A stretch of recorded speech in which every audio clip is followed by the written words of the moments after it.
You. You're sick, man. Sick. You're sick. I'm sicker than you. You guys were live, and Are we you're live? both babbling about your being Oh. sick. They kept Oh, We're talking. both sick. Yeah, everyone. Before I wasn't going to invite AP because he told me the other day he was sick, and then he seemed fine yesterday. So I said, "Hey, join us." And then and then as soon as he comes, like,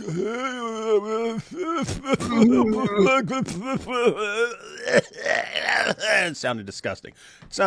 Yeah. Anyway, and then IP was saying he's sick too. So everyone's sick.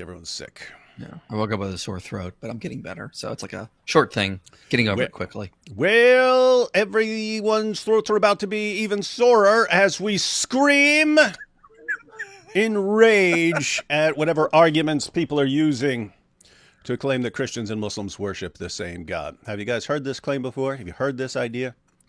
News Oh, and I'm so sick of it. But yeah, Cameron did this crap, didn't he?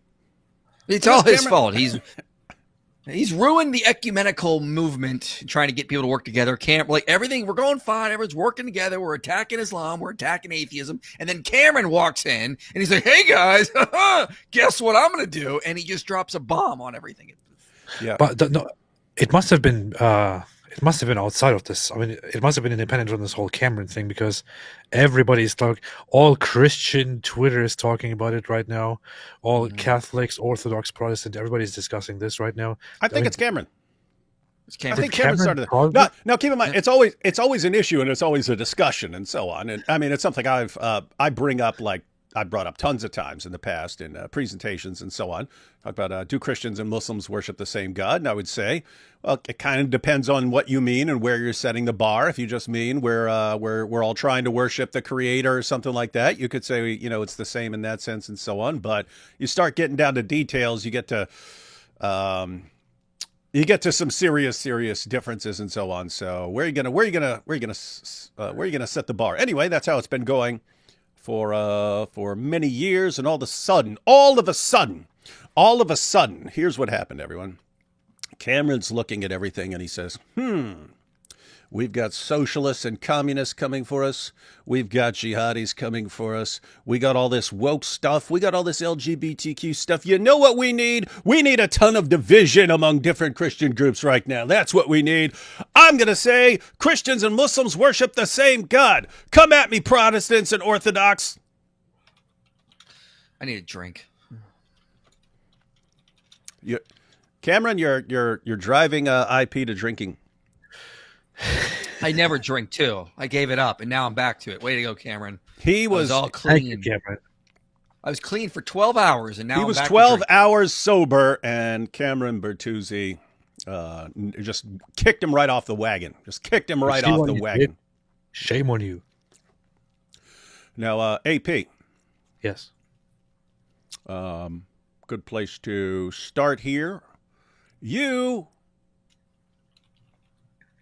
instead of calmly saying, guys, I don't want to get involved in this big argument everyone is having, you instead declared war on Catholics who adhere to Vatican II everywhere. Mm-hmm. It's completely declared war. Let's see what we got here. Whoops. What is What's that? What? this goes to trees? A little weird thing. Weird dumb thing. Oh, here it is. Okay. All right. AP, why don't you break down your points here? 32 yes, well, reasons? Are you one of these guys that think that 32 bad reasons somehow add up to a great reason? Or are these all great reasons? No, I mean, this is kind of like a summary of things that I wrote down. What I actually did is I wrote down one morning and sat down and recorded my ideas on why Muslims and Christians do not worship the same God. Then I transcribed those ideas. Then I sat down and worked on it a little bit.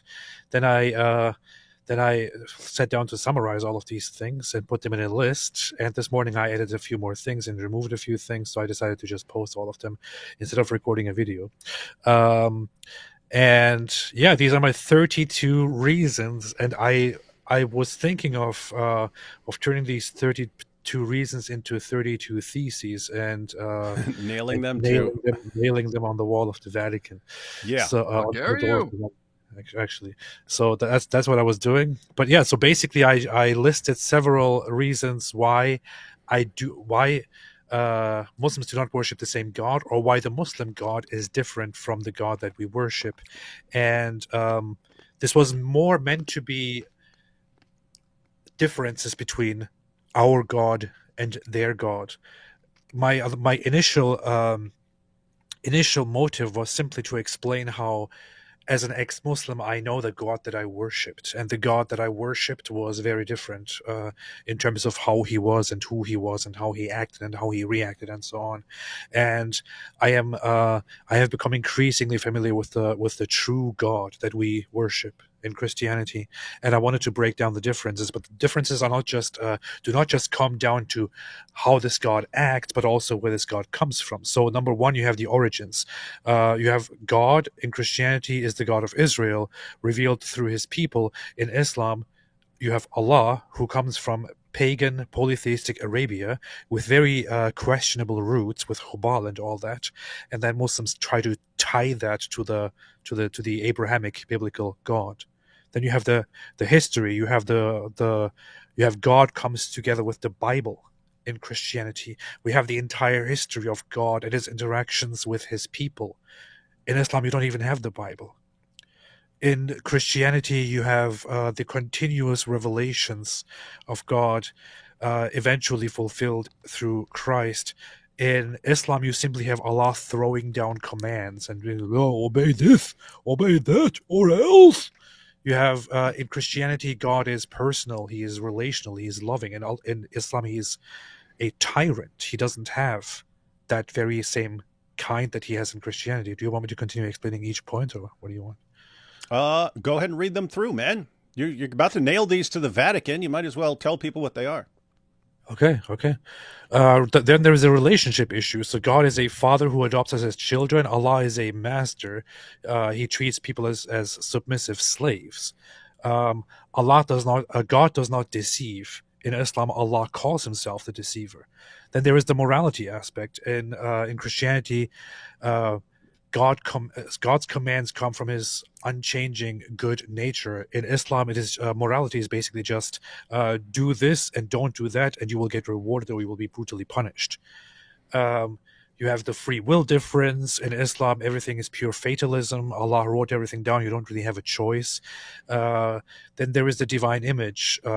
God created all humans in his image with dignity and purpose. In Islam, this aspect is completely ignored. Although the Quran mentions Allah creating humans in his image, this is not really understood in Islam and comes nowhere close.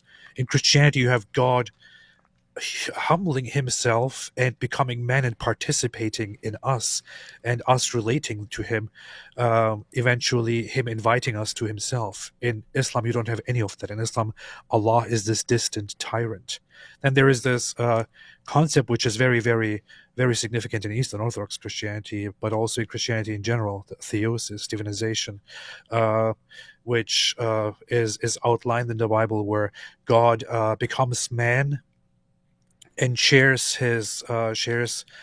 becomes one of us, so that we can eventually partake in the divine, in his divinity, in the divine aspects, and all that. This is in Islam, such a thing is completely unthinkable, absolutely unthinkable. Humans are simply lowly slaves that he tortures in the end, or that just obey him forever in submission. Then you have joy in worship in Christianity. I mean, you have it in the worship. In Islam, you don't really have joy. You simply are afraid of Allah. That's all it is. God has a personality. In Islam, Allah is just a tyrant who issues commands. God sends a mediator. God sends himself as a mediator. We have a mediator through Christ in Christianity. Allah just, once again, rains down commands and expects submission. God has proper, lasting covenants that he doesn't break. In Islam, you once again have the master-slave relationship. In Christianity, we have the long, historical, extensive scripture, the Bible, eventually fulfilled in Christ. In Islam, you have this gibberish book that is the Quran, and complete disconnect from the Bible. In Islam, they call Allah simply Allah. He doesn't even have the name. In the Bible, God reveals us his eternal name. Then there is salvation through grace, faith, and atonement. Allah simply wants everyone to submit. There is no real grace or love or even atonement. Then there's forgiveness. God forgives through repentance and sacrifice. Allah forgives those who submit. There is no atonement. His trustworthiness. God is always faithful. Allah can change his mind and deceive at will. Ethics. God calls us to become like him in love, mercy, and goodness. Allah orders obedience or eternal torture, literally. The angels are personal messengers and ministers in Christianity. In Allah's angels are simply mindless record keepers. Sin breaks relationship with God in Christianity. For Allah, sin is just breaking rules followed by brutal torture and punishment. Once again, there's just really no depth to it. The sacraments. God gives grace through sacraments, baptism, communion, etc. Allah has no sacraments at all. There is music in worship in Christianity. There is joy. There is singing. There is joy. Islam bans any kind of music. The Islamic worship is incomparable to any kind of Abrahamic worship. Then the Sabbath. I have a question. Sorry, about that one really fast. I've heard that some sects of Islam don't ban music. Is that true? Yeah, there are some Sufi movements and Sufi sects. They do incorporate some kind of musical things, but it is usually considered heretical by most Muslims. Mm-hmm. But some of them do indeed do stuff like that, and some Shiites also do things like that. But the general traditional Islam is just dry, robotic worship. That's it. Yeah, it's going to come down to which sources you accept, and Muslims accept different sources and so on. So, the clear condemnations of various musical instruments and so on that I'm familiar with are in the Sunni Hadith. So, that makes sense. Yeah, and there's a Sabbath, which is very fundamental, a day for holy rest. It's also prefaced with God ordaining that as a day of rest himself. In Islam, it's just, well, there is no day of rest. Why would there be such a thing? Then the miracles. The jihad never sleeps, so why would we rest? Yeah, you stupid. The miracles, God's miracles serve his plan of love and salvation. Allah's miracles are just brute displays of power. In heaven, God promises a renewed world, perfect communion with him. In Islam, Allah is just a pimp who promises a brothel in the sky with sex, wine, and servants. Very rude, I know. Very, very then there is, Islamophobic. Yeah. Then hell, God's judgment is just separation from him for those who reject him. In Islam, Allah's hell is an eternal torture chamber, which he gleefully describes for disbelievers. Then comes Jesus. Jesus is God in the flesh, Savior, Lord, Messiah. In Islam, Jesus is just a confused prophet with no cross, no resurrection, nothing at all. Messiah is completely meaningless. Then there are the holy places. God's story centers on Jerusalem, on Zion, on the temple. Allah's house is the Kaaba, which is a pagan shrine. It has nothing to do with Abrahamic religion. Very bigly pagan. Yes. And finally, there is the cross, which is God's ultimate act of love, while Allah completely denies the crucifixion, let alone having anything to do with it. All right, so that was pretty much the most Islamophobic thing I've ever seen in my entire life. Very Islamophobic. Thank you. Very Islamophobic. Thank you. Appreciate it. All right, and it is interesting here that there's the main divide here is between. It seems to be as far as this discussion is. I haven't. I've caught this claim from all kinds of different people in the past, but more recently, like on the debate, it's in the debate Cameron just had. It's Catholics versus Orthodox. It seems to be Catholics who are doubling down on this issue, and others who are having a problem with it. Although, to be fair, you'll have Catholics who reject the claim, and you will have non-Catholics who would say that Christians and Muslims worship the same God. But let's go ahead and see the quote in question here. Is this correct? I just searched for it. Yeah. This is correct. This is the correct Yes. stuff. Vatican Council, Second Vatican Council. But the plan of salvation also includes those who acknowledge the Creator. In the first place, among whom are the Muslims. Why are Muslims in first place? Huh? Because they say so. In the first place, among whom are the Muslims. These profess to hold the faith of Abraham. And so if this was all this said, they profess to hold the faith of Abraham, I would have zero problem with it. But if you go on, it says, and together with us, they adore the one merciful God, mankind's judge on the last day. Together with us. So Catholics and Muslims together. Catholics and Muslims together adore the one merciful God, mankind's judge on the last day. What's this other stuff? This is also Second Vatican Council. The Catholic Church rejects nothing of what is true and holy in these religions. She has a high regard for the manner of life and conduct, the precepts and doctrines, which, although differing in many ways from her own teaching, nevertheless often reflect a ray of that truth which enlightens all men. Yet she proclaims and is in duty bound to proclaim without fail Christ, who is the way, the truth, and the life. In him, in whom God reconciled all things to himself, men find the fullness of their religious life. The Church therefore urges her sons to enter with prudence and charity into discussion and collaboration with members of other religions. Let Christians, while witnessing to their own faith and way of life, acknowledge, preserve, and encourage the spiritual and moral truths found among non-Christians, also their social life and culture. This goes on. Where is it? Okay. And then it goes on to other stuff. Yeah, they keep going. They mention more stuff about Muslims there. The church also has high regard for the Muslims they worship. Yeah, they worship. Oh, okay. The church has also a high regard for the Muslims. They worship God. Okay, so that's where the worship is coming in. They worship God, who is one, living and subsistent, merciful and almighty, the creator of heaven and earth, who has spoken to men. They strive to submit themselves without reserve to the hidden decrees of God, just as Abraham submitted himself to God's plan, to whose faith Muslims eagerly link their own. Although not acknowledging him as God, they venerate Jesus as a prophet. His virgin mother they also honor and even at times devoutly invoke. Further, I still wonder what that is supposed to mean, because I can't think of anything where Muslims actually devoutly invoke the name of the Virgin Mary.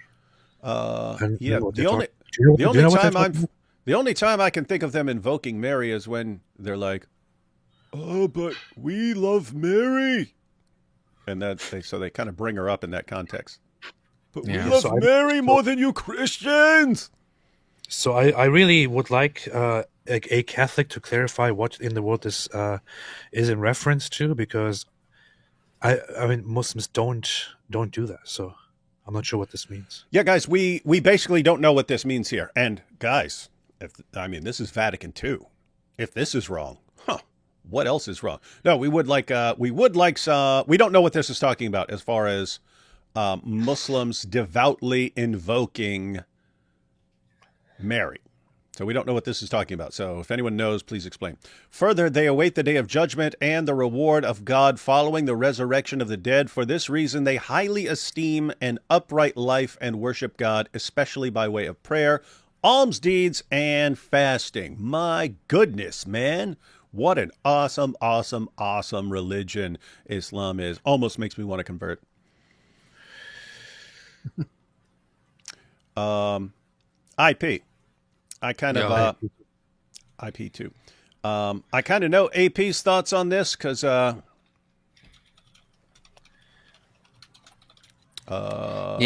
we kind of discussed it a little the other day. Anthony was here. ruining the entire discussion like every other thing he said with, but what about Calvin? But Calvin too. And we need Calvin. Calvin's the greatest. There was no Christianity before Calvin. And so wouldn't even be here without Calvin. What? And so we started off with too much cargo, so we got rid of Benedict Arnold, tossed Anthony out. So now you're here. What is your view on this question? Well, first of all, I think this is an issue that we need to shut up about and move on. This is so silly. And yet this is a minor issue upon minor issue. Yeah, you asked me to be here.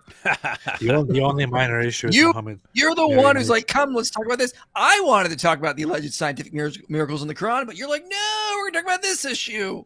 So that's why I'm here. Anyway, so I think I do recognize Catholics when I've heard them talk about it. It is kind of nuanced in what they're saying.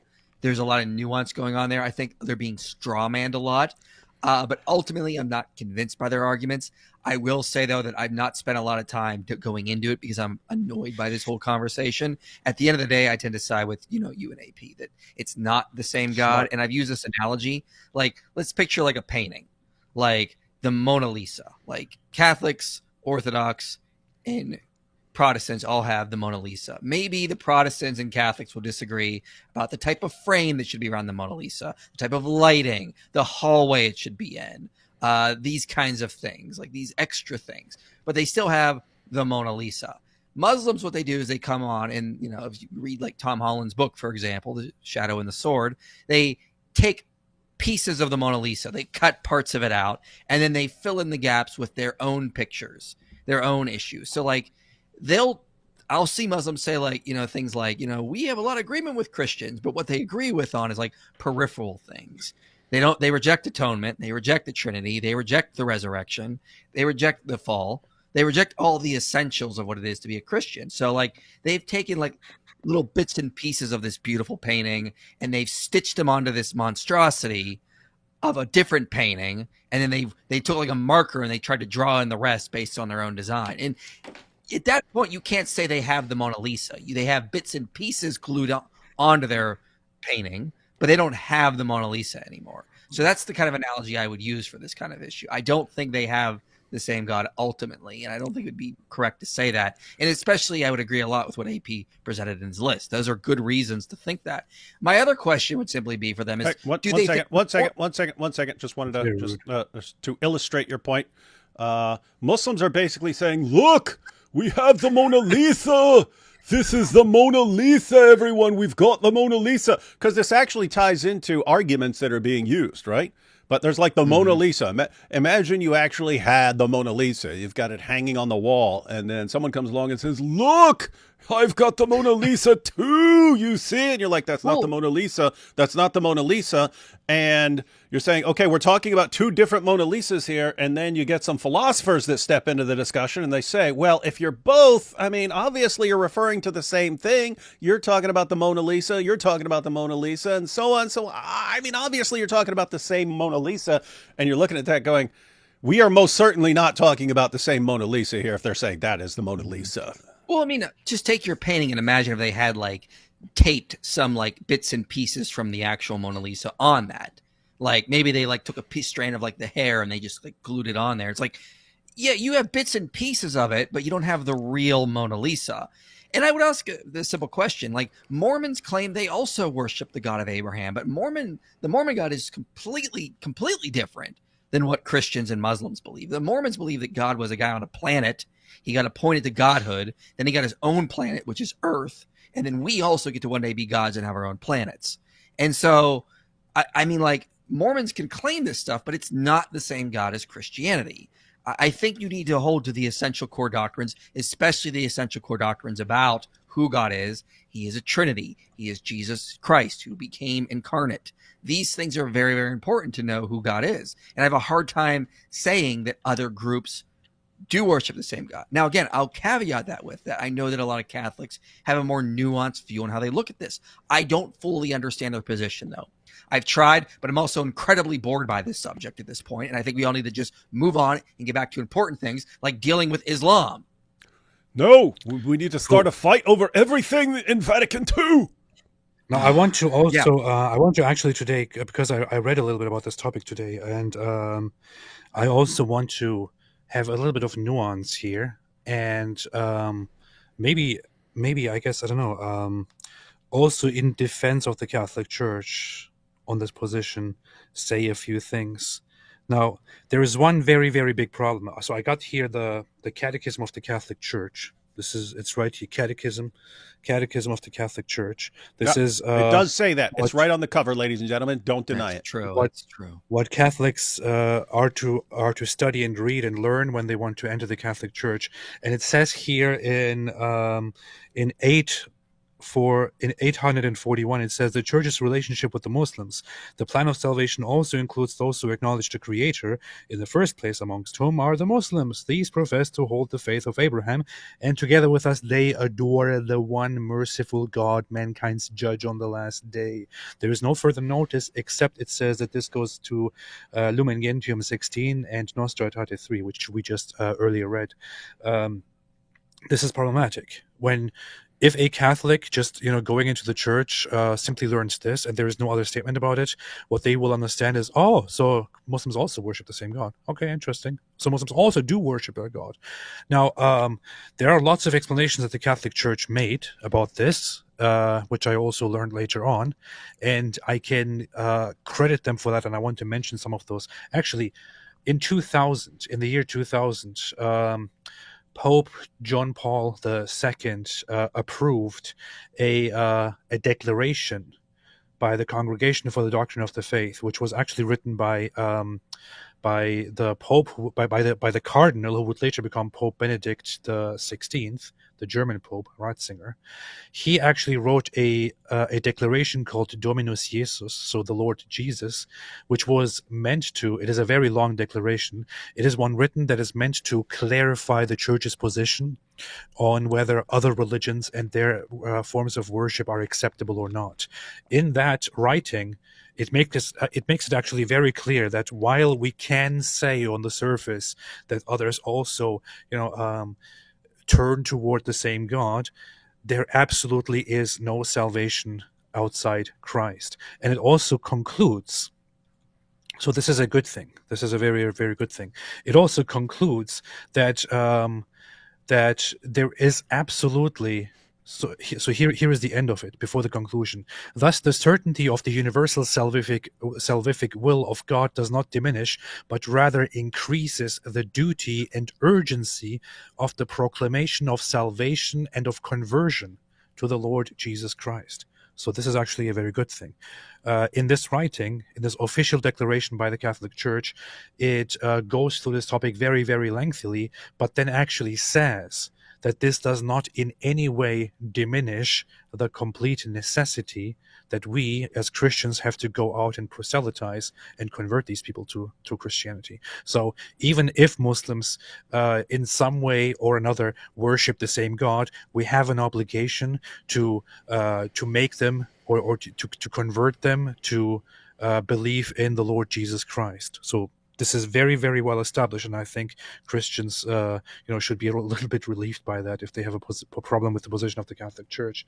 That said, the statements that Muslims do worship the same God are a little bit problematic, because if you can say that they do worship the same God, I feel like this is a little bit dangerous, isn't it? Because if you say they worship the same God, it's almost like a slippery slope. You could argue from there that, oh, okay, so they worship the same God. So is their form of worship then acceptable if we recognize it as worship?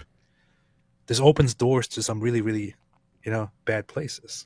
Yeah, the idea there is when you have a claim, and then you have to add a lot of commentary, a lot of nuance, and so on to explain what you mean. Guess what? When people are spreading your claim around, they're not sharing all that nuance and so on. And so they're just sharing the claim. And the claim taken without all that is likely to be seriously misleading and to have some bad repercussions.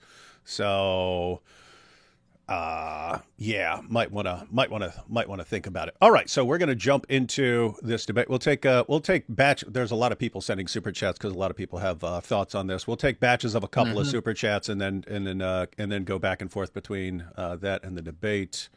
Let's see. IP rejects the teaching of the Popery. He must be a member of the Prot-Orthodox Alliance. Also crazy how people in Pakistan get milk from male goats. This is all. Just remember, there are pro-choice Catholics. Not every Catholic has to agree with Vatican II. So everything I've said, I've checked over to make sure I'm not giving away any denomination aspects. You hear this, I don't everyone? think anything I'm saying is You hear this, actually everyone? telling you if I'm Catholic or not. We finally have a test that's going to say, okay, is he rejecting the teachings of the Catholic Church, and then he's clearly in some other category, and he's like, oh, but even Catholics can reject the teachings of the Catholic Church. Yeah, you can disagree with things that have come down and how they're supposed to be interpreted. And so I don't see this as too much of an issue.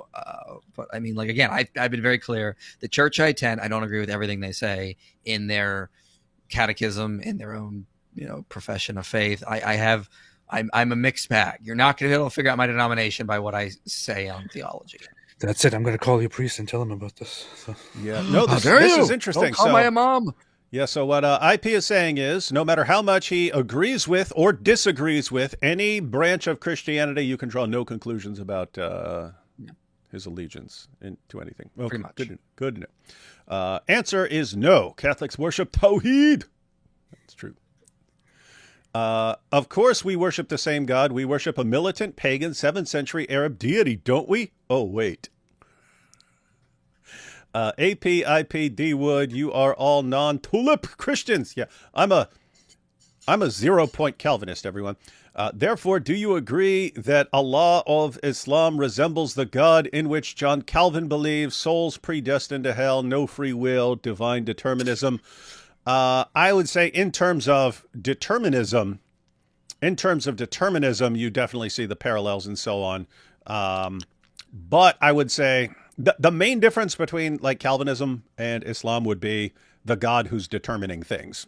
So you have God determining all these things, but you have a very different kind of God determining things in the two. Yes. Let's be fair. Let's see. My favorite difference is that God loves us as our father, but in Islam, Allah is not a father. That's true. Not a father to anyone, not a father in any sense.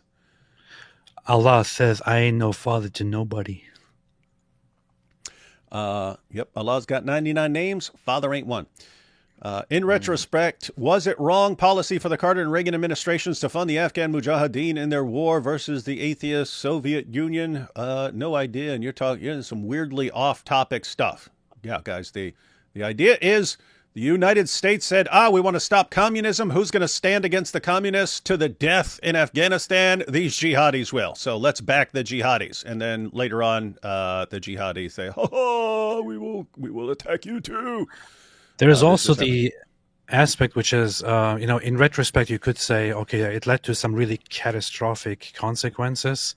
But just because it led to some catastrophic consequences, it doesn't necessarily have to mean that it was altogether wrong. Mm-hmm. Not saying it was right. Yeah, and lots of times you don't know what's going to happen 30 or 40 years later. So, yeah. Yep. Let's see. I think that is very clear. The deity of the Quran is ontologically incompatible with the deity of the Bible due to Allah making multiple explicit polemics against Jesus as deity. I cannot adore Allah. What you're saying there is would be the kind of natural position of someone who's confronted with the idea that Christians and Muslims, Jews, we all worship the same God and so on. When you have these clear differences, like Allah is specifically defining himself as not what Christians believe, but there is a response to that. There is a response to that. Namely, you can be referring to the same person and be completely wrong about someone. Like, again, the example I used the other day, I said, like, I know AP pretty well.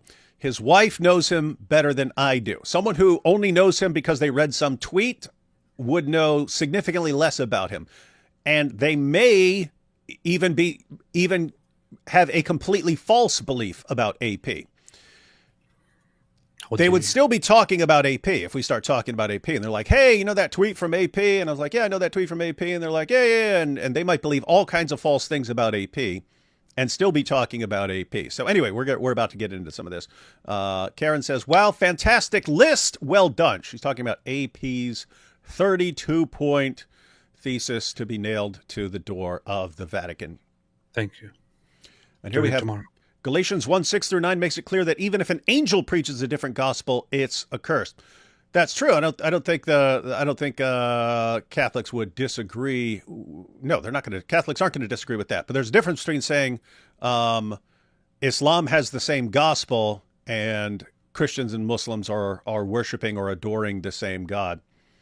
So we'll see. We'll see. In other words, you could believe that Christians and Muslims worship the same God, but believe that Muslims need to be corrected because they have a false gospel.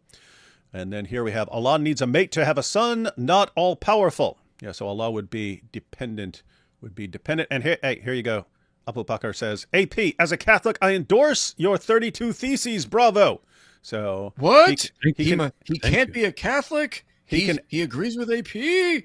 He can actually help you nail the theses to the Vatican. Awesome. So this guy gets to be Catholic, but if I say I don't agree, I'm therefore confirmed not Catholic. I love this. I make my decisions based on what will cause the most chaos and division. So yes, that's what you do. That's what you do. All right. All right. Let's go ahead and watch the beginning. We'll probably. Oh, I was going to say we'll watch the opening statements and not interrupt, but I'm assuming we're going to have to interrupt to explain like philosophical terms and stuff like that, or share thoughts. So we'll just interrupt whenever we thought. Anytime you guys want to stop it, you'll stop. Hey guys, welcome to Capturing Christianity. Tonight we are asking the question, or really answering the question in debate form, do Christians and Muslims worship the same God? I've got Look at Cameron with this grin on his face. Ha ha! Now my plan to cause maximum division at the worst possible time is coming to fruition. Dr. Trent Doherty, Dr. Christopher Tomaszewski. I've got Jay Dyer and Father Ananias with us tonight. And the format for tonight is mainly open so I know two of these guys. Yeah, me too. Actually, I only knew of the four debaters. I only knew Jay like by sight. I knew Trent Doherty from his writings. Not familiar with the other two guys, but this is Catholics on the left here and Orthodox on the right. That's right. Yes. Okay. Hey, this guy has easy to remember. Looking at it, just look at a map of Europe. And the Catholics are on the right side of Europe. If you're looking at a map of Europe, and the Eastern Orthodox are on the right side as well. So Catholics are on the west. If you're looking at a map, the Orthodox are on the east. Easy to remember. Or you could do it like this: the Orthodox are the ones who are on the right side of history, on the right side of things. dialogue. But we do have some opening statements at the very beginning of the show. So there's going to be 10 minutes for each side. I should mention, oops, we've just lost. Oh, there he is. He's back. Got to have him because he's got the coolest beard. And that, I have to say, is a very, very Orthodox beard. Ananias, his video dropped out for a second. We're back. So each side is going to have 10 minutes. Dr. Trent Doherty, Dr. Christopher, they are on the affirmative side. So they are Catholic. They are answering this question in the affirmative. So they've got each 5 minutes for an opening presentation. Then we're going to turn it over to Jay and Father Ananias. They've each got 5 minutes for their side. And then we're just going to go to open dialogue. And then toward the end of the show, if we have time, we'll do some Q&A with you guys. So with that said, we're going to jump right in. Oh, what'd you say? You forgot to say that they are on the right side. Oh, yeah.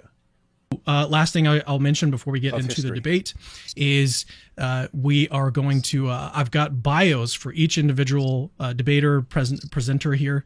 I've got that linked in the description of the video if you want to learn more about. Quit talking so much and get to the debate, Cameron. Today. So let's go ahead and now turn it over to Dr. Trent Doherty for his 5-minute opening statement. This is the guy that challenged Jay to a fight, right? Yeah. IP, you were here. I was pointing out, like, I've read stuff by Trent Doherty in the past, and so awesome stuff, brilliant, brilliant stuff. So then I see the first video clip I ever see of him. He's like, I know. Why don't you?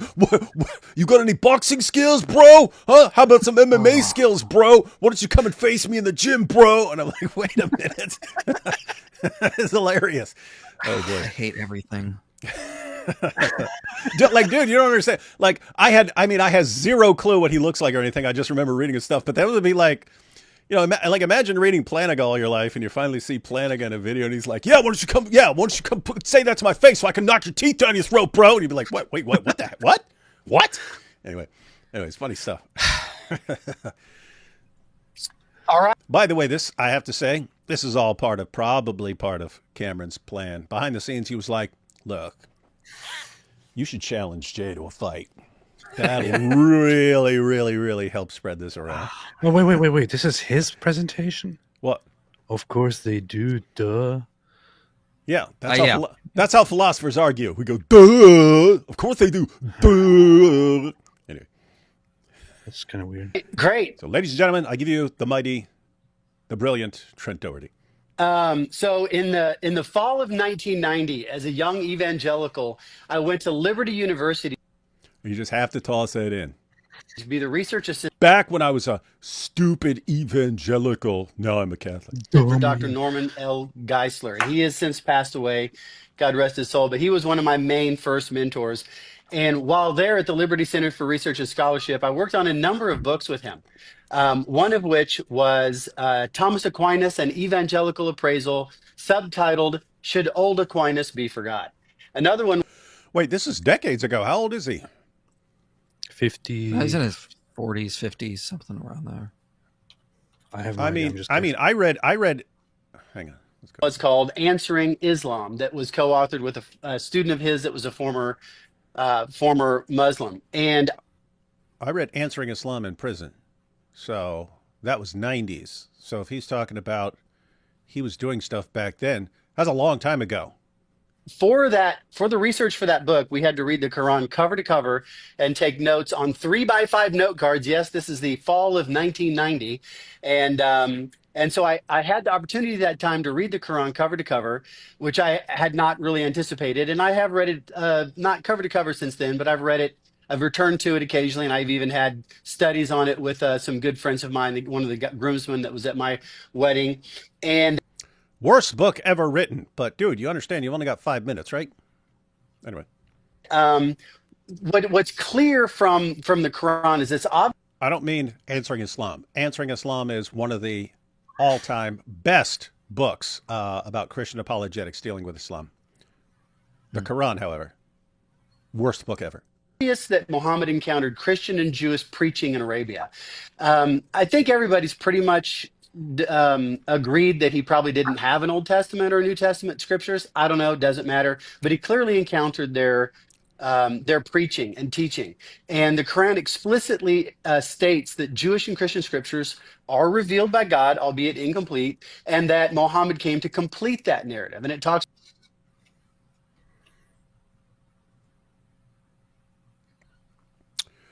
I don't think it's relevant.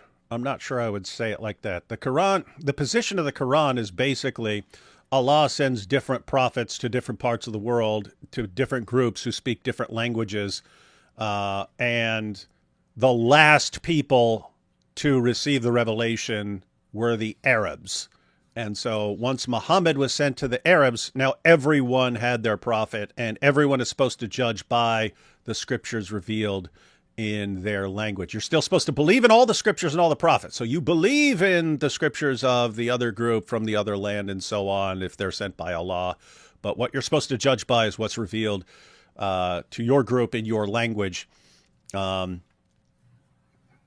I guess you could technically say the previous scriptures are incomplete because Allah still had revelation to give to the Arabs, but it's not like the Quran is saying that the Torah and the Injil are deficient and they're lacking something. Not the position of the Quran. About Adam and Noah and Abraham and Joseph and many other biblical individuals. And in the course of doing this, the Quran mistakenly attributes many mistakes to Jews and Jewish Christians in both in the details and in the interpretation of their own scriptures. So, for example, the Quran says that Noah had a son that refused to get on the ark, and it says that Aaron didn't make the golden calf. And the biggest and most central disagreement is that it says that Jesus didn't die on the cross. He just appeared to die on the cross. And in these places and others, what I want to note two things. First, Islam disagrees with the biblical narrative. Okay. Secondly, Islam is wrong. It's mistaken. The Quran gets it wrong.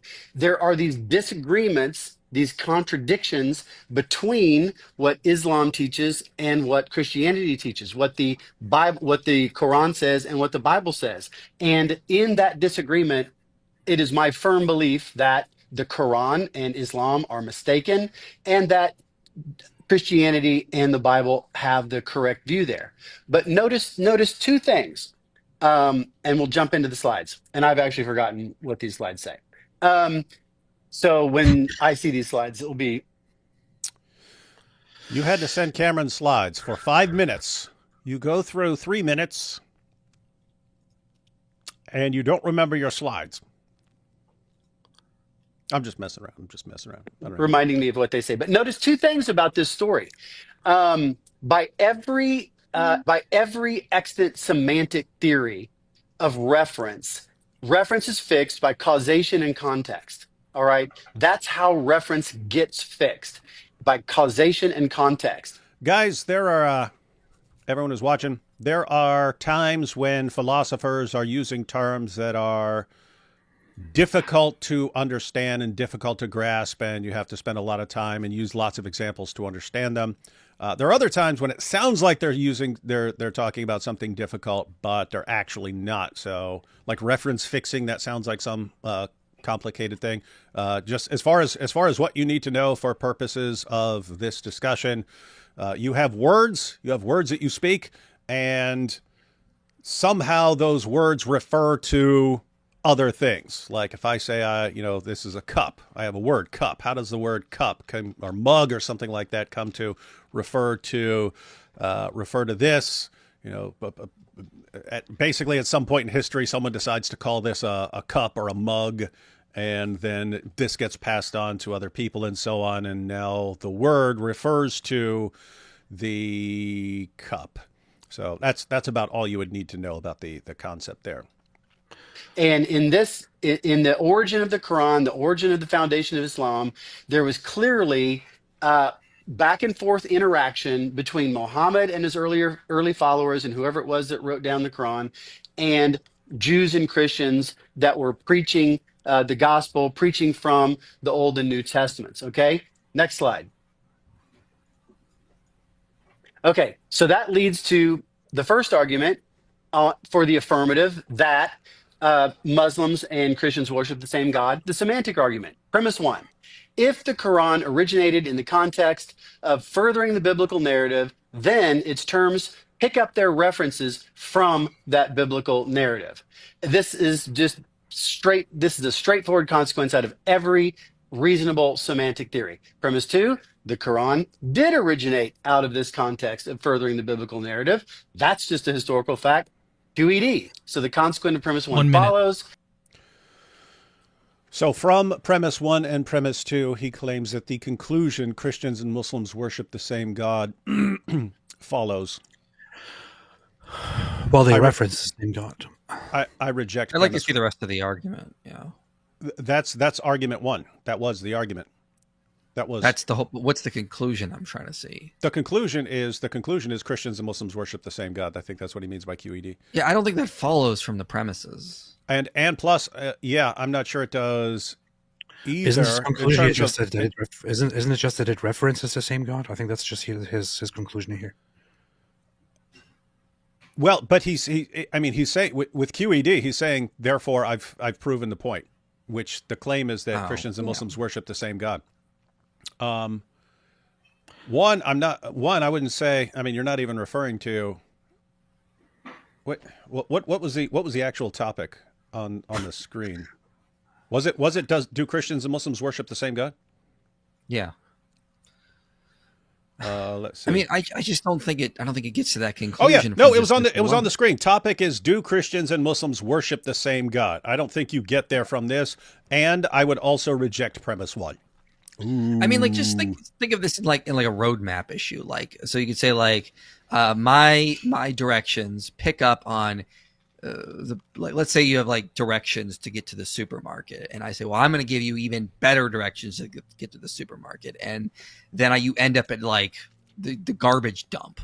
That doesn't, just because my intent was to further to help get you to the supermarket by giving you better directions, that doesn't mean I actually got you there.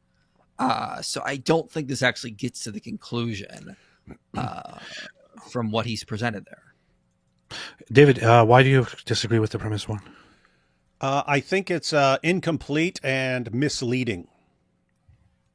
Let's look at this. If the Quran originated in the context of furthering the biblical narrative, so if Muhammad is claiming if Muhammad is interacting, so this is what he was just talking about, that the context of the Quran is that Muhammad is in some sort of interaction with Jews and Christians about their claims in their scriptures and so on. And so this is relevant as far as like, if the Quran is talking about Jesus, okay, if you're responding to a Jewish claim about Jesus or a Christian belief about Jesus or something like that, if you're talking about Jesus, what's the context? Oh, you're talking to Jews and Christians? Okay, you're talking about the same Jesus. Even if you say things that disagree with Christians, you're talking about Jesus. And so what he says here, if the Quran originated in the context of furthering the biblical narrative, so assuming that Muhammad is saying, hey, I'm adding revelation to your biblical narrative as I'm having these discussions with Jews and Christians, watch the rest there, then the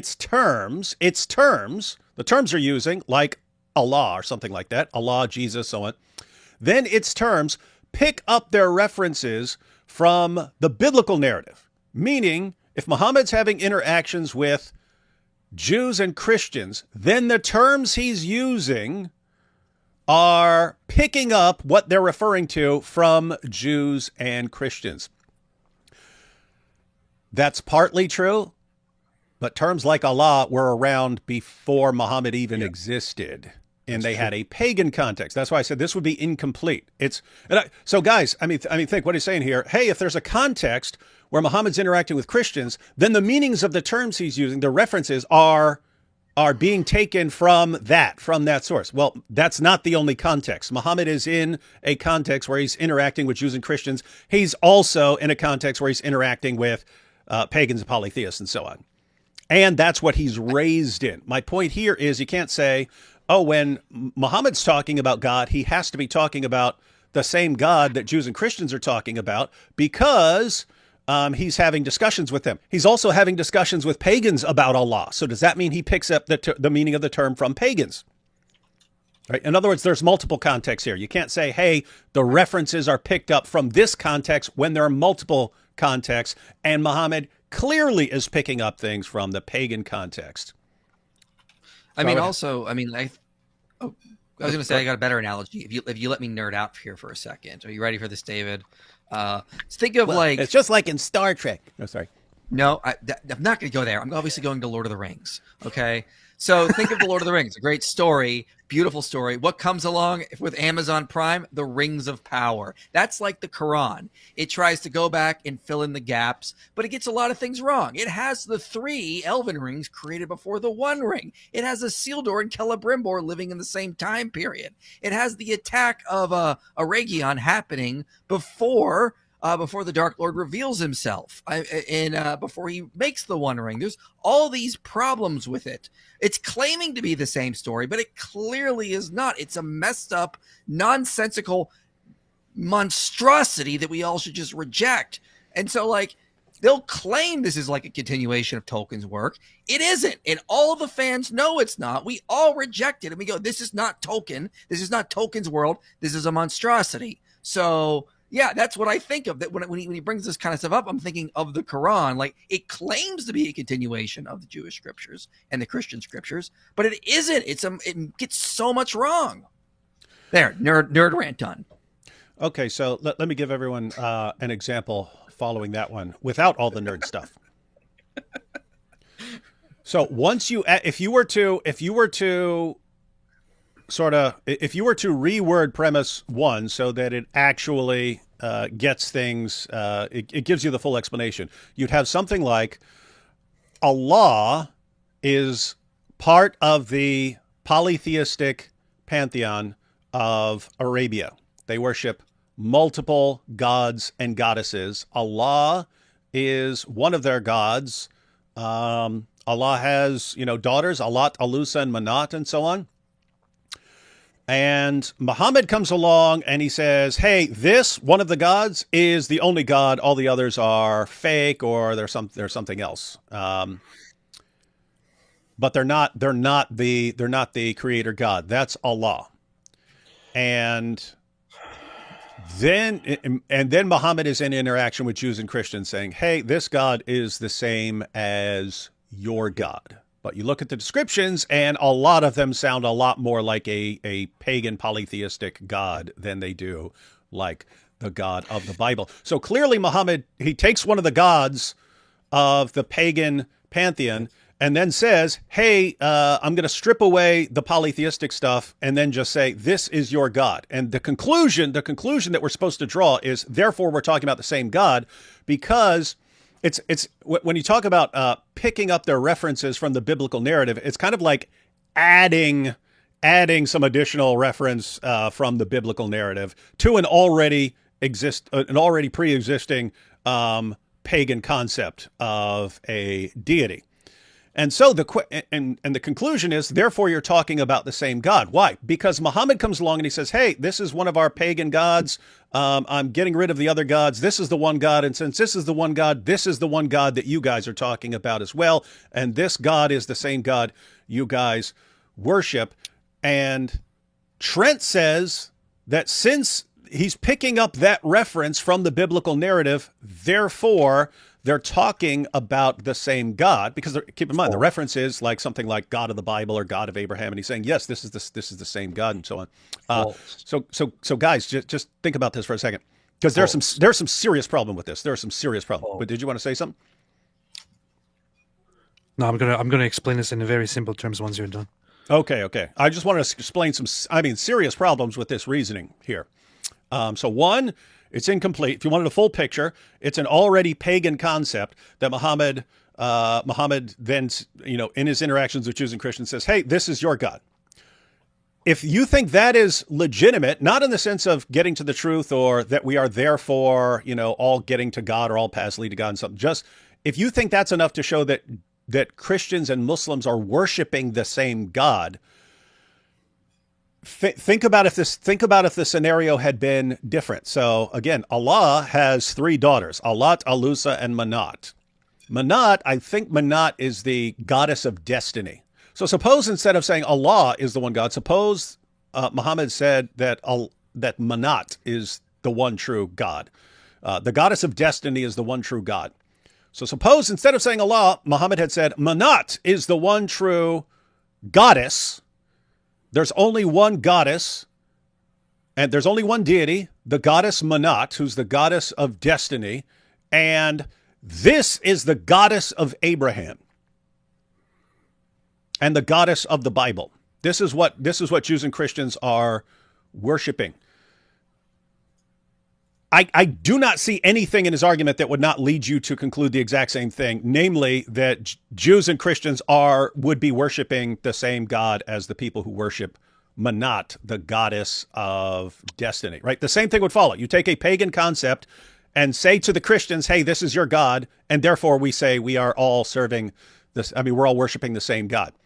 Does that actually follow? In other words, I think Trent would have to say yes. I think he would have to say, well, yes, if he had this totally pagan goddess, Manat, the daughter of Allah, and he walks in there and says, hey, Jews and Christians, this is your God, and this is the one we're going to worship, then you'd all be worshiping the same God. He would just be wrong about certain things. Muslims would be wrong in their beliefs about Manat, but they still would be worshiping the same God. They'd be referring to the same God and worshiping the same God. And that's just weird, because guess what? You wouldn't even need to divorce Manat from the polytheistic framework. You wouldn't have to do that. The same reasoning would follow. In other words, if Muhammad had remained a complete polytheist, and he walks around, he's talking to Jews and Christians, and he says, hey, you know, we've got a goddess Manat. That's the God of the Bible. That's the God of Abraham. You'd say, well, they're wrong about the polytheistic stuff, and they're wrong about the details of Manat, and they're wrong about the characteristics of Manat and so on. But since they're claiming this is your God, Jews and Christians, then you all worship the same God. Even if it was a polytheist talking about a female goddess of destiny, you'd have to say you're worshiping the same God. The Muslims are getting a lot of details wrong when they're talking about their God. Guys, does that seem weird if you were a polytheist and you had a goddess of destiny and you said, that's the God of the Bible, therefore that would mean that you're all worshiping the same God? That just sounds really, really, really weird to me. And it follows from his argument. In other words, if that had happened like that, he would be using the same argument right now to claim Christians and Muslims worship the same God, who, according to Islam, is Manat. You could use the exact same argument. So, again, look at the premise. If the Quran originated in the context of furthering the biblical narrative, that would happen even if Muhammad was a complete polytheist and even if he was proclaiming Manat as the God of Abraham. It then picks up the reference from the biblical narrative. In other words, he says, "Hey, this Manat, you know what? I've concluded that this is a continuation of the biblical narrative." Then you conclude premise two, I'm not disputing. The Quran originated in the context of furthering the biblical narrative. And he's saying the conclusion follows from that. What's that mean? It means that if Islam were claiming Manat, the goddess of destiny, one of our many goddesses and gods, is the God of the Bible, and you'd have to say, following this reasoning, that we all worship the same God. Even if I didn't know what was wrong with that argument, I would think you got a serious, serious problem claiming. If your argument leads to that conclusion, which is obviously seriously problematic, even if I didn't know what the problem was, I would say there's got to be a problem there, because that is absolutely insane and absurd. Now, here's the thing. I'm just going to make this very simple. We have demonstrated this again and again and again, David and I and others as well. So Trent's point here is, if the Quran originated in the context of furthering the Bible, pay attention, originated in the context of furthering the Bible. Let's analyze that. David just explained it. Did the Quran actually originate in the context of furthering the biblical narrative? No, it didn't. No, it didn't. The best I could give it is that it starts out from a completely polytheistic pagan starting point, and then starts through syncretism taking on biblical things and incorporating them, adopting them, or appropriating them, stealing them, and then claiming that they are actually part of the very same God, of the very same religion. That's the best. That's the most I can give. That's the most charitable that we can be. That is literally what happened. Islam did not start within the context of the biblical narrative. Islam started out within polytheistic Arab paganism, and then took over Abrahamic stuff and claimed it for itself. Let's continue. Then its terms pick up their references from the biblical narrative. So we already demonstrated just now. We can happily expand on that the first part of the premise one is not true. Therefore, the second part completely collapses. Premise two: the Quran originated in the context of furthering the biblical narrative. We just explained that it actually didn't. So very, very, very simple. The entire argument here is built on the absolutely false claim that the Quran, which means the revelations of Muhammad, the prophethood of Muhammad, originate within the context of furthering the biblical narrative. The very clear as day fact, is that Muhammad's revelations, so-called revelations, did not originate in the context of furthering the biblical narrative. This goal was only added later on. Therefore, the entire argument here has collapsed. I mean, someone was bringing up Acts 17 in the chat, and I want to address that really fast because, like, well, wasn't Paul doing the same thing in Athens when he went to the how do you say that word? Areopagus or something like that. Yeah, that's it. And he says, well, weren't they doing the same thing? He was trying to make connections. Well, the difference is that he says, I found an altar with this inscription, to the unknown God. To the unknown God. This is different because they're saying we made an altar to a God we know nothing about. Meanwhile, the Muslims say we do know things about God and we can say things about God, and they're wrong things. So they're saying there's a known God and it's the same as the biblical God. No, these are contradictory things. That's my main issue with this whole argument. And false premise. So yeah, guys, look at the conditional. If the Quran originated in the context of furthering the biblical narrative, then this is definitely where it picks up its references from. The Quran originated in multiple contexts, and as AP was pointing out, we know those. We know that the references that are being picked up actually came before the interactions with Jews, before, definitely existed before Muhammad is claiming to add revelation to the biblical narrative. So you can say that the biblical narrative caused modifications of the terms Muhammad was using. So the idea here is, guys, it would be like saying the book of, let's say the book of, let's say the Gospels. The Gospels were written during a period of Rome, the Roman Empire having conquered the nation of Israel. Therefore, it picks up the meanings of its terms from the Roman Empire because that's the context. Well, that's not the only context, guys. That's not the only context. You have other contexts. Namely, you have an entire religious context that came long before the Romans came and invaded and so on. Why are you saying you would get it from the Romans and not from the religious context that was already there? So, yeah, well, I would reject premise one. Mm-hmm. All right. And therefore, you haven't proven your conclusion until you clean up. That's the cool thing about arguments, guys. You can have a problematic premise and then just modify it and correct it and so on. So I'd be interested in seeing what the argument is if you corrected the premise. But guys, there is an underlying important idea that Trent is appealing to here. And the underlying important idea is if Muhammad's having discussions with Jews and Christians and they're talking about God, and hey, you think God is like this? Hey, but here, God this. Remember when God did that? It sounds like they're talking about the same God, even if they're getting some details, even if they have some different details and so on. How are they even communicating and having this discussion if they're not at least attempting to talk about the same God? So that's the underlying important point. The argument doesn't follow until he fixes his That is the very important thing. That is where things can actually get complicated because so I was thinking about this earlier like this. So we are here. We let's say above us there is the one true God, right? So we can say we worship our one true God.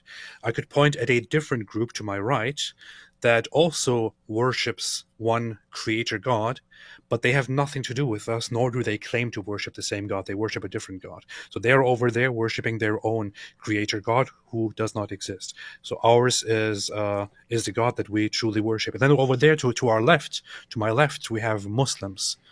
The Muslims are different from those other people on the right. The Muslims do claim that they also worship the God that we worship.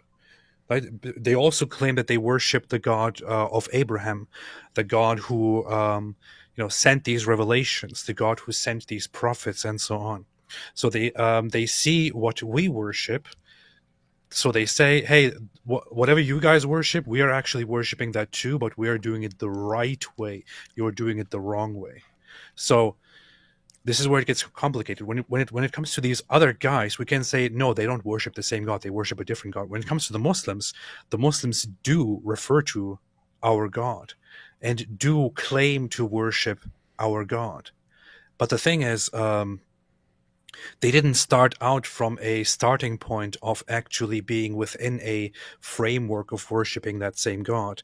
They started out from a completely foreign, pagan, polytheistic place, and then slowly adopted our narrative of worshiping God. And now they claim to be worshiping that same God with their own corrupted, completely messed up, and false understanding of our God. So when we now say those guys don't worship the same God that we worship, we can't really equally say that Muslims also don't worship the same God that we worship. They at least try to worship the very same God, but they don't actually worship. And I guess this is where the complication occurs, like on what both sides mean when they say Muslims do or don't worship the same God. But I guess we can all establish one thing, which is that Muslims at least claim to worship the God that we worship, right? We can all agree to that. Mm-hmm. But we would argue that they don't actually worship that God. Well, I mean, some told me they don't because they like, you worship a man, we worship the real God. So like, I've heard Muslims say, no, we don't worship the same God. Yeah, and that's part of my reasoning. When if you ask me, do we worship the same God, then I would just think about a situation like, okay, if I ask a Muslim, do you worship the triune God, who's Father, Son, and Holy Spirit? You're going to say no, right? So why am I going to say, no, you are worshiping that God. You're just wrong about some of the details, but you are worshiping that God. Hey, look at this stupidity. Mud Ahmed says, Injil is gone because fools, man changed it and lost its originality. So you have translation, not original book. Look at this. When you have translation, sorry, Mud Ahmed, we have the Torah and the Gospel in Hebrew and Greek, which is what they're written in, just like you have the Quran in Arabic, and we have translations, just as you have translations. So if we don't just have translations, but if you think translations are a problem, you've got translations. I have probably 15 different translations of the Quran. Injil is gone. That's weird because Allah says that Jews and Christians are still reading the Torah and the Gospel. It's Surah 7, 157. Allah says it's not gone. You contradict Allah. You says man changed it. Allah says no one can change his words. That's Surah 6, verse 115, Surah 18, verse 27. Well, man is more powerful than Allah. So. And lost its originality, lost it, and yet Allah commands us to judge by it. He commands Christians to judge by the gospel. And Muhammad in Jami at-Tirmidhi says that Christians have the gospel. So this is what's just amazing. It's you don't just contradict our religion, you contradict your own, and it never seems to bother you guys. Very, very, very weird religion, man. I got a question. If Ahmed is referring to the Greek, and going to try to claim Jesus spoke Aramaic, why was Jesus given the Injil, which is a transliterated of a Greek word for gospel, Evangelion? So if he's claiming that the Greek is a translation, well, why does the Arabic of the Quran say he was given a Greek document that has a Greek title? I don't get it. Yeah, Ahmed, what is the gospel? What is the Injil? Please explain to us what the Injil is and why it is called Injil. Go ahead, man. Come on. Yeah, and what's amazing is some of these guys they're so slow and so brainwashed by dawah, they don't even understand when you're making the point. It'd be like, for anyone who's watching, it'd be like if someone came out and said, "Ha ha, you stupid people! Friedrich Nietzsche never spoke German. That's dumb. How can you believe that he spoke German? Let me quote you his book, Die Fröhliche Wissenschaft." And you'd be like, "That's a German title. That's a German name for a book. Why would he be using a German name for a book if he didn't speak German? What is wrong with you?" That's what you guys are saying. You're saying that Jesus had a book called the Injil, which is the Arabic transliteration of the Greek word Evangelion. And so Jesus brought a book with a Greek title, but he didn't speak Greek. Oh, that's a corruption. What a religion, man. What a religion. Why don't you use the real word, the gay science? Why don't you call it that? Okay, so this is argument 1, ladies and gentlemen, which suggests that there is an argument 2, argument 3. Let's see what happens. 1 minute But he's got 1 minute, so. left. Okay, next slide. Disagreement. Argument 2. I'm familiar with this as well, the disagreement argument. Cameron's been posting the disagreement argument Premise 1, Islam and Christianity disagree only if they are referring to the same entities, predicating properties of the same subject. Premise 2, Islam and Christianity disagree, so the conclusion follows: Christians and Muslims worship the same God. We'll let him break it down, but I'm going to have a problem with this as well. Argument. Premise 1. We disagree only if we are talking about the same thing. If we're talking about two different things, we don't disagree. But we do disagree. Therefore, we must be talking about the Can you disagree about whether you're talking about the same thing? same thing. Next slide. So this is actually the biggest slide. Like, so what if we're talking about the same God? Absolutely nothing follows from that. Absolutely nothing follows from that, because the distinctive between Christianity and Islam isn't there are differences with respect to the doctrine of God, but it's Jesus Christ and his saving power and his acts, his virgin birth, sinless life, atoning death, powerful resurrection. That's what sets Christianity apart from Islam. And so there's just no negative consequences that follow. Absolutely zero soteriological consequences Look, he's got burn on there. follow from the affirmative to the question that And that's Jews time. and Christians and Muslims worship the same God. I mean, this was so I'm bad. not There you Why, sure. why would he? I'm not. This was so bad. Well, why wouldn't he? Why wouldn't he sit down and make a proper argument if he wants to have this conversation? This was just. He did. He said, mean, it's one burn thing to- and fight me, bro. It's one thing to disagree on this topic, but I expected him to actually sit down and give a proper argument, man. I'm not even sure I fully get the second argument. I feel like I'm trying really hard to steel man. I just don't know if I can. I get the second argument. Let me see if I can get to it. I get it too. Right there. Yeah, it's what I was saying earlier about Jesus, right? If I'm saying Jesus died on the cross and you say, no, Jesus didn't die on the cross, then we're disagreeing. We have to be disagreeing about, we have to be talking about the same Jesus if we're disagreeing, because if you said, hey, there's some guy who didn't die on the cross, I would say, so what? There's most people haven't died on the cross. Most people in history didn't die on the cross. What's your point? If we're actually disagreeing and I'm saying, yes, he did, and you're saying, no, he didn't, you're talking about the same guy and you're saying different things about him. So the claim is, even if Christians and Muslims are saying different things about God and we're disagreeing and we're saying, no, he's our father, and you're saying, no, he's a father to no one. If we're having this disagreement, then we're talking about the same God, and we're just, someone's wrong. But if you were talking about something completely different, it would be like, I'm not saying you're wrong. I don't care. You're talking about something else. I don't care what you're talking about. You're not talking about what I'm talking about. So that's kind of the idea. If Christians and Muslims are disagreeing about God, Jesus, and so on, then we have to be talking about the same things. Because if we're talking about different things, we wouldn't be disagreeing. Paul. Yeah, I don't know if that follows. I mean, like, and I've thought about this with regards to the Gnostic Jesus. Like, if you read about Jesus in like the Gospel of Thomas or the Gospel of Judas, like I have always kind of thought like that's not the Jesus of the Bible. That is some weird philosopher who's an aeon from another dimension. It's because they explicitly reject the God of the Old Testament in these various Gnostic groups. And I always thought like this is nothing like Jesus. This is a completely different Jesus.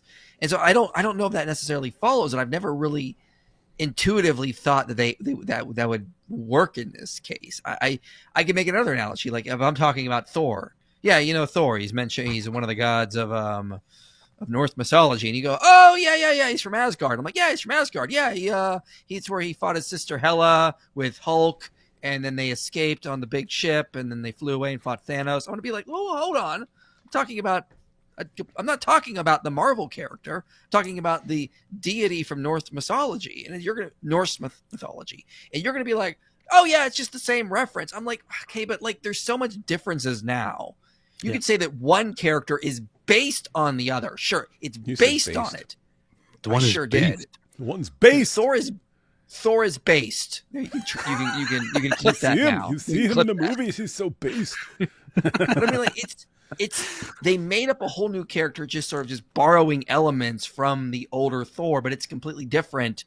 It's like someone is like painting, like going back to the Mona Lisa. It's like someone is looking at the Mona Lisa, painting their own version, It's not the Mona Lisa what they're painting. They're trying to mimic it. Yes, it And is. When it comes It to is. Islam, they're doing a horrible job. In your faith. Hang on.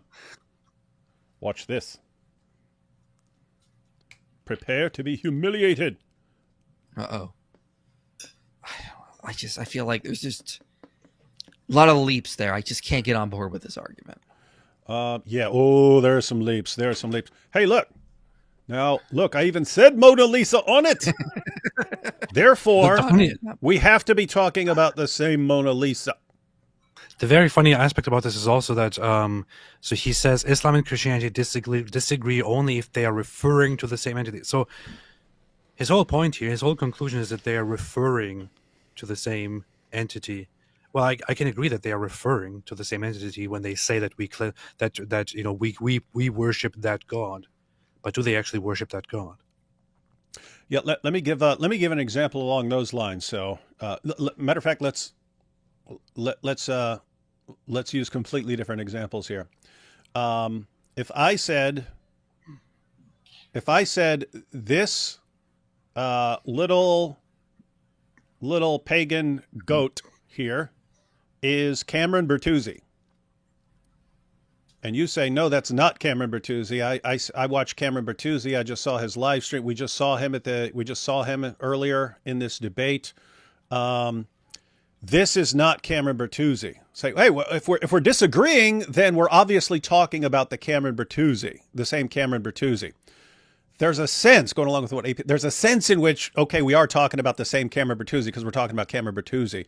But if I said, this is Cameron Bertuzzi, and when I'm talking to him, I'm talking to the same Cameron Bertuzzi who talked to you, that you talk to when you're on his show.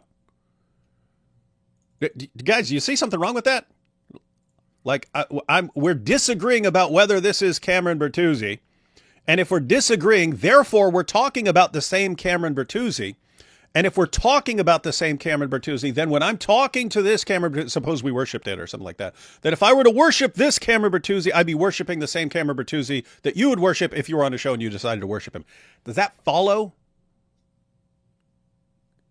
I think Trent would have to grant it. I think he would have to grant it, given his argument from reference and so on in the disagreement. I think he would have to grant that and say, yeah, and you're wrong about the details of Cameron Bertuzzi. Whereas I'd be looking at this going, if I'm saying this is Cameron Bertuzzi and I'm talking to Cameron Bertuzzi right now, and you're actually talking to Cameron Bertuzzi, like, because you're in the room with him right now, and you say, well, because of, reference and disagreement and so on, therefore I'm talking to the same Cameron Bertuzzi right now. I would say you obviously have a problem with your argument, even if someone can't spot, even if someone can't. By the way, guys, that is one way to evaluate arguments. You can learn fallacies and things like that, and be able to spot problems and reasoning. But one way to do it is just to kind of change the ingredients and run the exact same argument with different ingredients and see if it leads to conclusions that are obviously ridiculous.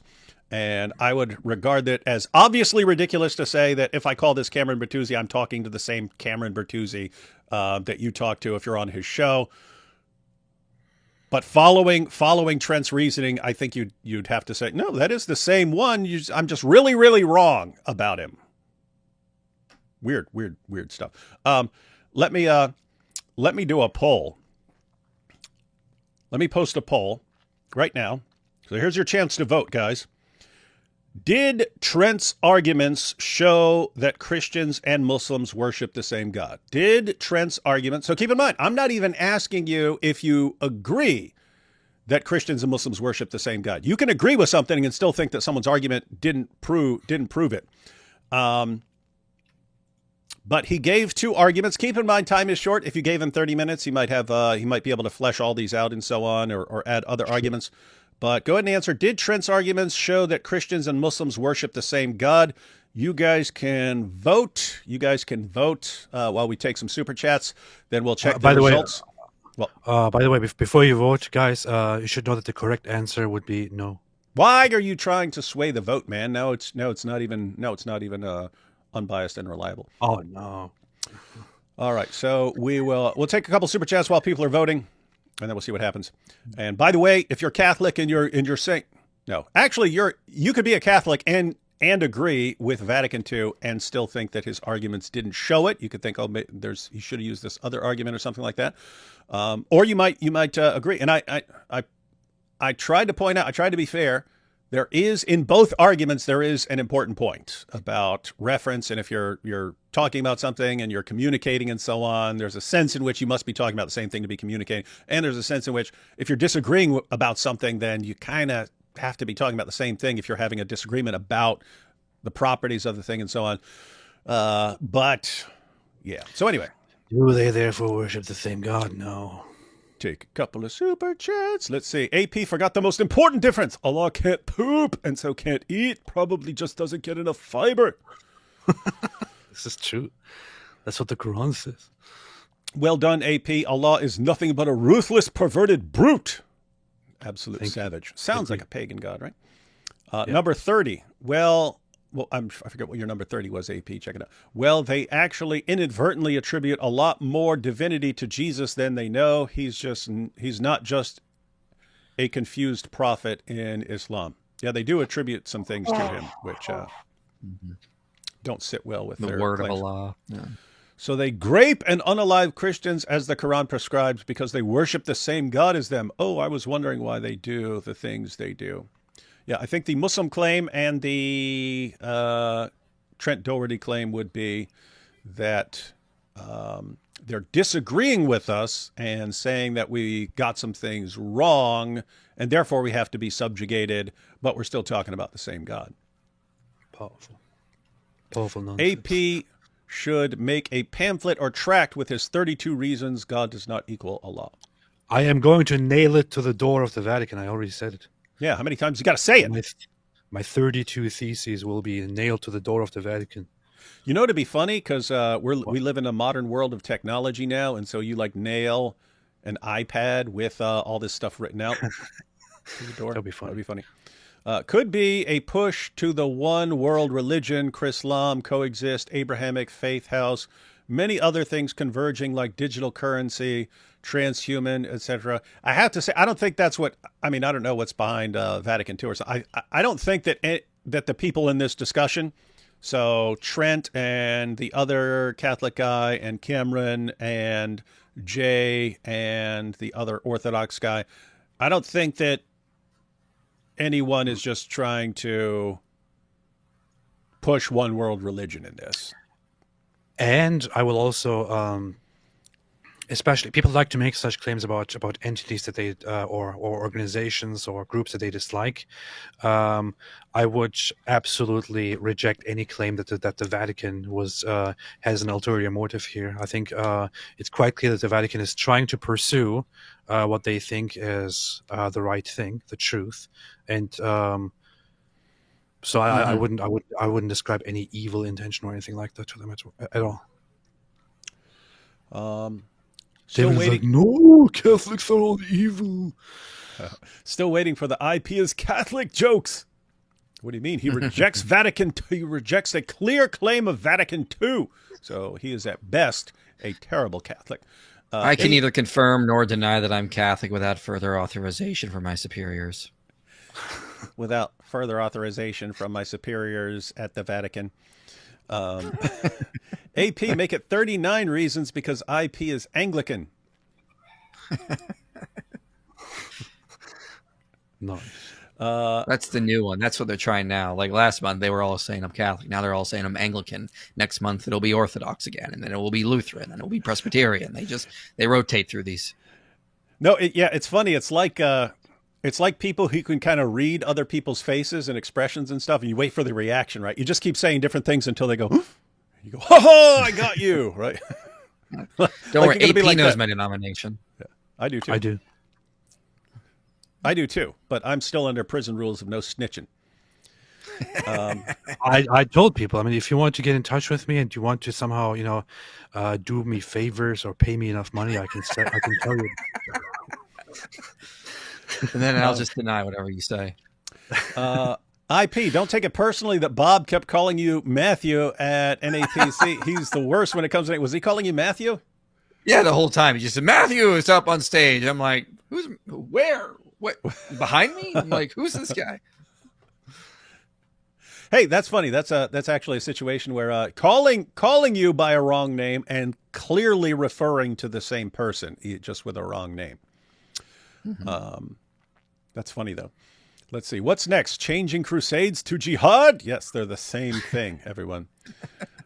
Any chance that Vatican II was politically driven? I refuse to believe it's true. I have no idea what the background is, but I mean, you can read it. It sounds like people who are, hey, look, you got Muslims are bowing down. They're proclaiming monotheism. They're rejecting polytheism. They're talking about Jesus and so on. So it's clear that they're talking about the same things. They've just got some things wrong.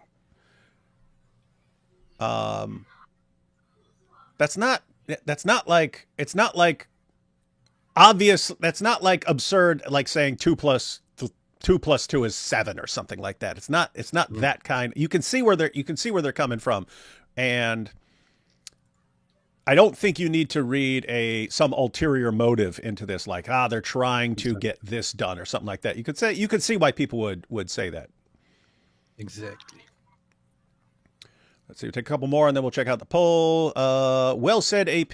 Jesus, relational. Muhammad, transactional. Yep. Yep. Transactional. Christians point to God. Muslims get a null pointer exception. Very, very, very mean stuff from everyone.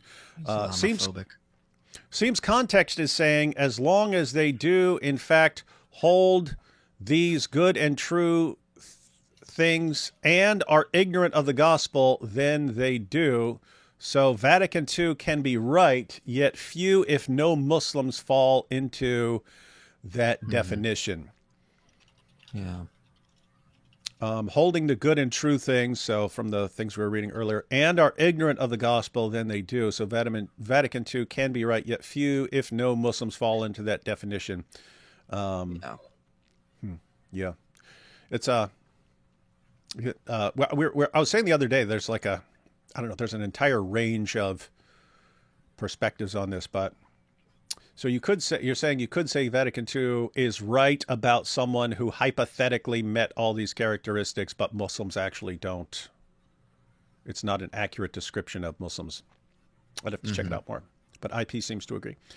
How do you feel about the Catholics rejecting the Trinity in the Old Testament, namely the theophanies, to defend these ideas? I don't even know what Catholics say about Trinity in the Old Testament. I was trying to go back to what I don't think that they reject that. I don't know what this person's getting at. Yeah, we're not sure about what Catholicism No, I don't teaches, think this is true. and not sure whether you're talking about particular Catholics or like official Catholic doctrine. I don't know, but if it's I would be surprised if official Catholic doctrine said that the Trinity is not in the Old Testament. You can say not clearly proclaimed or something like that. But if you believe in the Trinity, you have to believe that God was a Trinity in the Old Testament, right? So yeah, I'd have to. Not sure about that. Me and David are going to visit the men of El Zut. I'm pretty sure that's not true. That's not what the Catholic No. Church. Yeah. Roman Catholics define God different from true God. There are specific attributes that differentiate God from true God. If Muslims and Christians worship and adore the true God, then they both worship the Trinity. So you're saying there's a distinction between the true God and God. Let me go back. Well, if you're saying the faith of Abraham, and you say with us they adore the one merciful God, mankind's judge on the last day, you're clearly talking about the one true God and not just some generic God. That's the funny thing. So in those Hey, texts, hang on. Why did the names come back? I don't know. That's weird. Isn't that weird? Ah, that's interesting. Did it come back everywhere, or did it just not change on my channel? I don't know. Yeah, maybe they decided it was gay, so they brought it back. I thought they said it somewhere that they switched. No, matter of fact, I saw them. They said, yeah, we switched to. Guys, see it? So you see the name there, searching deeper, but then there's also it switched the other day, and I saw YouTube posting that They like that bet. They're going with that because those are unique, whereas a name, it could be the same. And so if you really want to know who people are, you got to go with these at searching deeper 795432 or something like that. Anyway, Searching Deeper says, "Wow, now I'm very shocked at the Roman Catholic Church. I now doubt if it is a Christian church. They make it sound like Muslims are saved. This is what happens if you aren't sola scriptura. No wonder West is confused." The Catholic Church does not say that there is that Muslims are also saved, or that there is also salvation for them. As I said, for any clarifications of this, I would recommend reading the declaration called Dominus Jesus, which was published in 2000, approved by Pope John Paul II, written by Cardinal Ratzinger, who later became Pope Benedict the 16th. And so it makes it very clear that while people might be, so it basically says other religions are false. There's only one true religion. However, those other false religions might contain certain things that might be truths, and might have, through distorted means, gotten certain true aspects about about the true God, for example. Which I would agree with. Yeah, so as a Catholic Church, we can hang on, and to be fair, and Paul said the exact same thing. Paul said the exact same thing in Acts 17, that you guys even know some of this through your own religion. You know some correct things. Sorry, didn't want to. Just wanted to show you had the Apostle Paul's stamp of approval there in what you're saying. Go ahead. Powerful. So the Catholic Church there says that these religions, as much as they might be false religions, might have true things, and the Catholic Church recognizes that there might be truths in those false religions, and those true things in those false religions are appreciated. However, it does conclude absolutely that there is an immediate and absolute necessity for evangelism, and and salvation is only within the one true Church of Christ, and there is no salvation outside of Christ. It also says, by the way, in the declarations of Vatican II, it clearly does say that that nothing ever diminishes the declaration of the Nicene Creed, that there is only one true God who is described exactly as in the Nicene Creed, and that there is only one true Catholic and Apostolic Church, and that there is no salvation outside of it. So the Vatican is quite clear on that. I wouldn't conflate any of these discussions with anything like that. Yes. So much for your sola scriptura argument. You'll need a better argument. Yeah. Let's see. Here's an actual argument. Christopher Tucker says, if we point to an apple on a tree, I say a fruit, you say a metal. One of us is right, the other wrong. Both see an apple. That's the Catholic view. And that's the problem with the argument. So I'm not even saying that this shows that the Catholic position is wrong. I'm saying this argument is bad because Anthony pointed this out when we were talking the other day. It's begging the question. Because you're assuming in this you're all talking about the same apple, and you're concluding, oh, see, we're just talking about the same apple. You can say different things. You can say wrong things and still be talking about the apple. Okay. Our question is whether you're both talking about an apple in the discussion, right? So just think. If you didn't know, in other words, if you're not there both pointing, say, we're talking about that thing, right? We're talking about that thing hanging on the tree, right? If you had no clue what you guys are pointing to, and one guy says, hey, I'm over here and I'm looking at something, it's an apple. And another guy says, I'm over here looking at something and it's metal. Would you conclude they're talking about two different things? I would until I had a really good reason to think they're talking about the same thing and one of them is just wrong. I would think they're talking about two different things. So, of course, David would. If I would. I would. Take a couple more and then we will jump back into the next opening statement. Church Father C. Arius worship the same God. Church Father C. Arius worship same God. So, I'm not sure what you're saying there. David, I emailed you a link to an X-Post. Please show the viewers. This totally blew my mind today. I saw you. I just looked at it. You're talking about Muhammad and Muhammad's relationship with Aisha, and then someone responded and said, so what is a child, or something like that. Oh, define a child. Kind of not our topic right now to be going through, so not going to be pulling it up, but I don't know why that would blow your mind. We hear that all the time. What do you mean, child? Yeah, we hear that all the time. Let's see. I see a bit similar to Cain and Abel. Abel, Christians, makes the proper sacrifice, and Cain, Islam, makes the improper sacrifice and becomes murderous, but they are both sacrifice to the same God. Once again, begging the question, you're assuming they're talking about the same thing. What is your basis for saying that when Muslims are talking about that they're talking about the same thing? That's what you could give a million examples like that, right? Like, again, I could say this cup is blue. You could say, no, that cup is red. We're clearly both talking about the same cup, and I would say you're wrong for saying that the cup is red. But if you didn't already know that and you're trying to make an argument, and one guy is saying, hey, I'm looking at a blue cup, and another guy says, I'm looking at a red cup, I would assume they're talking about two different cups. Right? I wouldn't assume that someone is wrong. I would assume that they're talking about two different cups. And I don't think this analogy works because both Cain and Abel have the same reference. There's the same God as before them. They're just doing the wrong practices. This would be better analogous to like if Muslims believed in the triune God, believed that Jesus was divine, but they didn't get baptized. They didn't partake of the Eucharist. They prayed to a cube in Mecca.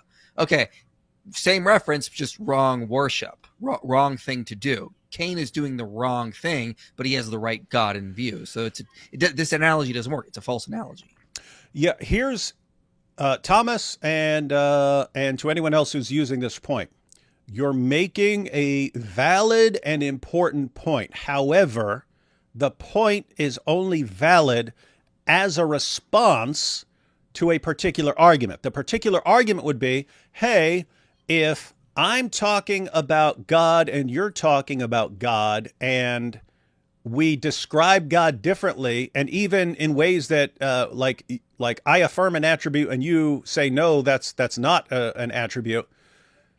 That if someone's saying therefore we're not talking about the same God, then you can bring up, wait a minute, you could be talking about the same thing and someone could just be wrong. Just like you could say, you could believe that AP here, you could say, hey, AP is 7 feet tall. I would say, look, I know him. I've stood beside him. He's not 7 feet tall. You can say, no. Why are you giving away my secrets, man? Yeah. You could say, hey, I was measuring my screen and comparing it with the bookshelves, and I used an app and it said he's 7 feet tall. And said, look, you're wrong about him. Okay, we're clearly talking about the same AP. So if someone is saying that describing someone differently or even saying false things about it means you're talking about two different beings or something like that, okay, that's when you bring this in as a response. You say, no, you can be talking about the same thing and even be contradicting each other in your descriptions and still be talking about the same thing. It's just one person's wrong. Okay, that can be the case. That does not show that Christians and Muslims are worshiping the same God. It simply shows that if a person's only argument is, well, we've got a different description, therefore it can't be the same God. It doesn't show your argument. It's only a response to an argument. And so we still need to see more as far as why this would be why you would. But can you quickly clarify that you neither confirm nor deny that I'm 7 feet tall? I neither confirm nor deny that AP is 7 feet tall. We don't want any jihadis to have any accurate information about him. Ben Shapiro had a diss track on Nicki Minaj, and he charted #1 on Billboard. When is AP going to release his diss track on Candace Owens? Tomorrow. That's a good point. Tomorrow.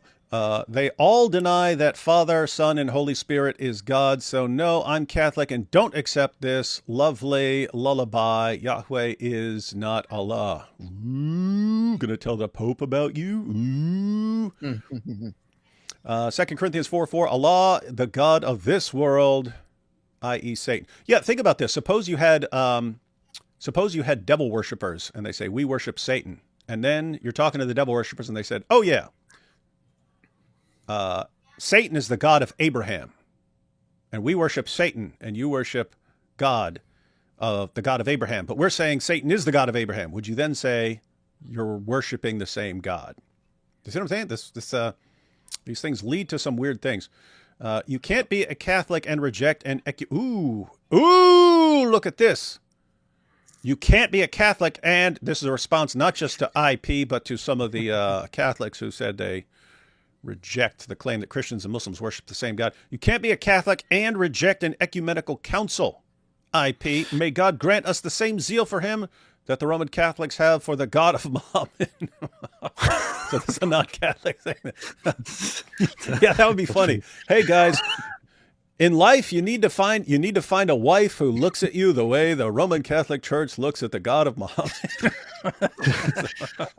That's pretty messed up. Yeah, no, my They're saying understanding adore. They're saying adore. Anyway, sorry, go ahead. my understanding too is that Catholics are, ought not to reject what an ecumenical council says, which would be the case here, but that there might be some nuance to the topic. Yeah, it can be nuance. Yeah, no, I get the point, and I can always see it. And if you include all your caveats and exactly what you mean and stuff like that, I can say, okay, kind of in that sense, yeah. The problem is, it's just it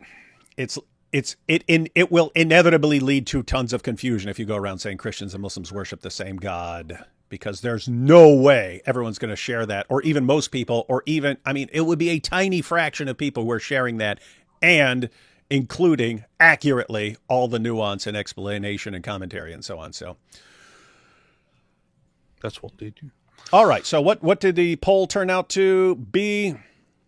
I asked, did Trent's arguments show that Christians and Muslims worship the same God? We played his arguments. Now there's more to the debate, so he, I'm sure, defends those arguments and so on. But as far as his opening statement, 86% of people said no. His arguments don't show that Christians and Muslims worship the same God. That's very rude, man. It's very rude, and I say possibly racist. I'm going to end that Definitely. poll. Then we're going to check out the next one. By the way, IP, you don't go as late as IP me too. and AP do, so just let me know when you need to cut out and go get your beauty rest.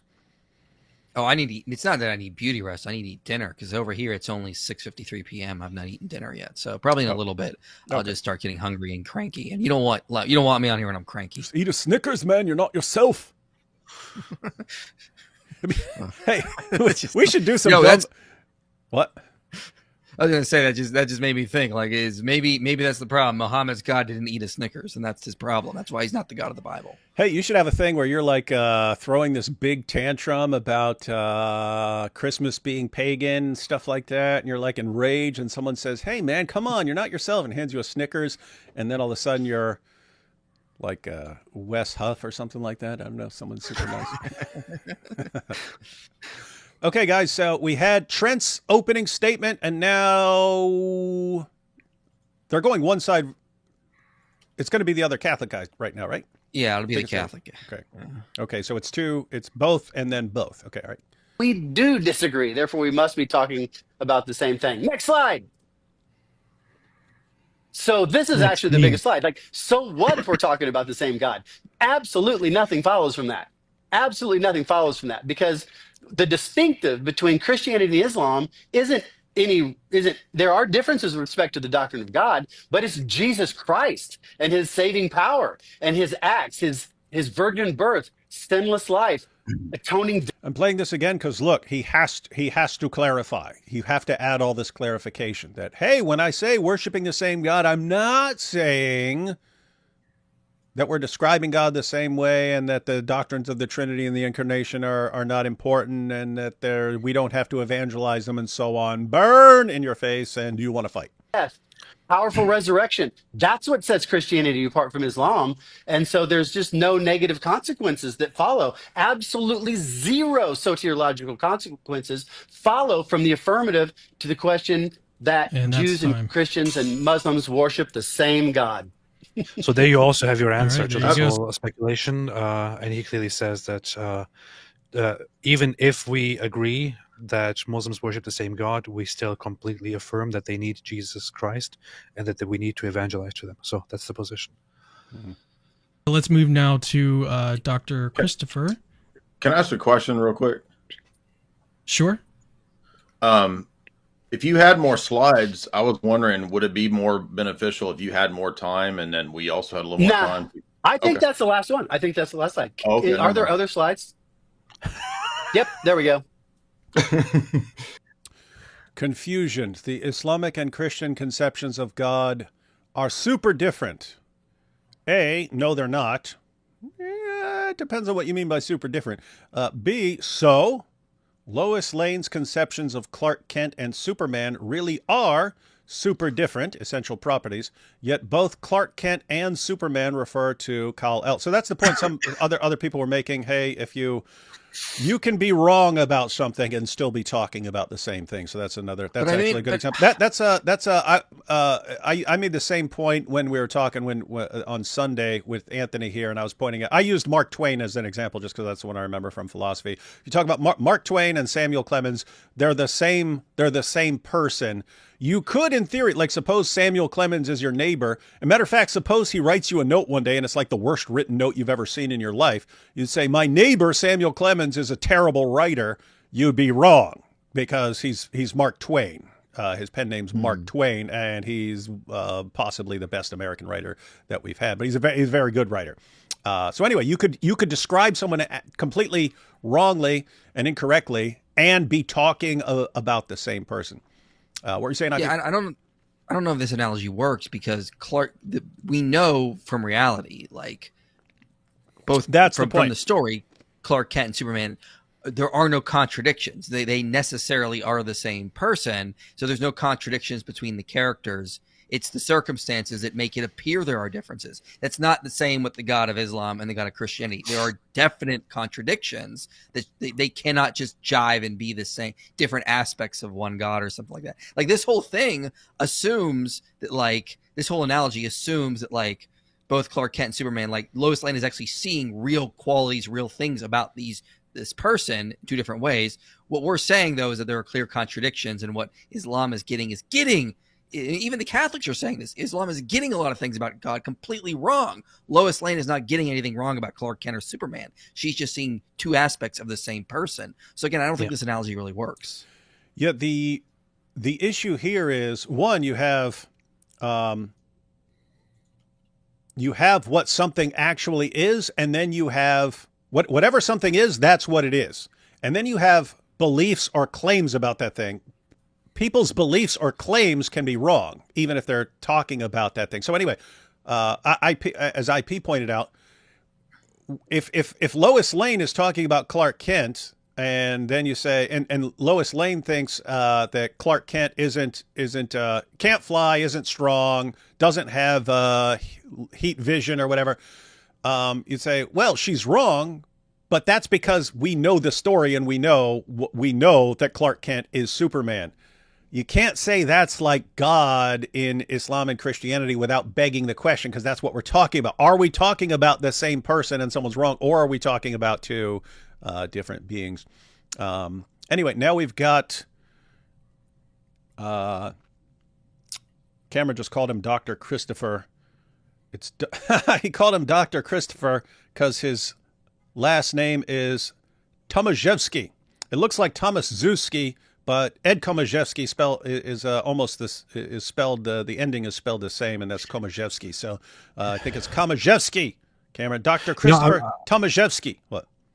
I'm just going to say one thing, which is that because we know how the Islamic conception of God came into existence, and how the Islamic religion came into existence, you and I can agree that Muslims don't worship the same God because they don't even they didn't even start from the same starting point. So their God necessarily relies on the very corrupt foundation, the non-Abrahamic foundation that it started out of.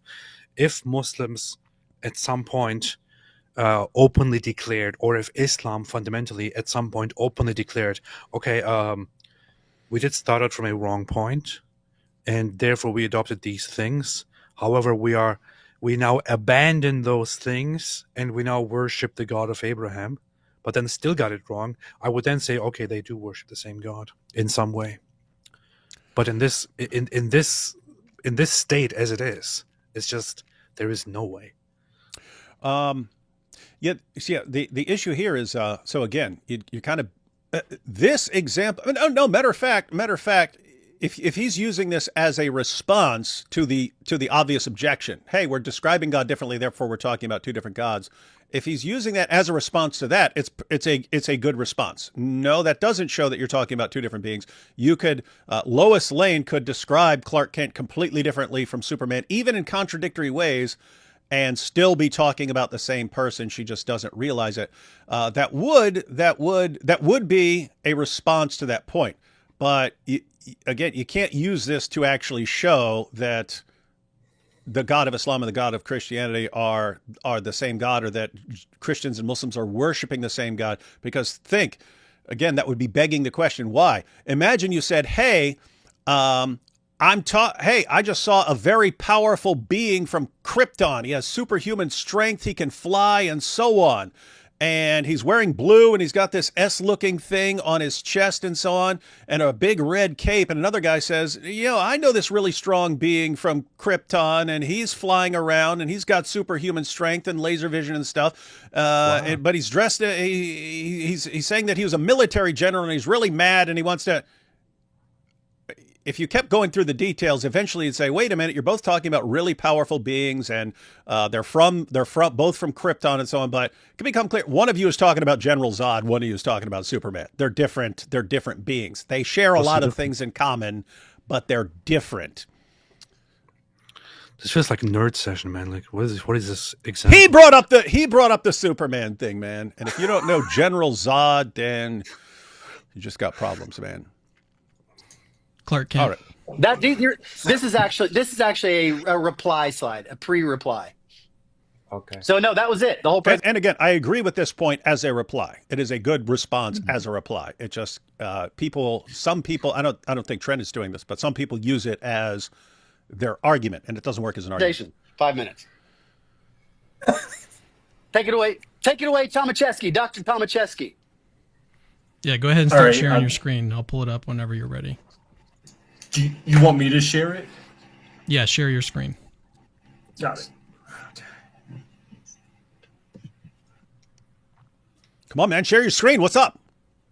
You what I have here?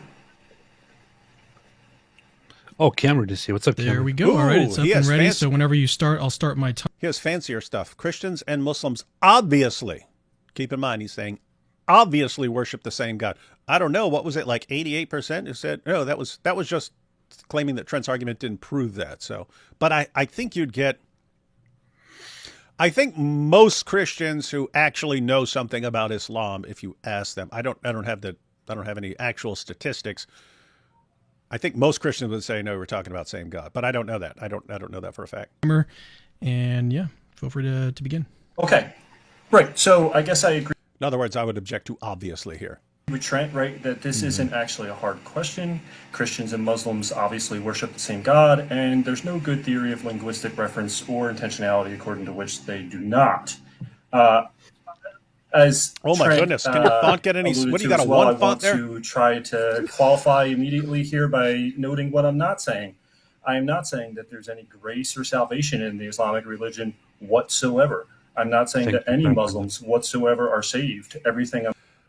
Guys, get the point? Because we keep mentioning this, but you have to pack all this clarification. It's like you understand that in saying Christians and Muslims worship the same God, it's like you understand that is going to be seriously misleading. So you have to explain what you're saying and what you're not saying. So I don't know. It's like you're saying, you guys obviously understand that when you say Christians and Muslims worship the same God, people are going to draw all sorts of conclusions about that, and some bad conclusions, some seriously bad conclusions, which is why you guys have to add so much clarification every time you say it. Well, to be fair, you know what Osho said, right? Oh yeah, he said, "But the people, consistent with the thesis that every Muslim who has ever lived is in hell. I'm not saying that there are any good reasons to be Muslim whatsoever. I'm not saying that anybody could be saved without explicit divine faith in both the doctrines of the Trinity and the Incarnation. I don't think they can, as a good Thomist. I'm not saying that Christianity and Islam are merely distinct revealed extrapolations of some near philosophical monotheism established by natural theology.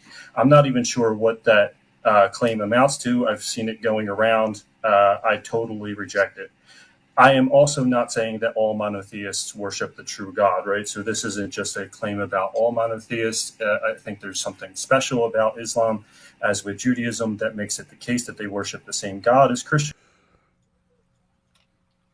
I got a problem with that, at least as far as Trent's arguments. Again, I think you could run Trent's exact same argument and use it in a polytheistic polytheistic context and say, hey, I believe in 50 gods, but this God is the God of Abraham, and we worship this God, and therefore we worship the same God because it's the God of Abraham. I think you could run the exact same argument. So I don't even know why you'd be insisting on monotheism. I don't think, for example, Mormons worship the same God as Christians. Okay. Wait, what? Wait, What did he just say?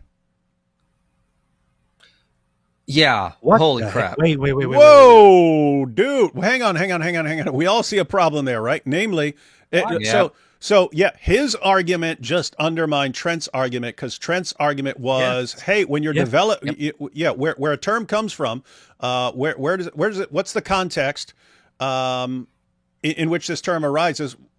Well, Joseph Smith is drawing his terminology about God and Jesus from the surrounding Christian context, and therefore he would have to be saying this. He would have to be talking about the same God and the same Jesus, even if he's saying things that are wrong. That's Trent's argument. I don't know if he's going to be arguing something different here, but if you say Mormons worship a different God, I have zero clue how you would say Muslims don't worship a. Yeah. This completely undermines Trent's point here. So Yeah. Yeah. It just seems like there's now a double standard going on. In your face, Trent! You just got wrecked by Christopher Tomaszewski.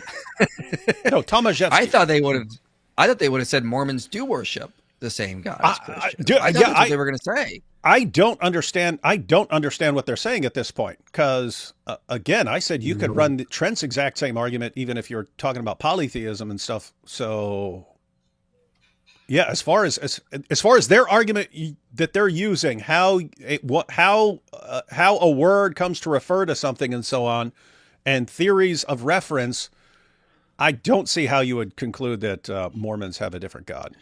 That's the thing. Like, I was being as charitable as possible and acknowledging that I guess I can understand that in some sense you could say Muslims worship the same God. While I don't agree with the conclusion, I understand where they're coming from, and you could say it in some sense. But in that sense, you would also have to apply that to Mormons. How do you not? Yeah. I don't even get it. No, it doesn't make sense now. Now I'm completely thrown off. I don't even know what to think anymore. I am seriously confused. I wish I could read all of his points. I wonder if I can actually pull it up in the original. We'll have this on the screen, but if I need to read anything, I can read it. All right, let's go. How can you possibly clarify that? There are some people who are saying, well, but no, it's because Mormons believe in infinite gods, many gods. So maybe you could let me. Is one of those the God of Abraham? Yeah. Do Mormons believe in the God of Abraham? If yes, then they're referring to the same God. And if they're wrong, you say they're wrong about everything. They're wrong in their descriptions, and they're wrong about all these other gods, but they're talking about the same God of Abraham. I don't know how you avoid that given what these guys said. Yeah. So I think what they're trying to say is the Mormons are just technically kind of atheists in a lot of their beliefs. They don't believe in an infinite, eternal creator like Christians and Muslims do. They believe that God, our God, was a guy on a planet, and he got appointed to godhood, and then he gets his own planet, and then we're going to get like that kind of things if you're a faithful Mormon. And there's just an infinite chain of gods going back, and it's all just people on planets. They all had a beginning. So I guess you could say there's a huge ontological difference. But on the other side, if you're going to bring in those ontological differences between the God of Mormonism and the God of Christianity, you got to do the same with the God of Islam, who's not a Trinity, who's got two right arms, who's got two right hands and a shin. And I mean, there's all sorts of ontological issues that are now going to come up. So yeah, this is a double standard ultimately. And also the historical difference, the reference, the starting point difference. Remember the first argument that Trent made, which is that that if it originates within the context of furthering the biblical narrative, for example, we can establish that this is not how Islam originated.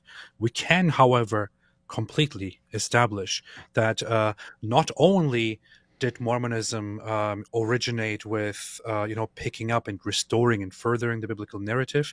It also directly grew out from a Christian environment and a Christian culture. So if you want to say that one of these worships the same God, and you have to pick one, it would have to be Mormonism, not Islam. I don't even get it. Yeah. Yeah, because even Mormons conclude the Bible as like scripture. Like they use the King James. I mean, it's, oh boy, yeah. This creates all sorts of new issues that I didn't even think about. Yeah, and yeah, I'm wondering how much Dr. Tomaszewski knows about Islam, because it's one thing if he understands all the weird stuff. They both don't know anything about Islam. Okay, because Except that's a possibility. So it's a situation where if they knew the details, they wouldn't be like, oh yeah, Mormons not same God, Muslims yes same God. Because I mean, just think about it. If you hear about Islam and you hear how Islam is portrayed, it's just we worship the one true God and so on. You think, oh okay, well that's good. When you get into the details, pretty weird, creepy stuff. But let's see what he's arguing here. I don't think, for example, Mormons worship the same God as Christians. Okay. So it's got a one font here. A one font. I actually pulled it up here so I can read stuff. Oh, okay. So this slide is about, he's going to explain it, but this slide is more examples of how people can describe something differently and yet be talking about the same thing, or describe something that they don't know about or don't fully know about and be talking about the same thing. Just a little bit of a quick primer on common sense about reference and intentional action, right? We use words to refer to objects in the external world all the time, and we do so even under circumstances in which we know very, very, very little about the external object in question. For example, Jack the Ripper refers to a serial killer responsible for a series of murders in the Whitechapel area of London in 1888. It doesn't matter who you think Jack the Ripper is, how tall he was, whether he had facial hair, how he committed the murders. You could get all kinds of things wrong about him. Nevertheless, the term Jack the Ripper. What? I like this guy now. He talks about serial killers. My favorite topic. Oh, I was thinking I thought you were talking about Jack the Ripper. You like Jack the Ripper. I was like, gosh, just messed up.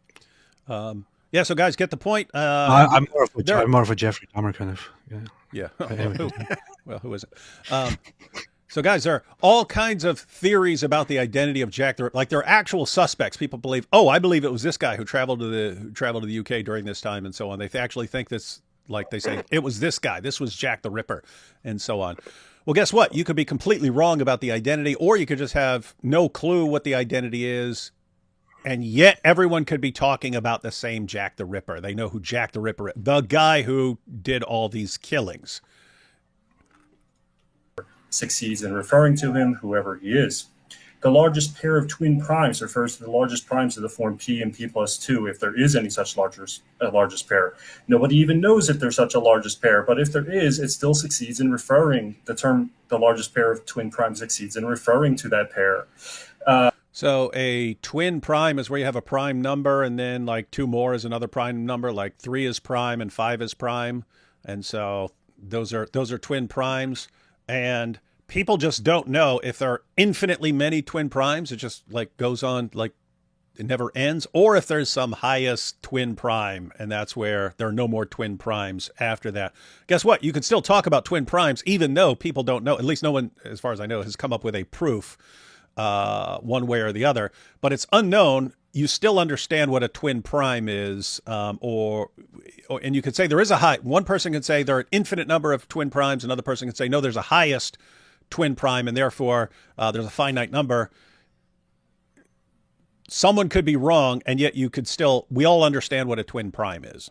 And finally, Jesus of Nazareth, right, refers to a first century Jewish preacher born to the Virgin Mary in the Roman province of Judea. It doesn't matter if you think he's God or not. It doesn't matter. You see, Catholics say it doesn't matter if you think Jesus is God. how many of the narratives in the gospel you think are true of him, so on and so forth, it succeeds. So what follows?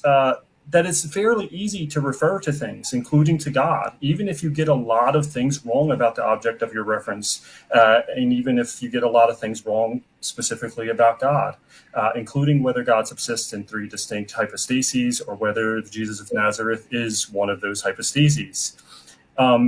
And so it's easy to refer to the true God. It's also fairly easy to worship the true God because worship is an intentional action like reference. There's no good reason to think that having the correct intentional object for worship is any harder than having the correct intentional object for reference.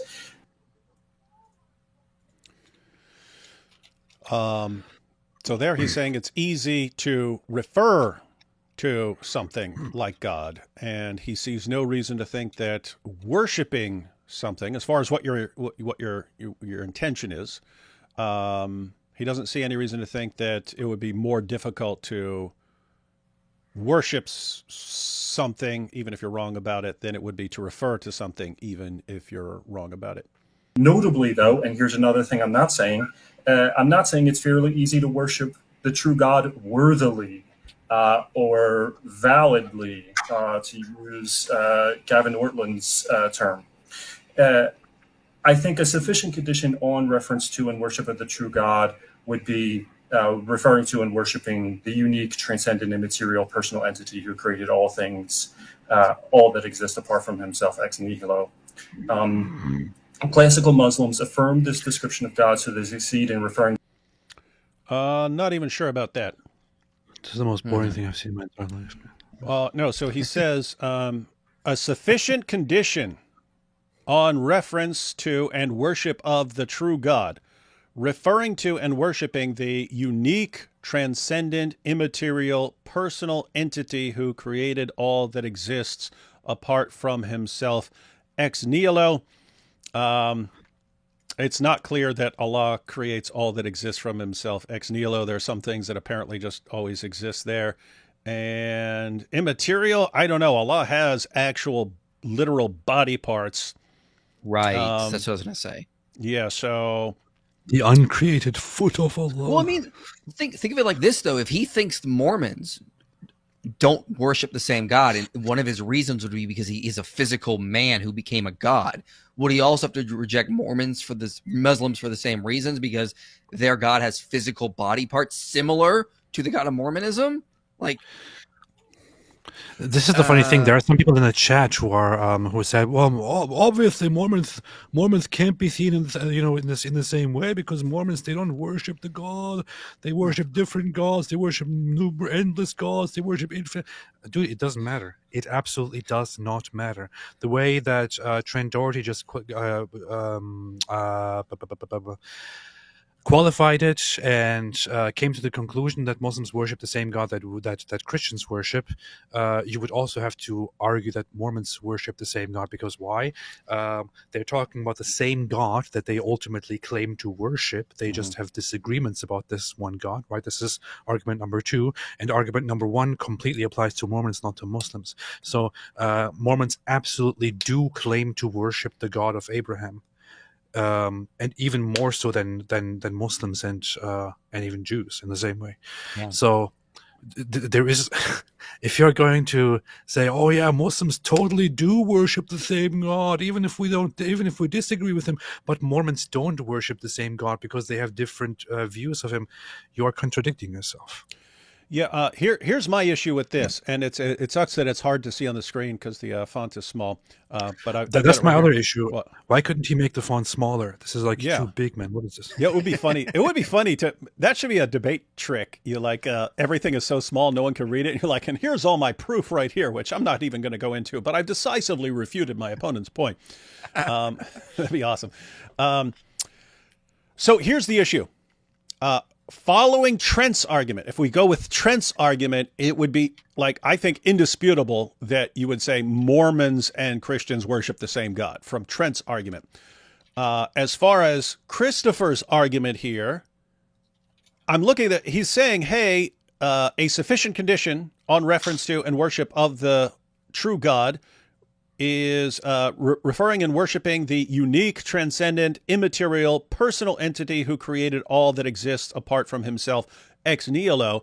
And I think what he's saying is this is sufficient to say you're talking about the same God, but Mormons don't believe that about God, and therefore Mormons aren't worshiping this God. Muslims do believe this, and therefore they're worshiping the same God because they're meeting this sort of these core requirements. The issue there is, how's it not kind of arbitrary what you're listing as the core requirements of talking about the same God? Why not put triune there? Why not add triune in there? You could toss triune in there. Yeah. So one, we already pointed out, we're not. Put it this way: definitely not all Muslims would meet that requirement. Some Muslims would meet that requirement. There are other Muslims who their entire sects of Islam would have problems with this definition. Right. But suppose all Muslims adhered to this. Well, what if Muslims just said all powerful? You say, a sufficient condition for saying that we worship the same God is you believe that God is all powerful. Okay, well, I believe God is all powerful. They believe God is all powerful. Therefore, we're talking about the same God. You can put anything you want on your list. So why are you listing just the things that you think line up with Islam and not the things that make a difference when you could easily put very important features of God and put those on the list and say, therefore, Muslims aren't. So anyway, my point here is you just made the entire thing arbitrary. What are you going to put on your list of sufficient conditions to say that you are talking about the same God? So you're saying these, and if we go ahead and grant that Muslims believe this, then you say, okay, Muslims are worshiping the same God, but Mormons aren't, so they're excluded. Okay, why don't you put some things that Christians, Muslims, and Mormons all agree on, and therefore we're all worshiping the same God? If you could just say it, if all you have to do is list it, and so you could do that. You could put requirements that would make Mormons worship that would make us say that Mormons worship the same God. All you have to do is put some different things on there. Or you could add to that list even very important characteristics of God or features of God according to Christianity that would mean that Muslims don't worship the same God. So, I see some problems here. But let's go ahead and let him finish. Doing it, 1 therefore, minute. and worshiping him. It doesn't take more than that. It's just really easy, right? Moreover, we have a number of theological affirmations that this is the case from Paul in Acts 17:23 through 25, where he says, that he preaches to the Athenians the unknown God that they worship. Right. Okay, we have an affirmation from Gregory Palamas himself telling. Well, hold on. With telling Acts, his fellow. What's that? With Acts, I sort of addressed that again. The difference is with Acts, it says that you worship the unknown God. You don't know anything about this God. I'm going to tell you who he really is. Muslims present a God who is contradictory to what we see in the scriptures, to what we see in Christian doctrine. Mormons do the same thing. That is why we could say they are not worshiping the same God as we do. If someone comes to you and says, I worship the unknown creator, no one knows who he is vast, and I'm like, oh, okay, that's Jesus. Let me tell you more about him. Because I'm not going to if I start teaching him about Jesus, about the triune God, he's going to learn all this new stuff about God that is not going to contradict what he already believed when he was worshiping this unknown creator. When you do the Muslims, they're going to be like, no, you're saying things that already contradict what we believe about God. And so that's where the problem happens. That's why Acts 17 doesn't work. Yeah, I would say, I don't think you can prove what he's saying from Acts 17. Mm-hmm. Orthodox believers, right, to watch not to suffer anything like these ill-minded Muslims, not in regard to their reverence of God, obviously affirming here that they do indeed reverence God. And finally, from the living patriarch of Moscow, I know we have here Muslims and Christians. Everyone is inquiring to the same God, a creator, and in answer to that, we are getting God's real help. So even contemporary Eastern Orthodox patriarchs believe it. Hey, he's quoting Orthodox guys? Yeah, to say, look, even your patriarchs believe the same thing. Wait. Because this is weird because everyone's been flipping out on Jay because apparently he quoted a bunch of Catholic stuff to argue that, to say, hey, your own sources say that Christians and Muslims don't worship the same God. And then people said, oh, that's lame. But anyways, Christopher doing the same thing here, but just in reverse. We'll see. This. Okay, and I'll save my last slide for rebuttal. All right. So Jay, when you're ready, we'll go ahead and share your screen.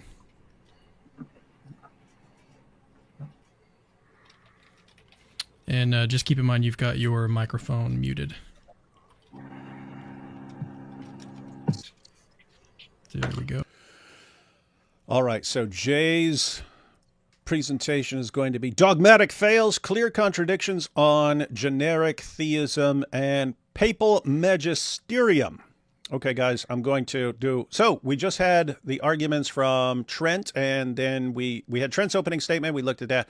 And then we had Christopher's opening statement. I'm going to do a poll right now.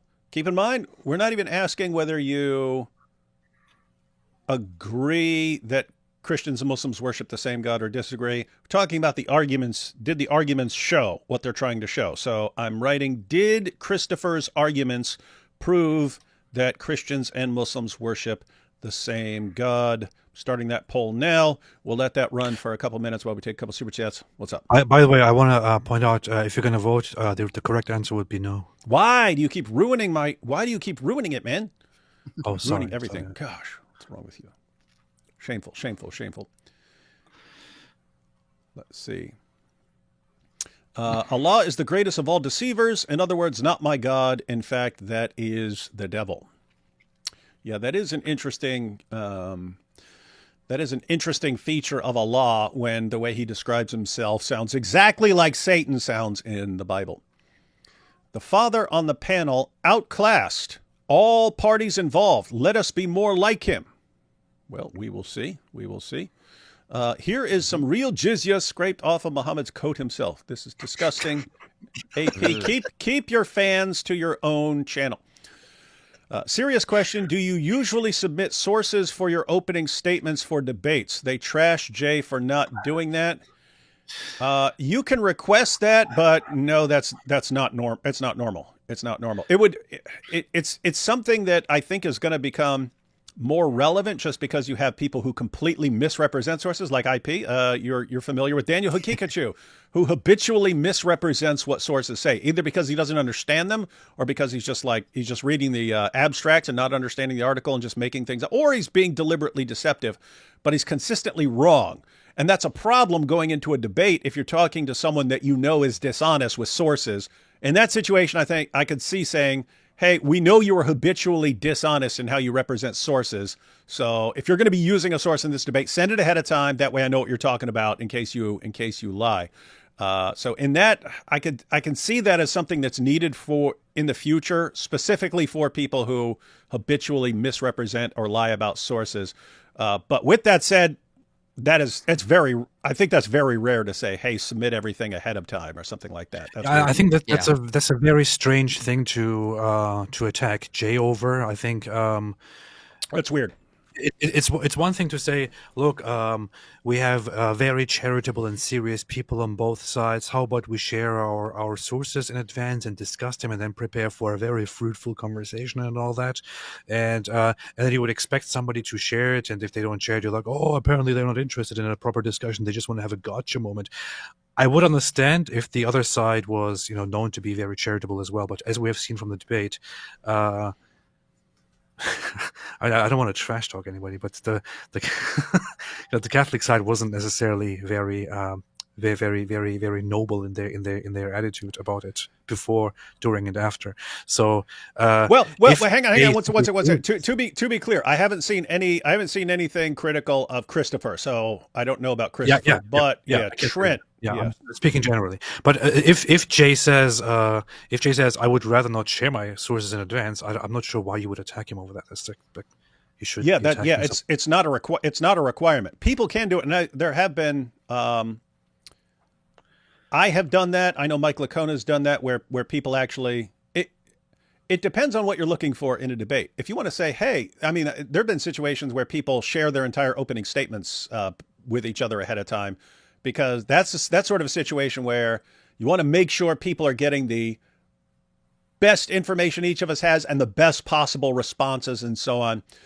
So that can be done, but both parties have to agree to that. If someone says no, then That's not on them to share everything ahead of time. So yeah, I don't think that would be a good criticism. Evident from thousands of ex-Muslim testimonials where Muslims desperately searching for Allah, then Jesus showed up in their dreams. What do you mean is evident? That Christians and Muslims worship the same God, and so they're searching for Allah, then Jesus shows up? Or you mean Jesus is different from Allah? I don't know what you're saying is evident. I wouldn't use this as evidence for anything at all. Mm-hmm. Been watching Sam Shamoon all day. Radicalized now. Ric Flair. Woo! Quick question. Who said we on Big Up? Oh, who's, what do you mean? Whose side we on? Big Up, fellas? I definitely lean towards the Christians and Muslims don't worship the same God. So you're on Me the too. Orthodox side. Just say it, man. Yes, I'm Orthodox, you see. This is for the Rings of Power reference, which is possibly the nerdiest thing that's ever been said on this channel. Hey, I made your channel so awesome. You're welcome.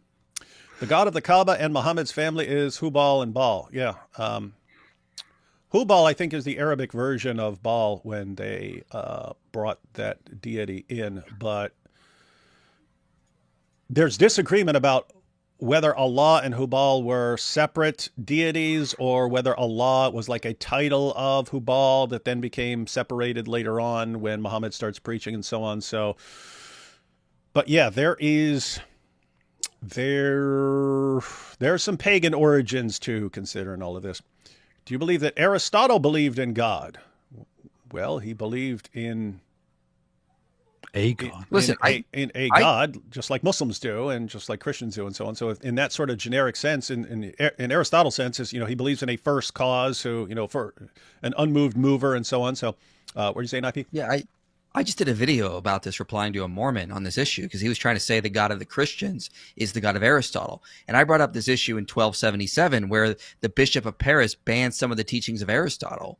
And this is, but he didn't ban them because he was anti-science. He banned certain aspects that Aristotle taught that limited God's omnipotence. And his whole point was, we don't want to limit God's omnipotence. We should be able to explore all the options when we're doing natural philosophy. We shouldn't be limited by Aristotle. So I made the point here is that, like, yeah, Aristotle did believe in God, but it was not the God of the Christians. So, like, I was already arguing this like a month or so ago on this whole issue. So, yeah, Aristotle believed in God, but he didn't believe in the God of the Bible, though. So wait, so you started all this stuff? Differences. You started all this stuff, and then Cameron is just reacting to you. I apologize, Cameron. IP is the one who decided to cause massive division. I am the real problem. I was going after a Mormon. A Mormon was saying the God of the Christians is the same God as Aristotle. And so it seemed the Mormon was saying, we don't worship the same God. You guys worship the God of Aristotle. And I was saying, no, we don't. But you're right. We don't worship the same God anyway, at least for that point. Joe Heschmeyer from Shameless Popery, I like that channel name, has a good explanation on this. It's not that we don't worship the same God. Rather, Islam's concept and misunderstanding on the nature of God, Rome has spoken. Yeah, we understand that's the position. The position is that Muslims are wrong about a lot of details, but they're talking about the same God.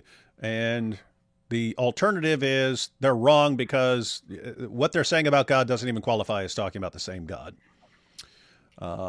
Satan wants to be worshipped as God. And yet, if you are talking about Satan and saying you worship him, and it's in the context of discussing things with Christians and Muslims, according to Trent, you would have to say you're talking about the same God, and the people who refer to him as Satan are just got some details wrong. We have to accept Surah 65:4 was sent by Yahweh. No, not even if you agreed with the argument. No, not even if you agreed with the argument. That's not what they're saying. No. What are they saying, AP? Are they not saying that? No. Okay. Yeah, so they can say, no, that didn't come from God, but when Muslims are worshiping God, they're worshiping the same God as us. They're getting things wrong. So the Catholic position can completely and fully agree here that Muslims have a corrupt religion, that they received or that they got corrupt so-called revelations, that Muhammad got things wrong and made things up and so on, but that they refer to the same God and therefore they somehow worship the same God. So they're not saying that the same God actually sent them those true revelations and all that. So these are two different points. 1 John 2:23, no one who denies the Son has the Father. He who confesses the Son has the Father as well. Is this not case closed? No, it's actually Nope. not, because they're saying yes, have as far as like relationship with the Father and the Son. They're not saying, the Catholics aren't saying that you have the Father and the Son. They're saying you are, whether you, even if you're not aware of it, when you're worshiping God, you're worshiping Father, Son, and Holy Spirit. You're just wrong. You're just wrong in the detail. Again, it would be like the example of if you knew Clark Kent and you're talking to Clark Kent, you don't realize you're talking to Superman there. You don't realize there are all these things that you don't know and that you're wrong about, and so on. So that's the idea. Take like 2 or 3 more, and then we'll jump back into Jay Dyer's opening statement. Sahih Bukhari, Volume 5, Book 59, Hadith number 661. Circling around the Kaaba, same pagan practice of circling around a stone. Muslims worship a pagan god. Yeah, the context is paganism. I had to try really hard to find this stream. Wouldn't come up despite subscriptions and multiple searches. Therefore, sending some support for this important work. Ex-Muslim follower of Jesus here. Awesome stuff. Awesome. Very awesome.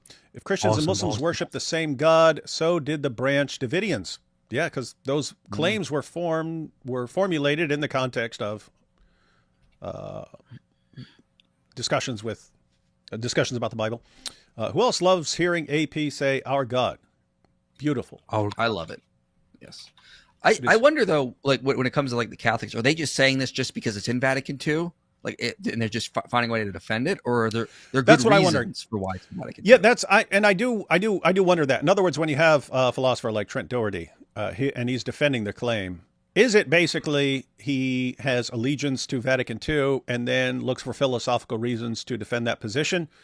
Or is it like totally separate? In other words, if Vatican II never existed and the Catholic Church never said anything about this, would he still be making the same argument just based on ideas of reference and so on?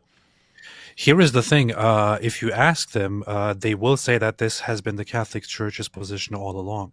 So they will claim. I think Cameron, if you're still here, you can probably confirm that. But Cameron and Trent and the others will also claim that that this is nothing new, that this is clarified only in Vatican II, and that this was generally the historical perspective as well.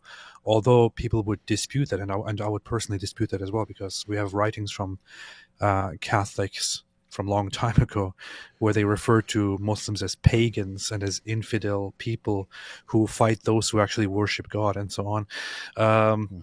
But I would say, even if they don't want to say it, it kind of looks like they're doing this because it's in Vatican II. Interesting. Here's an interesting one. Sorry, but the Eastern Orthodox Church, this means UAP. Careful now. Sorry, Careful what you say now. But the Eastern Orthodox Church, of which you are a catechumen, agrees with Vatican II in your face. No, they don't. Well, you've got the timestamp here. Go to timestamp 42 minutes of video exposing Jay Dyer by capturing Christianity. If you are correct, nobody worships the same God, because even Eastern Orthodox disagree with each other. Okay, I don't need to go to the timestamp to know that this argument is problematic, because I've already said, and I said this on Sunday. They're basically two extremes. There are two extremes, right? One, you could go to one extreme and say anyone who worships anything is all worshiping the same thing.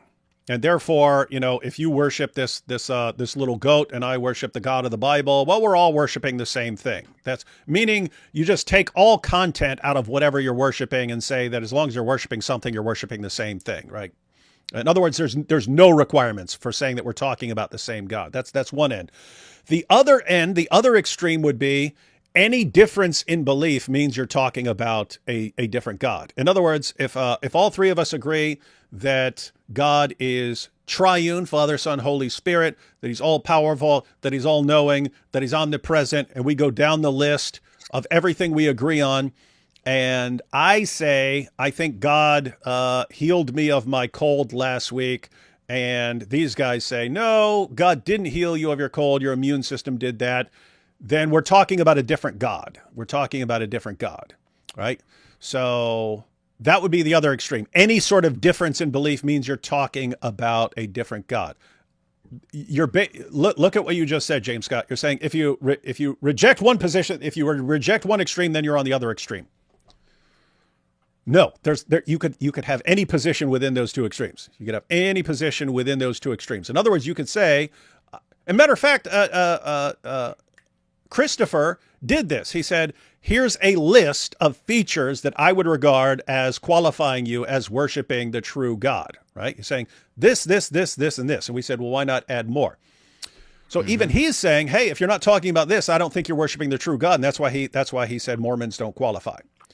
So point is, and guess what? That's different from Trent's position. I think Trent would have to, given his argument, he would have to say, no, Mormons are worshiping the same God. You can have a variety of positions between the two extremes. And you could say Muslims aren't worshiping the same God, because you could take Christopher's list and just add triune to it and say, okay, Muslims aren't worshiping the same God. So it's what are you putting on the list? What are you putting on the list? But you can't say, well, if you reject the Catholic position, then you have to say we're all worshiping different gods. Yeah. If you want to make the position that certain Orthodox patriarchs, for example, made statements that seem to be in agreement with this Catholic position, that wouldn't be a very good argument. There is absolutely no ecumenical council, nothing that is expected to be accepted as true by Orthodox Christians, which says that Muslims worship the same God, or that we are supposed to regard everyone who claims to worship the same God as worshiping the same God.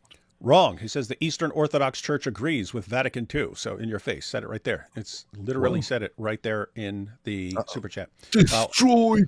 Do this one, and then we'll jump back into Jay's opening statement. Imagine we're a Shakespeare fan club. Someone else comes along with a book poorly imitating him and getting it all wrong, and they say our books are corrupted and they're the true Shakespeare fans. Yes, you would say that you're all talking about Shakespeare. Thank you for proving the point of Trent and Christopher. All right. Wait, let me just take a screenshot of this poll. This ended at, I'm going to end it now, but 87%. So the question was, did Christopher's arguments prove that Christians and Muslims worship the same God? 87% said no. In your face. This is why I like our live streams, man. This is why I like our audience, because they always give the right answer. See? They do, yes. Oh, hang on. Hang on. I have to screenshot that because it just switched to 86%. So somehow, in the space of a couple seconds, the argument got better. Weird stuff. Ending the poll now. If you didn't get to vote, better luck next time. All right, let's check out Jay's opening statement here. Dogmatic fails. Cool. All right. When you're ready, I'll start the 5-minute timer. All right, I'm going to take a different course. I'm going to have to go fast because there's a lot of slides. I'm going to leave FDA for the semantic theory reference, and I'm going to take the course of pointing out that Roman Catholic magisterium itself has already stated in the past what the correct view of Islam is that we would agree with. And today, Vatican II's documents contradict those previous statements. So I'm going to show that very quickly and very clearly. If we go to Pope Urban II calls for a crusade at the Council of Claremont in 1095. There's no reading that. Here, the Muslims are referred to as the infidels that worship demons, and this is the beginning of this turbulent relationship infidels from a crusade perspective. There is an earlier reference to extirpating them by Pope Sergius. 12th Ecumenical Council says that in terms of the, quote, Abrahamic faith, Lateran 4, 12, 15, Jews, for example, are not brothers in the Abrahamic faith because they are seen also as being heterodox, filthy, and like the Saracens, and are in fact supposed to wear different things in public, and that Christian princes, in fact, should suppress Judaism and Jewish power. Now, they keep this in mind because today we're talking about whether Jews, Christians, and Muslims all refer to the same, quote, God. It doesn't appear to be the case. And in the Middle Ages, they thought this way in this. And I understand that people are going to say, well, but Thomas teaches natural theology in the Middle Ages. I find it so funny that Roman Catholic theology is guided by... What are you saying? I find it so funny that Jay just went for the most hardcore. bad stuff from the Catholic history. You know, this whole thing of dressing religious groups in different ways is something that is in the Christian world found in the Catholic world, and it is kind of a messed up example of discrimination. But I think the first example that he actually brought there, which is where they refer to Muslims as what was it, as pagans who worship demons. I think that reference there, Cameron later and others had a problem with and said that it's actually a mistranslation. Which one? Because it actually says the first reference that he brought, which says that Muslims are described as pagans who worship demons. The actual Latin text there says that they are servants of demons. And Cameron says that is different because it doesn't say they are demon worshippers. It just says they are servants of demons.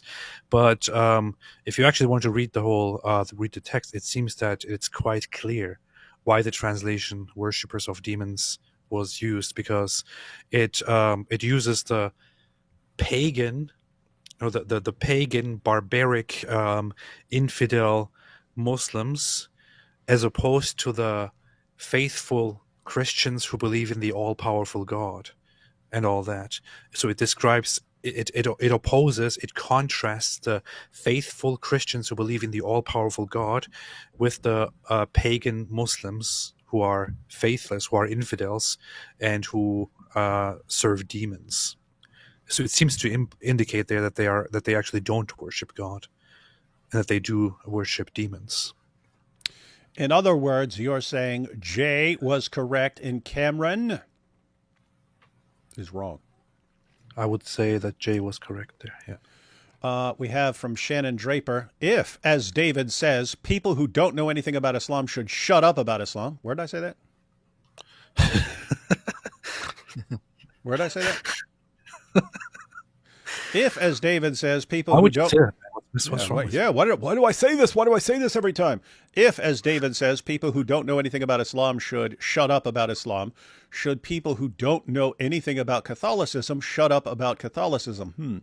You'd have to refer to what I was saying. I don't believe people have to shut up about things. But if you're going to use a claim in an argument, and in your argument in a debate, you're saying things, you should make sure that what you're saying is correct. So yes, if you are talking about Catholicism in a debate, you should know what you're talking about. Yes. And if you don't, if you say something and you're wrong, then it is completely fair and legitimate to correct you and say, you don't know what you're talking about. Yes. So, hope that clarifies things. Back to Jay. It's magisterium. That's what Catholics are bound by. It's not an academic guided faith. It's actually a magisterial faith. The Fourth Lateran Council calls for a crusade, the Fifth Crusade, and to abandon this duty results in excommunication. So if you do not fight against the Muslims, you are then excommunicated. Duty. The Fifth Crusade, 1217, Pope Innocent III again does a papal bull, Quia Maior. Muhammad is in fact Antichrist. The religion of Muhammad is Antichrist, and thus the deity referred to here is in fact not a correct worship.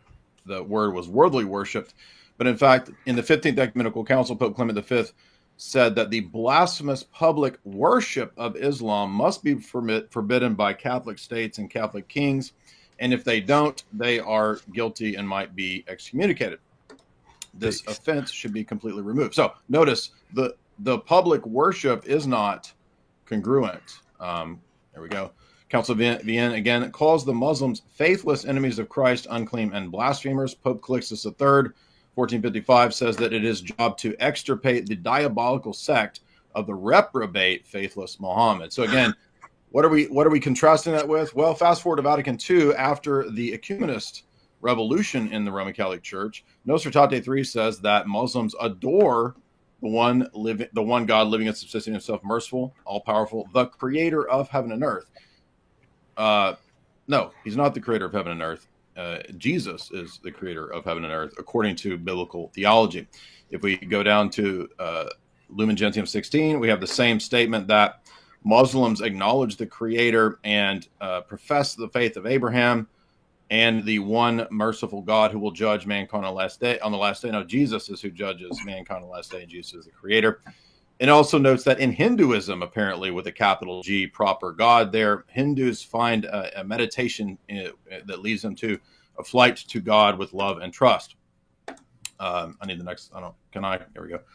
Biblically, how do we have this? Psalm 95: the gods of the nations are devils. So the references there do not attain to God. In 1 Corinthians 10:20, the gods of the heathens are devils. The sacrifices are offered to devils.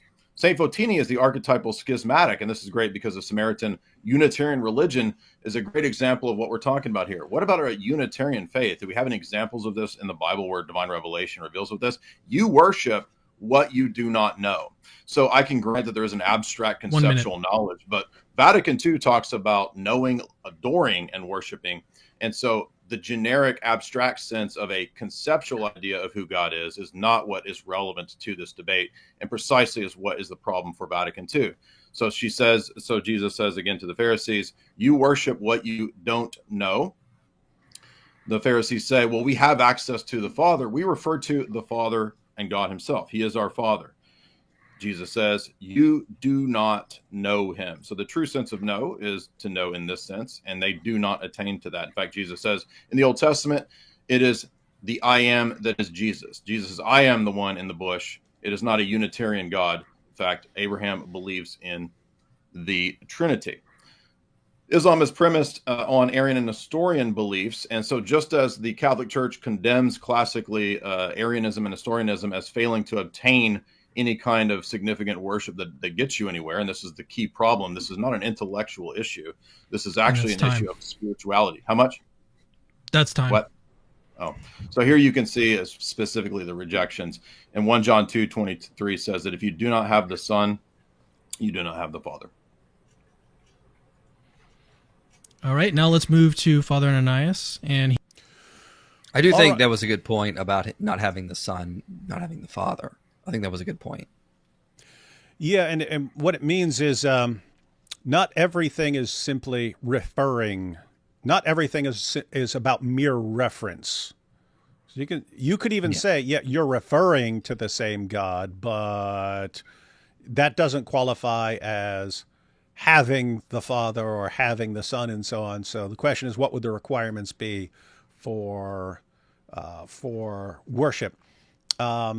So as far as Jay's argument, what is Jay's argument? Is Jay's argument basically, hey, I'm talking to two Catholics here, and even you Catholics yourselves, you've had this in your sources that they're not worshiping the same God, and Vatican II came later and changed it, and it's wrong, and it's clearly wrong. Is that basically the argument? Is that what you guys got? Yes. Yes, that's what he's saying. He's saying that the Catholic Church was actually originally correct about this, but then Vatican II came and corrupted it all. All right, so there would kind of be 2 points. That would be, one, they got it, your own like former popes and so on, or whoever's in charge, agreed with what I'm saying, that Christians and Muslims do not worship the same God at various points until recently, when we had Vatican II, and because of an ecumenical agenda, they changed and they're wrong. Yeah. Okay. All right. So I'm going to do the poll here. Did Jay's arguments prove that Christians and Muslims don't worship the same God? Did Jay's arguments prove that Christians and Muslims don't worship the same God? Here again, ladies and gentlemen, I'm not saying whether you agree with Jay or you agree with Vatican II or whatever you agree with, just what do you think the arguments showed so far? And then we've just got one more, and that's probably all we'll get through because we've been going for a while. By the way, before you answer the poll, just kidding. All right. Did Jay's arguments prove that Christians and Muslims don't worship the same God? All right. Take a couple more super chats while people are voting, and then we'll check out the last one here. Keep up the good work, gents. Jesus is the only way. IP from a young Earth creationist. Love you, brother. Thank you. Appreciate it. Good to hear. Yeah. That you see, it's young Earth creationist. It's a different God from IP's God. If you believe Muslims worship a different God, doesn't it follow that when they say God did not become a man, they are making a true statement? This is where you get into the disagreement issue. If you believe Muslims worship a different God, doesn't it follow that when they say God did not become a man, they are making a true statement? I think the position would be your God doesn't even exist. So, yeah, you could say, of course, your God didn't be. You could say that to a Muslim. Say, hey, Allah did not become a man. Okay, well, Allah's not God. He's not a real God. So, Right. who cares? Yeah. But the underlying assumption here is, hey, when you are talking to Muslims, you're saying, hey, wait, God became a man. They're saying, no, God didn't become a man. You're having a disagreement. Therefore, you must be talking about the same thing. Because if they were just saying, hey, we've got some different God, and he didn't become a man, you say, well, I don't care about your God. My God, the God I believe in, did become a man, and so on. Anyway, let's see. Aliens versus Predator movie doesn't mean these two stories were always tied. That was a retcon by a later writer. The Quran is a retcon that says Hubal equals Yahweh. Powerful. It is a retcon. That is a good way to describe it. I'm not saying that one cannot wax philosophical on this, but when Aaron pointed to his golden calf and said, tomorrow is a feast day to Yahweh, were they all worshiping the same God? No. The effects of that day proved it. And I'm guessing the response would be, well, yeah, they were. If you were to call a golden calf, if you were to make a golden calf and call it God, then you'd be talking about God, but just worshiping God completely inappropriately. Something like that, I'm guessing. You have millions of Muslims uncompelled to search for the truth of Jesus, Trent, because they think they worship the same God and they don't. That is the so what. Sorry, I freaked out a little.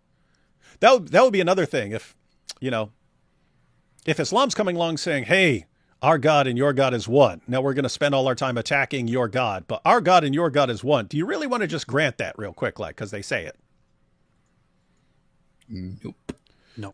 There is only one truth, regardless of peeps get it wrong. God still knows one's heart. You know not what you worship. John 4:22. Christians are called to let all know the truth. FYI, not Catholic. Yet you're defending popery here. Hey, IP, what debate topics are you offering for the Bless God Summit? Depends on who we can get as an opponent. I'd like to continue debate, like, which is better for humanity, Christianity or Islam, Christianity or secularism. Depends on who the debate opponent's going to be. Ruslan's not found anyone yet, but hopefully we can get that set up soon. I'm just thinking about my debate I have this coming month on which is better for humanity, Christianity or Islam, which will be on Rattlesnake TV, I think on like the 22nd. So I'm just thinking about that right now. All right, we'll take two more, and then we'll check out the last opening statement here. Last month, Filioque. This month, Lumen Gentium. Next month, going to be leaven versus unleavened bread in Eucharist. Someone hates apostolic churches.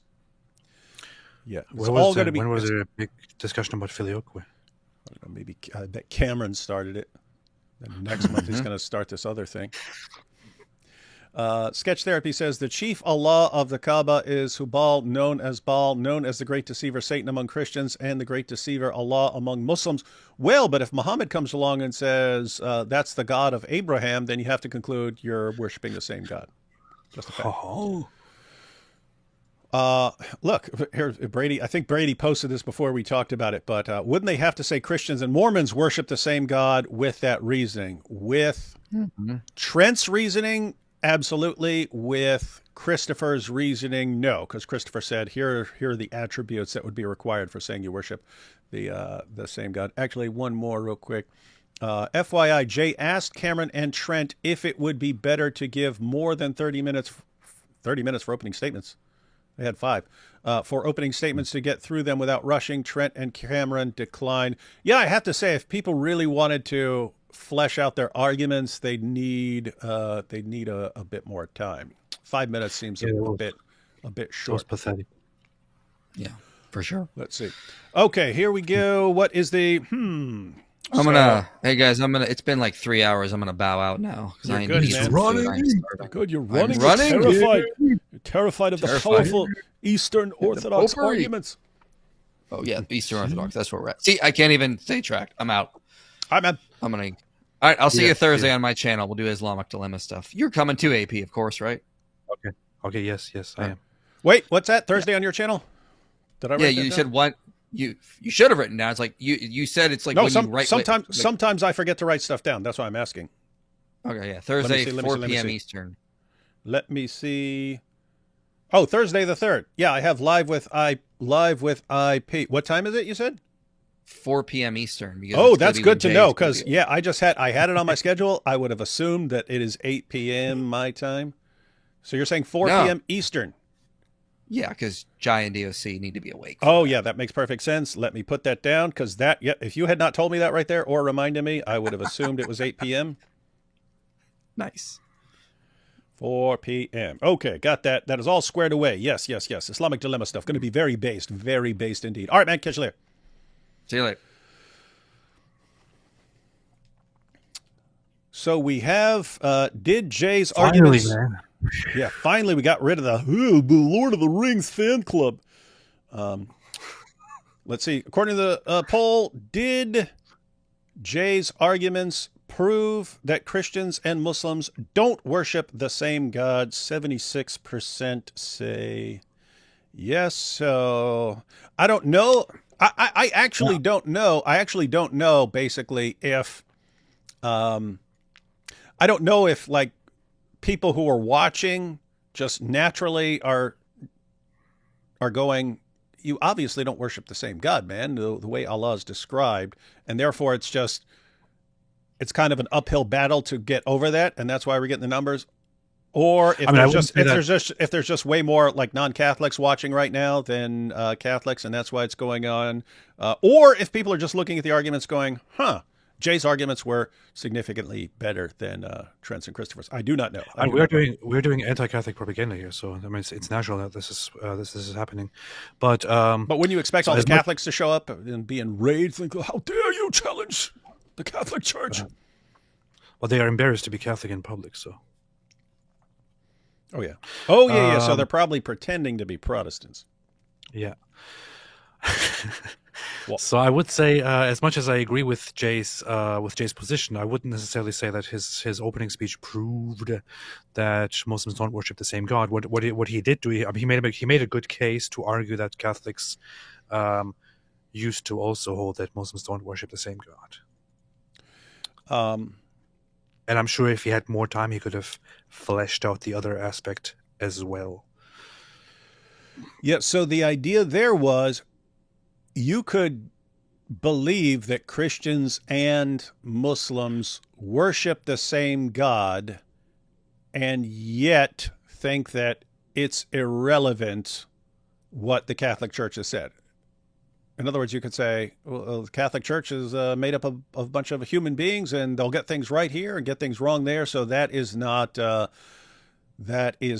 a decisive case. However, when he was arguing biblical points, I mean, they have to debate these things, obviously. But if he had a point from the Bible, then that would be significant. I mean, if I was there in this debate, I would just need 2 seconds of opening statement, and I would just say no. That's it. Case closed. Yeah. That's how I would do it too. I would just go, no. Now, what do you want me to do with the rest of my time? Yeah. Okay, guys. Now we have, hang on, what is this guy? They called him, I think they said Ananias. Yeah, that's Father Deacon Ananias. Let's see. Where did it go, man? Oh, here we go.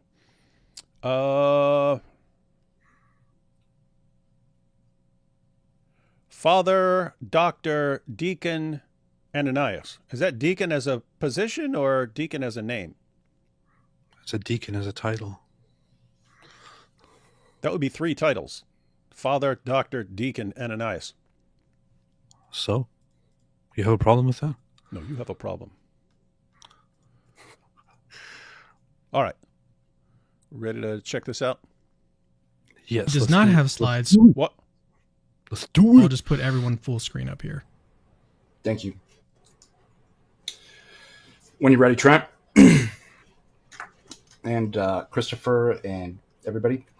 Okay, following the dogmatic proclamations of Vatican II and the last 2 popes' declarations on the matter, Roman Catholics have affirmed that Muslims and Christians worship the same God, despite Islam having serious errors concerning who and what God is. Much of this is due to Roman Catholicism dogmatizing what is known as natural theology. It's important that I define what's meant by the Roman Catholic version of natural theology, which is different from what Orthodoxy calls natural revelation.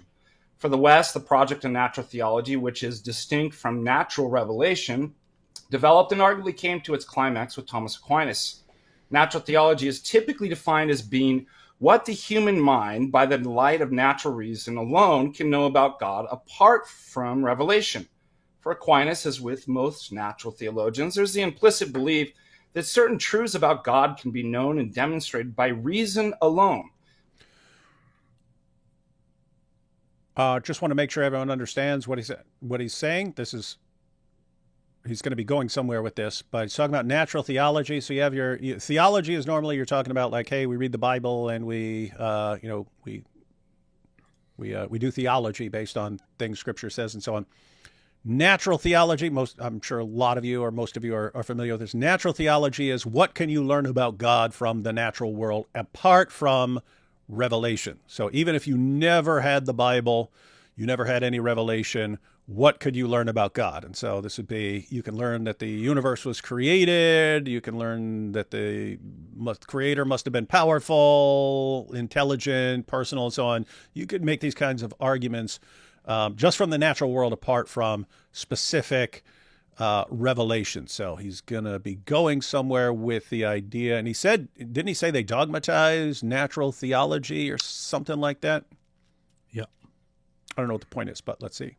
Without depending on divine revelation. Natural theology, therefore, makes an essential distinction between the nature of faith and reason, a distinction that depends on certain epistemological assumptions concerning the nature of knowledge in general. Therefore, in arguing that we Christians do not worship the same God as Muslims, I focus specifically on epistemological assumptions and critique their version of natural theology from epistemological grounds. I will argue that their version of natural theology erroneously assumes what Richard Swinburne calls the rational core doctrine. I will argue in the form of a modus tollens the following, that... Oh, 1 second.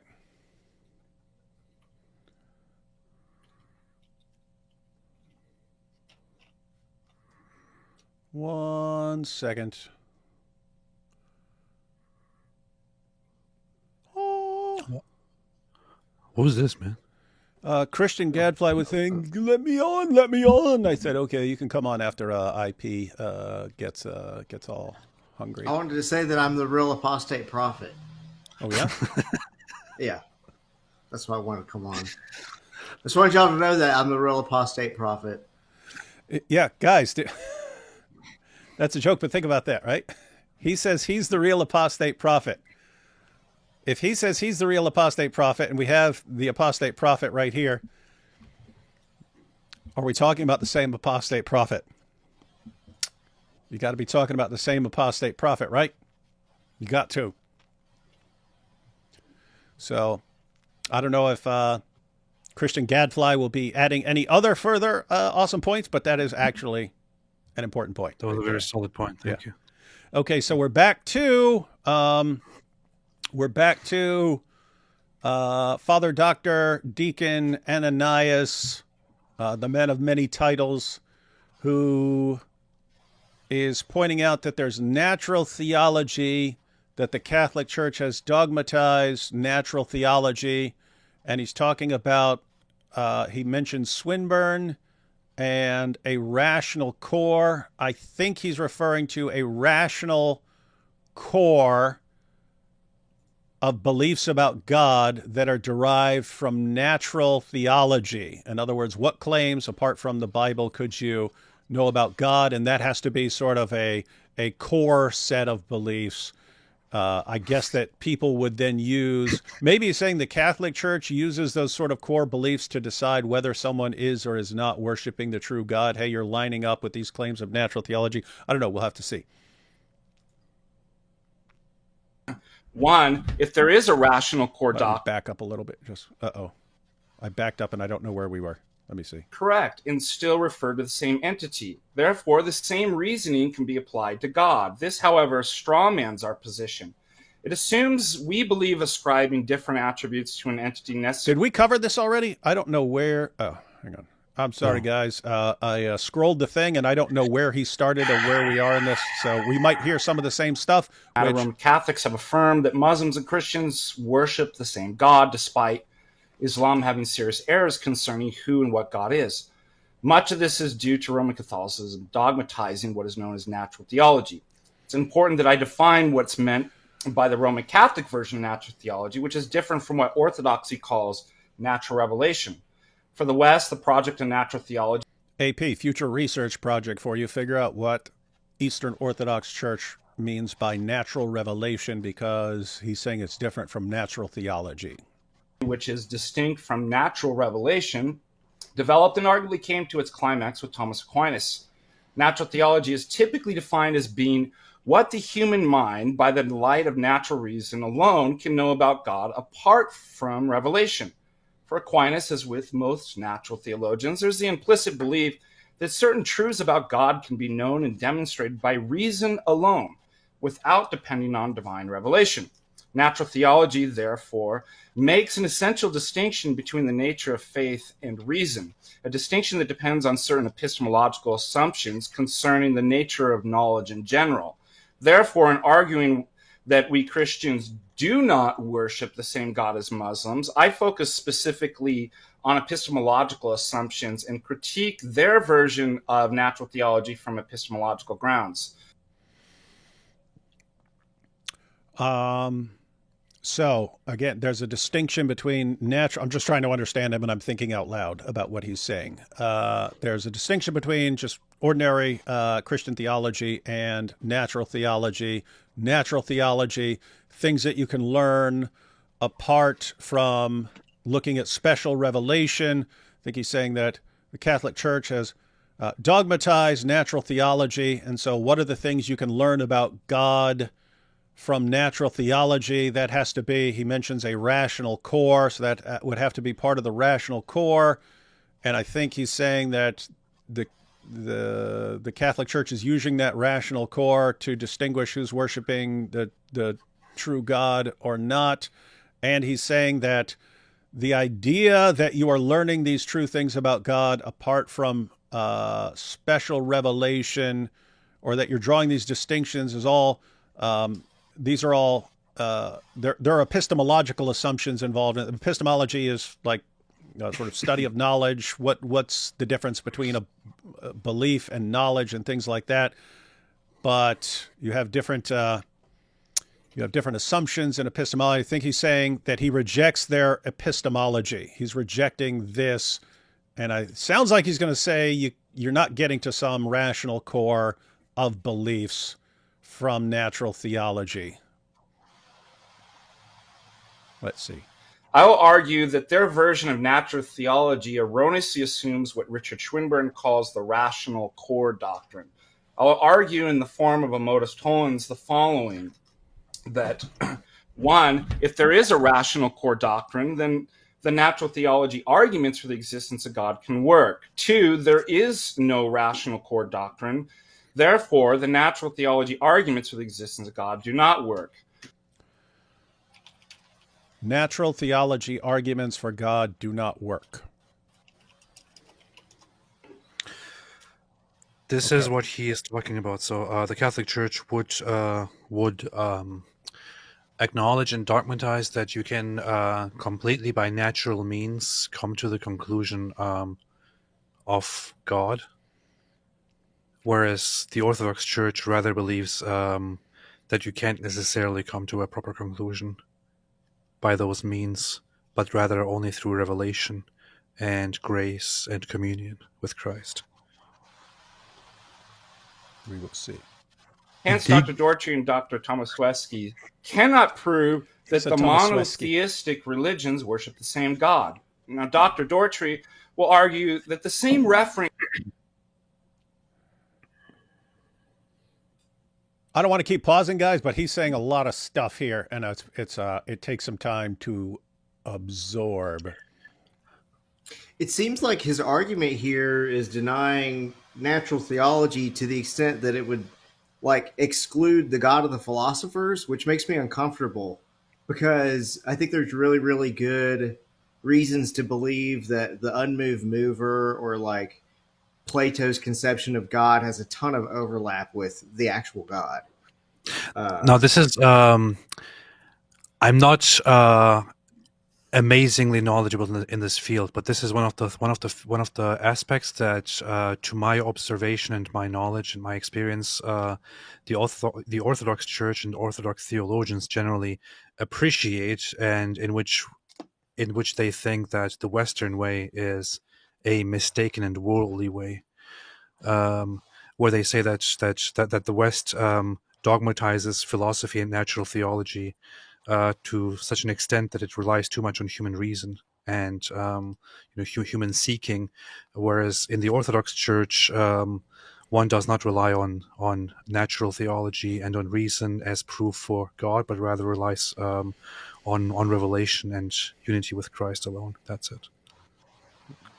There's an example here. So in the I have the Catechism of the Catholic Church. It says on a very surface level, created in God's image and called to know and love Him, the person who seeks God discovers certain ways of coming to know Him. These are also called proofs for the existence of God, not in the sense of proofs in the natural sciences, but rather in the sense of converging and convincing arguments which allow us to attain certainty about the truth. These ways of approaching God from creation have a twofold point of departure: the physical world and the human person. So when it says that this is a way of coming to God and these are proofs, pretty sure that the Orthodox position, which is what he's basically explaining here, the Orthodox position would completely reject this and say that we shouldn't even be talking about this or dogmatizing something like this, but relying solely on revelation. I think you could run all kinds of arguments against Allah being the God of Christianity without even attacking natural theology. I don't think this is a necessary step at all, because you could just start talking about all these attributes of Allah and how, a lot of how we, conceive of who someone is how they fit into a narrative. And the way that Allah fits into the narrative of the Quran is He needs everyone to submit to them and to go kill in His name so that they can go to an afterlife with a bunch of women and deflower them for eternity. And that's so different and foreign to the biblical God or even the God of the philosophers. I feel like the natural theology God is the same God, but just at a really low resolution, where you just don't know as much about Him. But it's not like a conflicting idea. Yeah, as far as I'm trying to think of like where he'd be going with this. So you've got arguments that philosophers would say you can learn these things about God apart from any specific revelation. I think you could go in two directions with that. You could say, well, that's not how we would decide whether you're worshiping the true God or not. It's not going to be based on just what you conclude from natural theology. So you go in one direction with that. But it sounds like he's saying he just rejects that you come up with this core from natural theology, and therefore you shouldn't be using that because it doesn't even work. It doesn't even work. So one, you could say it does work, that natural theology does work as far as establishing that there's a creator of the universe and an intelligence and even a personal creator and so on. You could argue all that from natural theology. You could say, yes, you can know a lot of things about God from natural theology, but that's not the deciding factor on whether someone is worshiping the true God or not, because we know way more about God than that. Or, as what it sounds like he's saying is, I reject that I don't think you're getting to that core from natural theology, and therefore you can't use it because it's a bad argument. It's bad to say that you've concluded all this and that you're basing your idea of who's worshiping the true God on that or not. Yeah. But let's see. Go ahead. Jay is in the chat, and he said that our analysis of the whole of the point that Father Deacon and I is making is quite accurate. Of course, he said that before you started talking, David. So you might be wrong. Oh. Okay. But yeah. So yes. Anyway. All right. Let's see where he's going. I have to say he sounds smart. At least on the look. I just thought he was getting. They got some priest or something like that, but he's talking like a philosopher. Can be fixed despite two groups having radically different concepts, or what Frege would call guises or senses. Let me back up a little. Sorry. Just want to let it. Or the natural theology arguments for the existence of God do not work. Hence, Dr. Dortry and Dr. Tomaszewski cannot prove that the monotheistic religions worship the same God. Now, Dr. Dortry will argue that the same referent can be fixed despite two groups having radically different concepts, or what Frege would call guises or senses. One can even ascribe attributes or predicates to the subject that are incorrect and still refer to the same entity. Therefore, the same reasoning can be applied to God. This, however, strawmans our position. It assumes we believe ascribing different attributes to an entity necessarily means we are talking about a different entity. That is, there is no common referent. This isn't our position. We admit that people can attribute different predicates to a subject and radically disagree about those predicates without the subject phrase referring to different things. Everyone get that? That's the stuff we've been talking about before. We've addressed that. It's if someone is arguing, Allah is described with some differences from the God of the Bible. Therefore they're different. Therefore, they're talking about different gods.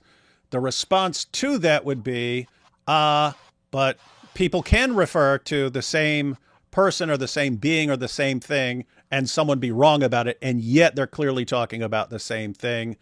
He's saying that's a straw man because his position is not that, well, Allah is described differently from the God of the Bible, and therefore they're different gods. He's saying that's not his argument, and therefore the response doesn't work against what he's arguing. So let's see his argument. Our argument does not hinge on the fact that because Muslims have different predicates attributed to God, that therefore they must be referring to a different entity. Our opponent's error, among other things, is their failure to recognize the special semantic and logical behavior of terms like God, which are different from natural objects when it comes to fixing reference. Consequently, Dr. Dortry's examples will not work to establish his thesis when it comes to God. Different religions cannot share a common nature due to the special behavior of the term God. I'm going to rewind that a little bit, guys. Repeat that. So God can work. 2, there is no rational core doctrine. Therefore, the natural theology arguments for the existence of God do not work. Hence, Dr. Dortry and Dr. Tomaszewski cannot prove that the monotheistic religions worship the same God. I know I'm playing this again, guys, but I want to understand his argument. Now, Dr. Dortry will argue that the same referent can be fixed despite two groups having radically different concepts, or what Frege would call guises or senses. One can even ascribe attributes or predicates to the subject that are incorrect and still refer to the same entity. Therefore, the same reasoning can be applied to God. This, however, strawmans our position. It assumes we believe ascribing different attributes to an entity necessarily means we are talking about a different entity. That is, there is no common referent. This isn't our position. We admit that people can attribute different predicates to a subject and radically disagree about those predicates without the subject phrase referring to different things. Our argument does not hinge on the fact that because Muslims have different predicates attributed to God, that therefore they must be referring to a different entity. Our opponent's error, among other things, is their failure to recognize the special semantic and logical behavior of terms like God, which One second. are different from natural objects when it comes to fixing reference. Okay, guys, this is what I meant earlier when I said that some philosophical ideas and concepts are difficult. Others aren't, but they sound difficult because they're using philosophical terminology. As far as I understand him, what he's saying here is when he talks about objects in the natural world and how a word would come to refer to them, it's in the simplest sense, it's like pointing, like, hey, this is a cup. Imagine you're the first person to call this a cup and say what this is. This is a cup. And then you get other people to agree that this is a cup. And then we all know what you're talking about when you're talking about a cup. The idea is there's something in the world that you're pointing to and saying, this is what we're talking about. So if I described this as blue and you described it as red and we're both looking at it, we know we're talking about the same thing. We know we're talking about the same thing because it's right here in front of us. Got that? So even with like Superman and Clark Kent, we know we're talking about the same person because we're familiar with the movies and the story and stuff like that. So we already know that. So the point is, in this world, or even in like a fictional world of making up characters and so on, there are ways to know exactly what you're talking about. There are ways to know that even if someone's wrong about something, you're still talking about the same thing. He's saying that God isn't like that. God isn't like that. A term like God is not the same thing as something you're pointing to, and you can know if you're describing God differently that you're still talking about the same thing, because God isn't in the natural world. God isn't in the natural world like that. And something, hey, that's what I'm talking about over there. Right there is what I'm talking about. So he's saying the word God isn't like that. And therefore, how do you know you're referring to the same thing when you don't have something to point to? And I think it sounds like that's why he's going after natural theology. If you had natural theology, you could say we're talking about that God that we've concluded, that core doctrine, that core set of features. That's what we're talking about. And that's what we clearly agree on. Even if we disagree about other details, we're still clearly talking about the same thing because we have this in the natural world. If he's saying that you don't get that from natural theology, then things in the natural world and how we conclude that we're talking about the same thing, that doesn't apply to God, and therefore completely different kind of thing, completely different category. All right. I hope that's all correct. Let's see. Consequently, Hey, David, what's up? Check your messages. What messages? Chat? Your phone message. Oh, my phone messages. Don't tell me what to do, man. I don't like being told what to do. Check it now. Oh, Jay wants to jump on? Yeah. I can ditch if you want to have just the 3 screens. No, we can have 4. Okay. I'm just deciding whether, hey, how about we finish going through this and then AP, you can send him the link to join and stuff now, and we'll finish going through this opening statement, and then Jay can jump in. Does that work? Okay. Yeah, go ahead and send him whatever he needs to. Dorchy's examples will not work to establish his thesis when it comes to God. Different religions cannot share a common nature due to the special behavior of the term God. Different religions cannot share. What did he say? Let's see. Behavior of terms like God, which are different from natural objects when it comes to fixing reference. Consequently, Dr. Dorchy's examples will not work to establish his thesis when it comes to God. Different religions cannot share a common nature due to the special behavior of the term God. Okay, so different religions cannot share a common nature because of the way the term God, or the unique character of a word like God. In other words, we can have all kinds of disagreements, but in this world, we're all kind of sharing things. Like this cup, we can all point to it and say, this is what we're talking about.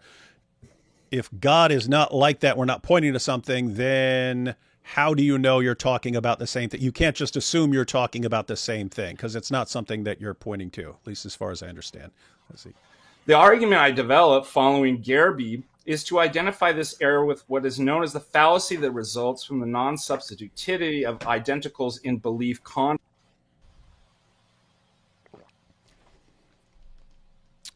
Did you guys just hear that?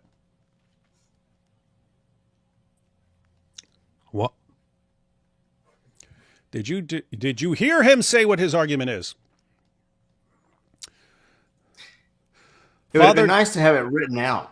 Yeah, Father Deacon Ananias. I was thinking this guy's got it. This guy is not just a priest or something like that. Father Deacon Ananias, PhD, is the founder of Patristic Faith. Father is an Orthodox apologist and teaches philosophy at Fullerton College and Carroll College. He has a BA in liberal arts from Thomas Aquinas College, together with an MA and a PhD in philosophy in epistemology, philosophy of science, and philosophy of mind from University College Dublin. His current academic work. What'd you say? David is impressed. No, actually, it's a downside. We call this the curse of knowledge. Namely, you understand what you're saying, and just so everyone knows, like he knows he's debating guys who understand a lot of difficult terminology and so on. But he's debating exactly like he would be debating at a conference of the Society of Christian Philosophers. But this is on like a live stream debate, and it's kind of an issue if the audience doesn't understand. Like it's Trent understands what you're saying, but if the entire audience doesn't know what you're saying, it's that's kind of a problem of having a short opening statements. It would take some time to flesh out what he's saying. I want to hear what he's saying again. As someone way dumber than him, the way I would push back is say I would have my position that's based on the predicates being different, but there's like a gooiness to language where you can define your terms. Of course, a lawyer's going to say that there's ambiguity in language, but the question needs to be more, should we say that the God of Islam is the same God as the God of Christianity, rather than is the God of Islam the God of Christianity also? Because, I mean, just depending who's speaking, you could define it as, yes, it's the God of the philosophers, so it's the same God. But is that really helpful for the kingdom? Is it helpful pragmatically? Does it confuse things theologically? So I think, like, with the ambiguity of language, we should use language as a tool to help further the kingdom and keep things clear and this sort of thing. So as a should statement, I would say we shouldn't say that Allah is the God of Christianity. I think this is where the difference of orthodoxy comes in, which tends to be significantly more about the meta of things when it comes to discussions like these than about the the appropriateness of it, which would be a more common thing to do in Western Christianity or Western theology. Yeah, my issue is make sure that people understand what you're saying. Again, it's an issue of, hey, who am I debating? Oh, I'm debating. I mean, he's on Jay's side against two philosophers who probably argue like this all the time, and therefore, okay, I'll go ahead and argue using terms these guys understand. But there's an audience of lay people who are not understanding a lot. But I will do my best to get what he's saying right here. So what you're saying is, but the people. Yeah. Yeah, and you've got people go in the chat going, yeah, I didn't understand, and you've got other people going, oh, it was perfectly clear. Unless you're another philosopher, I guarantee you didn't understand some of what he said. Let's see. Thesis when it comes to God. Different religions cannot share a common nature due to the special behavior of the term God. The argument I developed following Gerby is to identify this error with what is known as the fallacy that results from the non-substitutivity of identicals in belief context. You get that?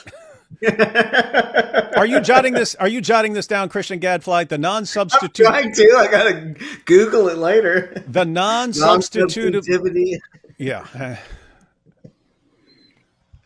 One second. Let's hear that again. Not share a common nature due to the special behavior of the term God. The argument I developed following Gerby is to identify this error with what is known as the fallacy that results from the non-substitutivity of identicals in belief context. The non-substitutivity. You jotting this down? Yeah, non-substantivity of identicals. Non-substitutivity. Play it one more time. Nature due to the special behavior of the term God. The argument I developed following Gerby is to identify this error with what is known as the fallacy that results from the non-substitutivity of identicals in belief contexts. So you can't just change out identicals within a belief system. Yeah, normally you can change out identicals. If this is identical to that, then if you're arguing about then if you're saying something about this, you can say it about that. They're identical. AP, do you have AP? Grab something that you can use as a mask right now. Anything you can use as a mask. You got anything? If not, okay. Let's call that a mask. Let's call that a mask, everyone. It's actually perfect. So I think this is called I think it's called the masked man fallacy. I think that's what he's appealing to. So here's the fallacy, ladies and gentlemen. Suppose I just looked at this, and I just looked at this screen right now. Who is this masked man? I don't know. So think about this argument. I don't know who this masked man is. I know who AP is.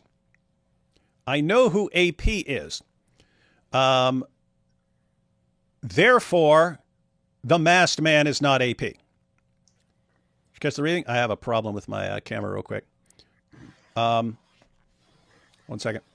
We have a couple things. So we have Jay coming in, and let me see if they fix this camera.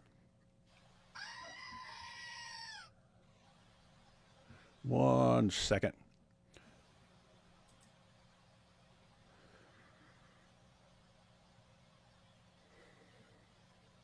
He's just still holding that mask. What? Yeah. AP's still holding the mask. No, it's good. He does what he's told, like a good cat human. All right, there we go. So I'm going to bring Jay's calling in, so I'm going to grab Jay here in a second. But so the fallacy is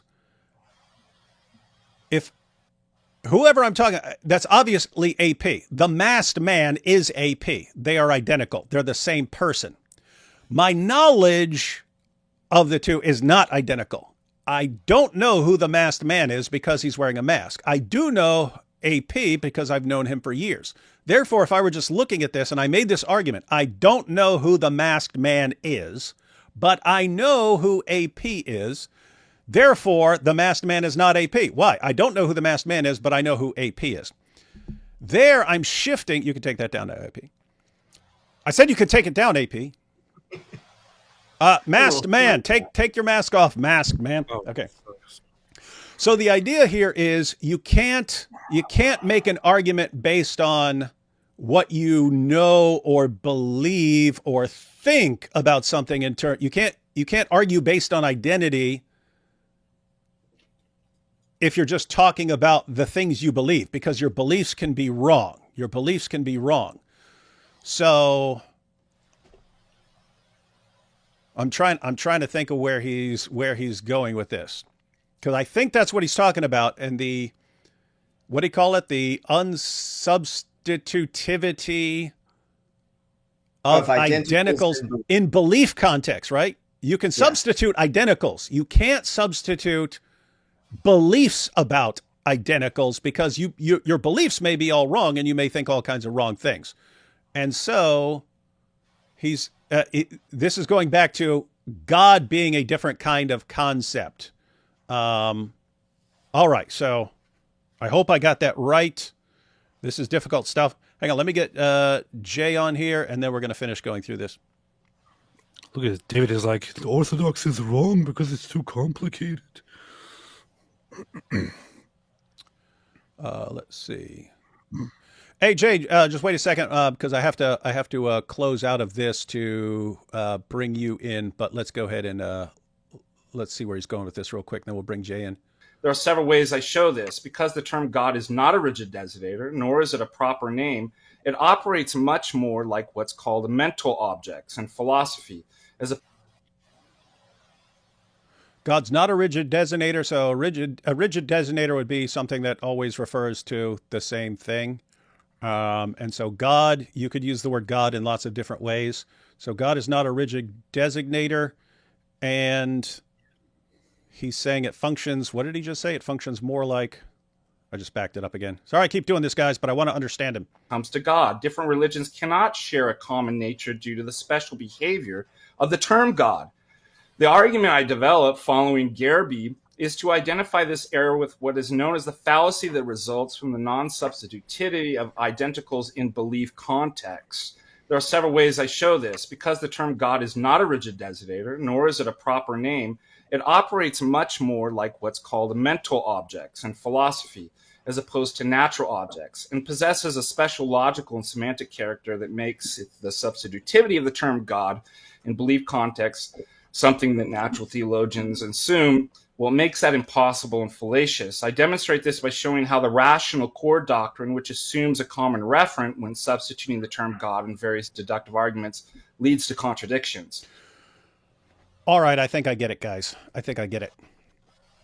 So he's saying you have a mental object. So that's something in your head. That's something in your head. And it may also be something outside your head, but you've got an object in your head. And he's saying the concept of God is more like that. He's not saying God just exists in your head or something like that. He's saying it's significant. The concept of God is more like that because not something you're looking around at pointing to in the natural world. And I don't know what his arguments for natural theology failing to establish some sort of core doctrine. I don't know what those arguments are, but for the sake of argument, let's assume that there is no core set of doctrines from natural theology. So that's why he brought up natural theology, because there's nothing, you're not getting to some core from the natural world, which means you're not pointing to the natural world, which means that different people from different belief systems aren't pointing to the same thing or even arguing from the same set of conclusions about the natural world or something like that. It's, you have the claims of your religion, which are more like ideas in your head in terms of, again, you're not pointing out into the world and saying there's this thing and we all know what we're talking about here. So here's what I think the argument is. Guys. If you take an idea in your head, something like a triangle, right? If you take an idea in your head, something like a triangle. So assume that there were no triangles in the natural world for anyone to point to. If I say I have an idea and it's a triangle, it's an idea in my head, and you say you also have an idea of a triangle, and I describe my idea of a triangle. I say, yes, it's a three-sided figure. And you say, oh, I have my idea of a triangle. It's a four-sided figure. You wouldn't say we're talking about the same thing, but one of us is wrong. I would say you're not talking about a triangle. If you're talking about a four-sided figure, you're not talking about a triangle at all. So whatever you have in your head is not the same thing I have in my head. I have a three-sided figure. You're thinking of a four-sided figure. You could call it the same thing. You're not talking about the same thing. Notice the difference. If we were like way off in the distance of some structure, and I said, we're looking at it way off in the distance, and I say, hey, I think that structure is shaped like a triangle. And you say, I think it's shaped like a square. We can obviously be referring to the same thing just by, hey, I'm talking about that thing over there on that hill.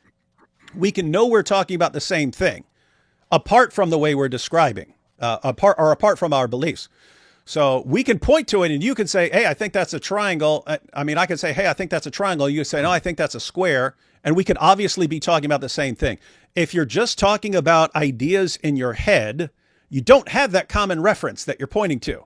What you have is, I have my idea and here's a description of it. And oh, your idea is not matching up with mine at all. So are we talking about the same thing? So I think what he's saying is, in the natural world, you can be talking about the exact same thing and someone is wrong about it. But if you're just talking about ideas in your head, mental objects or something like that, then it's not clear you're talking about the same thing. In fact, you're probably, if you're describing it and you're coming up with completely different descriptions, you're not talking about the same thing. You have no common, there is no common reference there. So I think if he's saying that God is more like that, then it's basically, if Muslims have a description of God and it doesn't line up with the Christian description of God, there's nothing in the natural world you're pointing to say we're talking about the same thing. All we have is the descriptions that we're going by, and our description is different from yours. Therefore, we're not talking about the same God. Everyone got that? I think that's what he's arguing. Nobody understood what you just said. Everyone understood exactly what I said. All right, let's let him Yeah, finish. and then trying to get rid of the natural theology was just a way to make sure there's not a rigid designator there. So there's no common ground. It is just like the belief of the shape in the head. Yeah. Yeah, there's nothing. There's nothing. All right. I also show that the rational core doctrine commits a quantifier 1 shift minute. fallacy. Next, I argue that because the term God operates more like what we call mental objects and cannot be established independently from a religion, independently of the context of rules and instructions which it's used, it's similar to a long conjunct. Dropping any of the principles or attributes established by that religion will result in a different truth condition and change the referent. All right, guy, I think he's almost done, but I wanted people to understand. He says the difference between an object in the natural world, you're pointing to it, and something like God is that your description of God or your definition of God is basically going to be a bunch of conjuncts. That just means this and this and this and this and this. So all powerful. So if you're saying, hey, what is God? Say, oh, it's a being who created the universe and is all powerful, all knowing, perfectly good. If you're a Christian, triune, and you'd have a and you know the second person became incarnate as Jesus of Nazareth and so on. You'd have this description. And if Muslims say, no, your description is wrong, if your description is wrong, there's nothing in the world that we're pointing to saying, actually, we're talking about the same thing. It's, wait a minute, what we have is my description and your description doesn't line up with it. So we're talking about two different things here. So it sounds like that's what his argument is. I think he's almost done. Let's see. Lastly, I'll critique natural theology's assumption that they can justify that the human mind can know things by the natural light of reason alone apart from revelation. Although there may be conditions that serve to be justifications that give rise to real instances of knowledge, the natural theologians claim that knowledge exists entails meta-theoretical validation that requires justifying fundamental premises of epistemic theory at the second order. These fundamental premises either cannot be justified because they're merely assumed without any supplementary warrant, or they're justified because of other premises, so on ad infinitum, either being the theory itself, which is epistemic circularity, or gives rise to an endless chain of reasons. The justification being... Okay. All right. I didn't catch what he was saying at the end, but I think I got the rest. I think I understand his argument. So, so everyone get that? Just break it down real quick again. So I'm not clear on why he says you're not getting to a rational core of natural theology. So we'd have to see his argument for that. But if we granted that for argument's sake, because again, he's only got 5 minutes. He's got 5 minutes, so he may have awesome arguments in favor of that position or whatever. But he's saying his opponents are saying, look, you can be talking about the same thing and describing it differently, and someone could be wrong.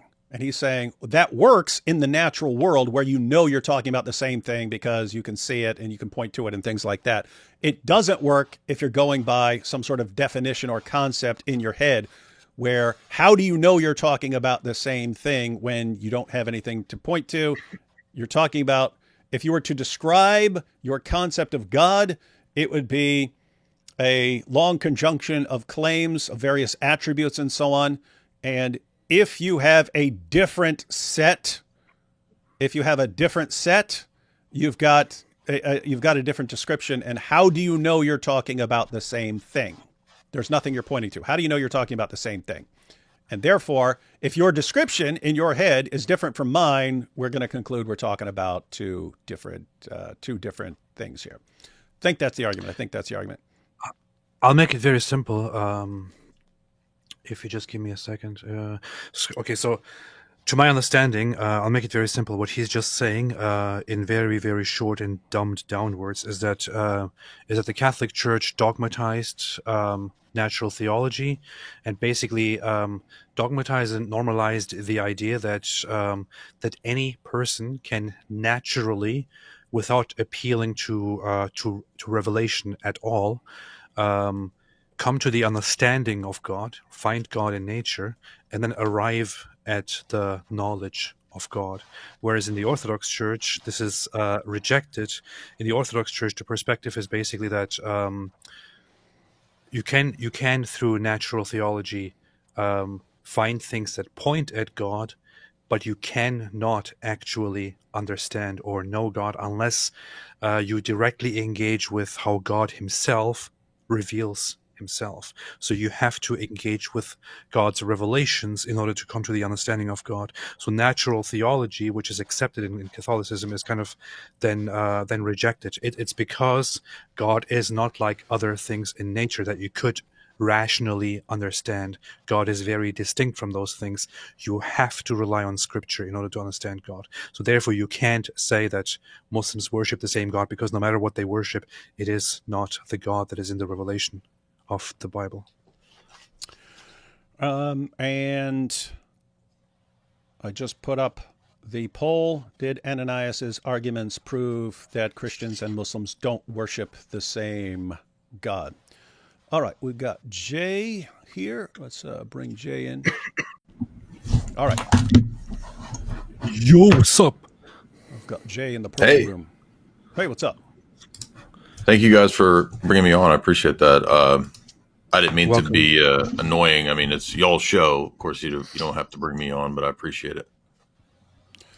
I always appreciate having Pastor Randy Bowles on here. Well, I'm here to set y'all straight because, of course, we all worship Jesus, even if we don't know him, if we just come down to the Monster Truck Rally this weekend at my mega church. Truckapillar versus Fordzilla. I used to watch those commercials. Yeah. All right, so we got this poll up, ladies and gentlemen. Jay, our audience is clearly biased in favor of the idea that Christians and Muslims do not worship the same God. Well, I think you were right when you said that the polls could reflect a lot of Protestant perspectives. And I have to say that the Protestants have been pretty spot on this one versus the Catholics, because all the Protestants I've seen, for the most part, have the correct take that it's pretty clearly, intuitively, just not the case that it's the same deity being, quote, worshipped. And then, like you said, there could be some, ortho bros as well in the polls. But there's just something I think innately confusing about the idea that it is the same God, given how different the theology is. So I think, and you guys probably already touched on this, but the question was worship. And in Orthodox theology, particularly, worship is not just mental assent. And so there was a constant equivocation going on between the idea of mental referent or abstract conceptual pointing at or intending a thing versus the worship of the thing. And that's why it was very important to talk about the magisterial statements of the Roman Catholic Church in terms of how they're supposed to view it. Because remember, Roman Catholicism does have a lot of intellectual schools. You got Thomas, you've got Scotus, etc.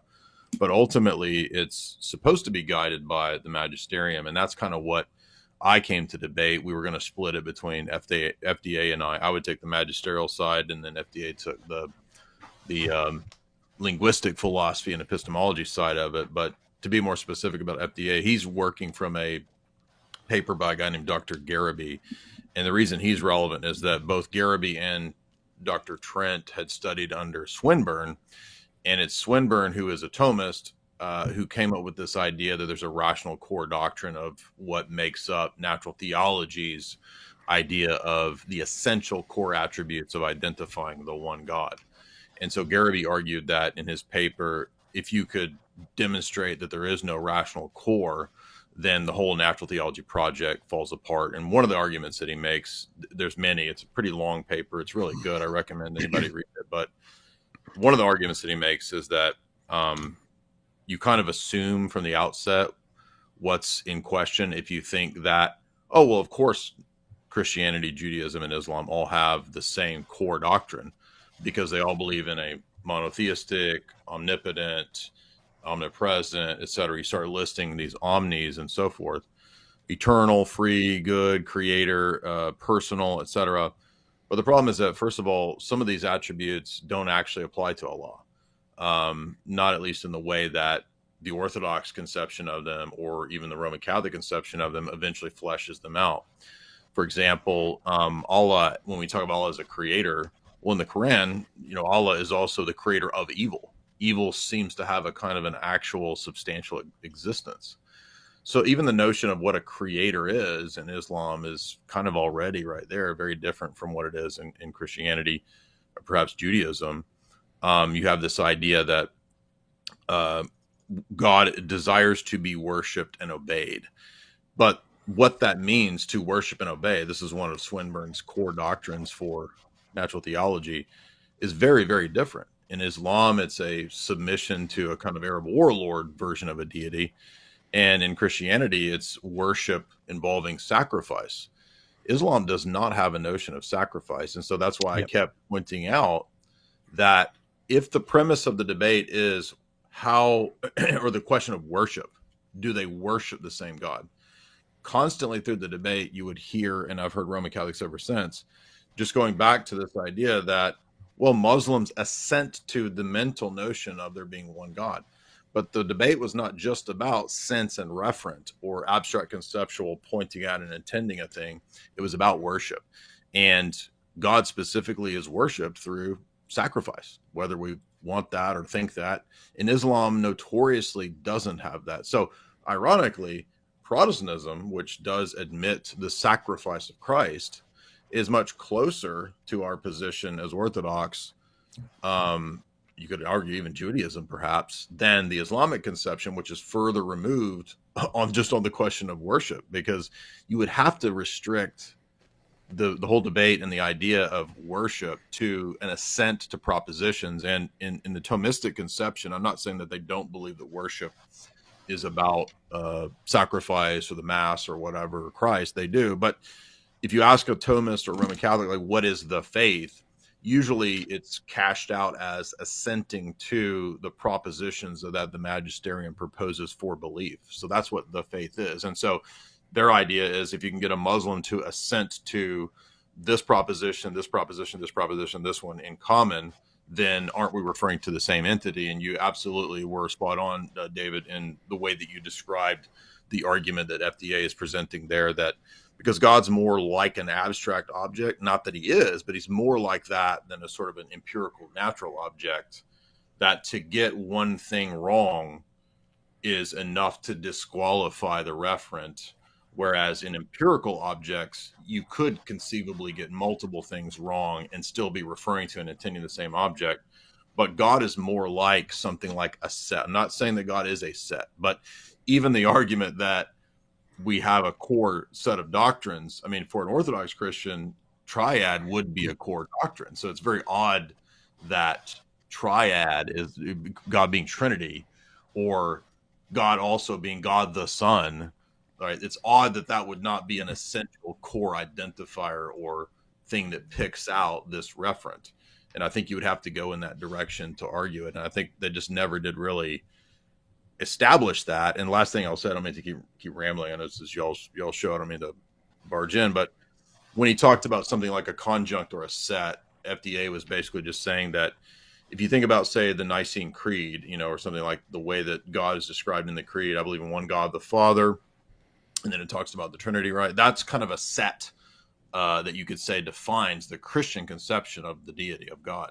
And even though a Muslim might assent to or agree to certain propositions like eternal and God is omniscient or whatever, although you could actually argue that, because Ibn Taymiyyah argues that God isn't omniscient. The Quran speaks of Allah updating his knowledge and kind of being limited. So I'm not even sure you could argue that Allah is omniscient. But regardless, it's more like a set of things. So if you had a set of numbers, right, 1 to 6, and if I just take out one of those numbers, even though there's the other 5 still in common, it's actually a different set because I've taken away one of the numbers of the set. And so he's arguing that the way that we define God or speak of God is more like that than it is like an empirical object like Clark Kent and Superman that you could be confused over.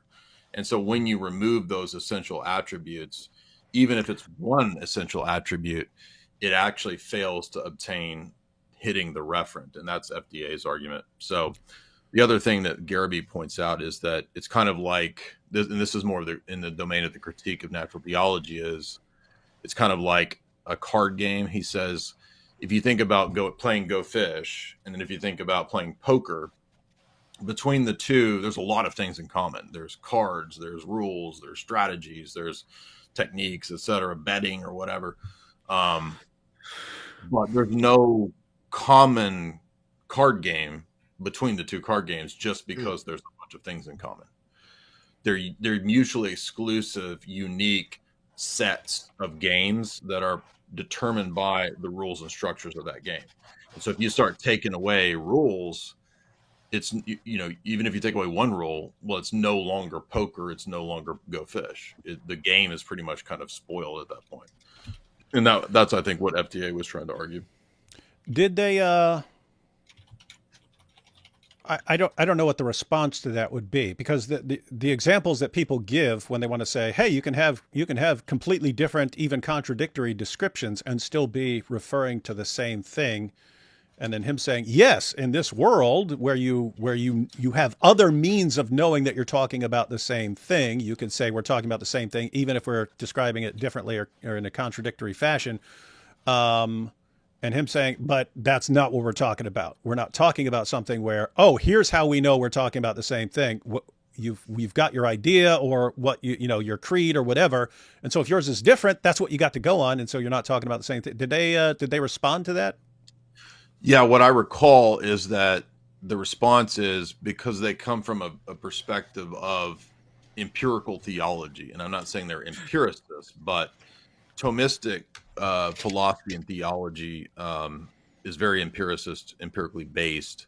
And so for them, the perspective is that the only things that you do know about God, whether it's the natural revelation that you get through causation in the natural world and reasoning back to the original cause, or whether it's the text that you read in Scripture, they're all empirical. And so you're really just sort of piecing together from created causation things that you can derive about this ultimate principle. So there's natural revelation or natural theology, and then supernatural theology from Scripture and tradition in the Roman Catholic system. So, but for them, they would not, I don't think they would grant the argument that God is more like an abstract object and not a natural object, because their theology kind of prioritizes God like a natural object.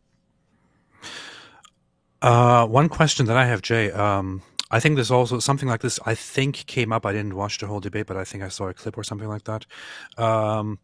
But somebody might argue that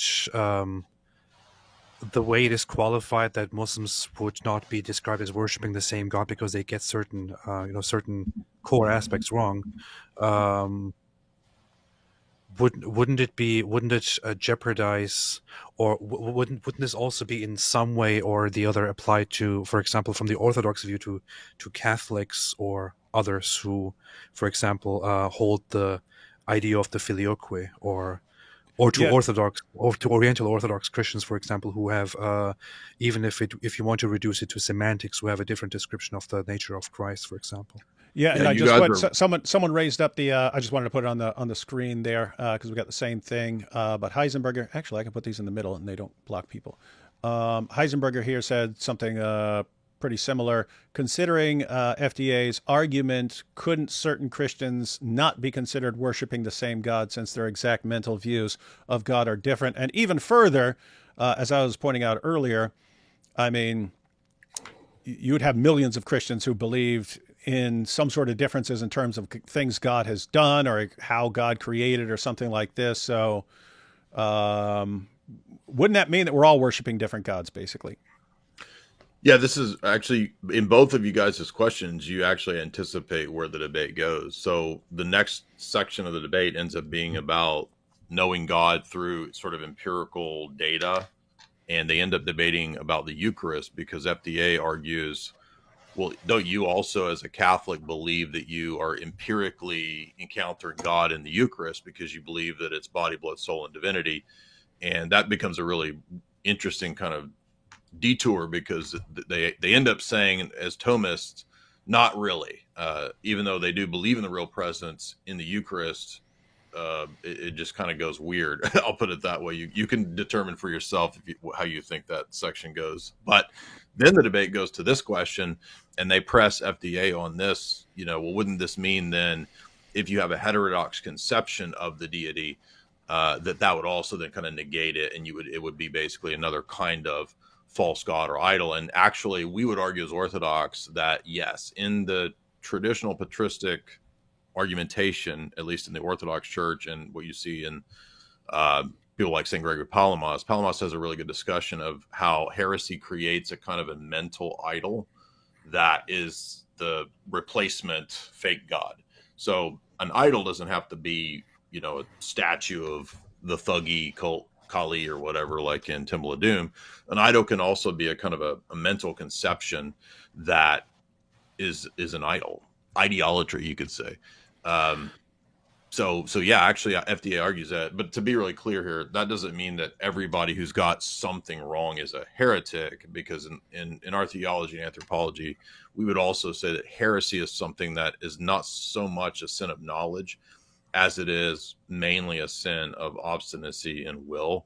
So you have to be obstinate in the rejection of truth to be specifically a heretic. And that's why you see, for example, when Basil is writing against the Arians, who are basically Jehovah's Witnesses or even basically proto-Muslims, because the Oxford Handbook of Islam says that Islam comes out of Arian Christianity.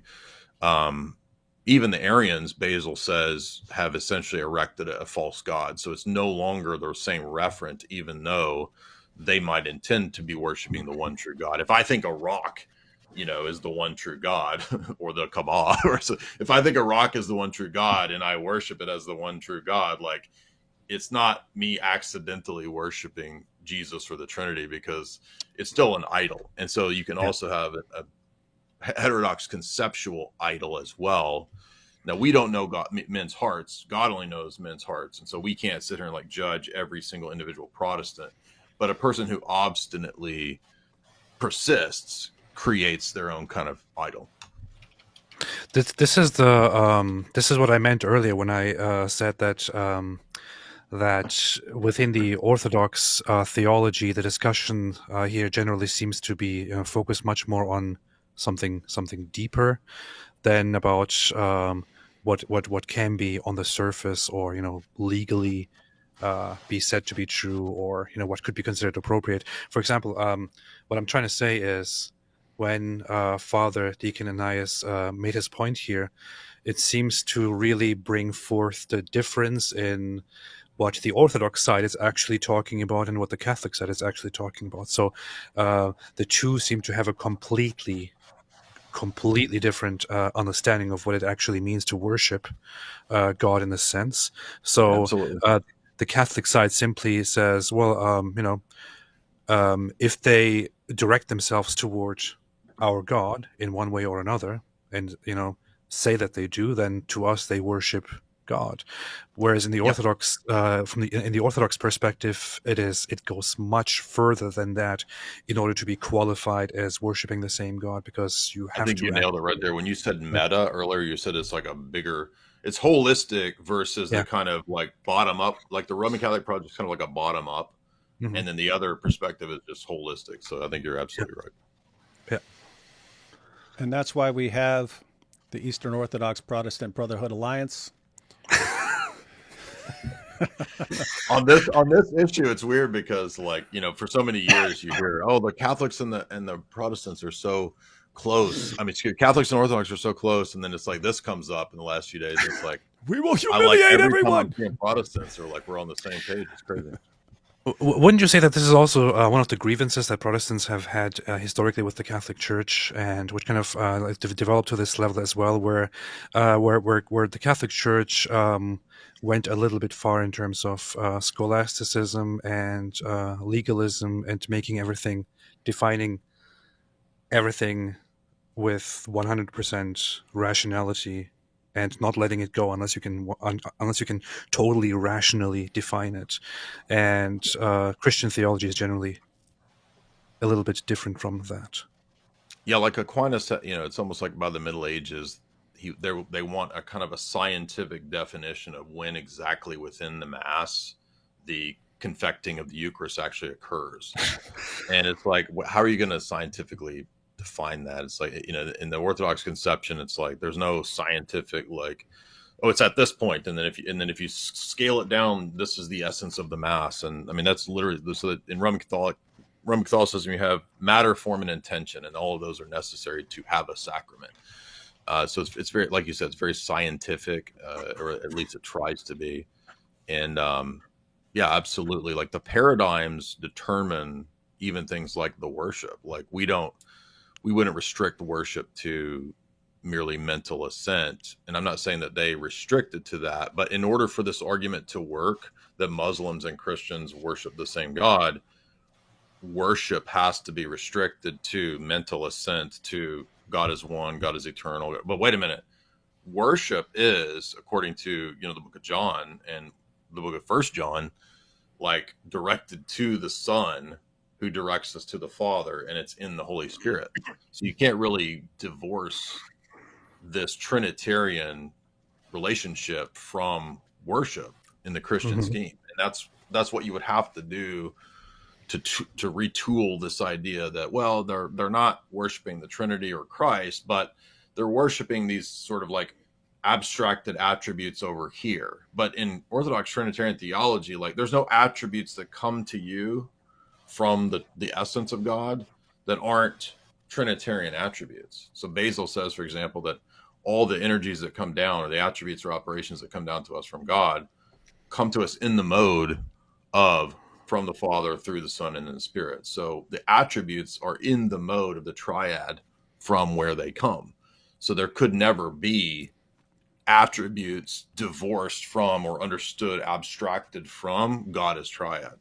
And once I read Lossky saying that, a long time ago when I was still Roman Catholic, and I was like, whoa, I never thought about that. And Lossky's like not just an Orthodox dude, like he studied under Etienne Gilson, who was like the premier Thomist. So you had somebody studying under the top Thomist who became, a very famous Orthodox theologian. And so he knew Thomism very well to critique it. And that kind of transformed this whole discussion of natural theology for me.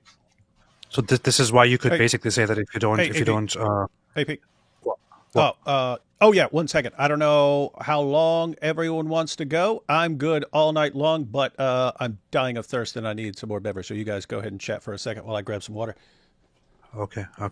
So this is why. No, I forgot my thought. No. This is why. So this is why you would say that if unless you have the right, unless you know God truly through the revelation, through the way he reveals himself, and therefore then establish correct worship, as you just described it, you could describe any other form of worship as idolatry, whether deliberate or not. Yeah, St. John Damascus wrote a book called On Heresies. And he goes back to the very beginning in Genesis, and he says, when Adam and Eve fell, that's the beginning of paganism and idolatry. And he says that's the original heresy. And he argues that Satan is a kind of heretic. So basically, even all the world religions could generally be classed as heresies. And so that, I think, ties into this notion that you're saying right there. Like if you look at Romans 1, the way that a Roman Catholic or a Thomist would usually explain Romans 1, where Paul's talking about the pagan world, Roman Catholics usually exegete that as kind of like the highest elements of pagan society, like Plato and Aristotle, were able to sort of reason from the created order to a principle, first principle, a monad, a first cause, or something like that. But in the Orthodox perspective, it's more so like if you read St. Gregory of Palamas on it, it's like, no. It's not a problem in their intellect. It's a problem in their heart or their nous. So Paul says that they exchanged the worship and love of the true God, going back to Adam and Eve, for universal idolatry. And Paul says in verse 25 that they changed the truth about God into a lie and worshiped and served the creature, not the creator. So that's specifically saying that when you go after false gods, like Deuteronomy 13 says, or Deuteronomy 18, God warns the Israelites. He says, do not go after other gods, or else you're no longer worshiping me, right? In the Song of Moses, Moses says that they sacrificed to devils to gods they didn't know, and they forsook the God they did know, the one true God. So we would argue that those are texts kind of making the same point. Like Paul says in 1 Corinthians 10, he says, the things that the Gentiles sacrifice, they sacrifice to devils and not to God. And so every heresy, every false religion is basically making a fundamental mistake in not worshiping God the way that he has to be worshiped according to the Ten Commandments. Wow. And I would This is say kind this of is funny. this is actually a very Hebrew principle. This is like, for example, Jay, the idea of art. your camera went out, buddy. Oh, it's my battery died on my. Yeah, I'll fix that in just a second. But We yeah, can I think still hear you. it's a Hebrew idea that, like, it's not all intellect. It's actually more of a heart problem. And this is what I tried to stress in the debate too, is like, it's not really an error in reasoning. It's more so a spiritual kind of a heart issue. I liked, so it seems like there's kind of two different arguments running. One is kind of more of a relational one, and more is like understanding the attributes of God. But you're kind of blending them, though, with the idea of worship in Eastern Orthodox. But I really like the first argument where you're talking about just the intuition of how this doesn't seem like the same God, because intuition is a huge part of language. And really what we're arguing about is like what this term God, how it should be used. And the idea that you were talking about putting it into a story, and I had that same contention where like the way we'll understand God is in a story. And in the Christian story, he's worshipped with sacrifice and with love, and he's wanting this loving relationship, and that's so completely different. And so it would be like knowing a person in my normal life and they just get so many facts completely wrong about me. At what point do I just say they don't know anything about me?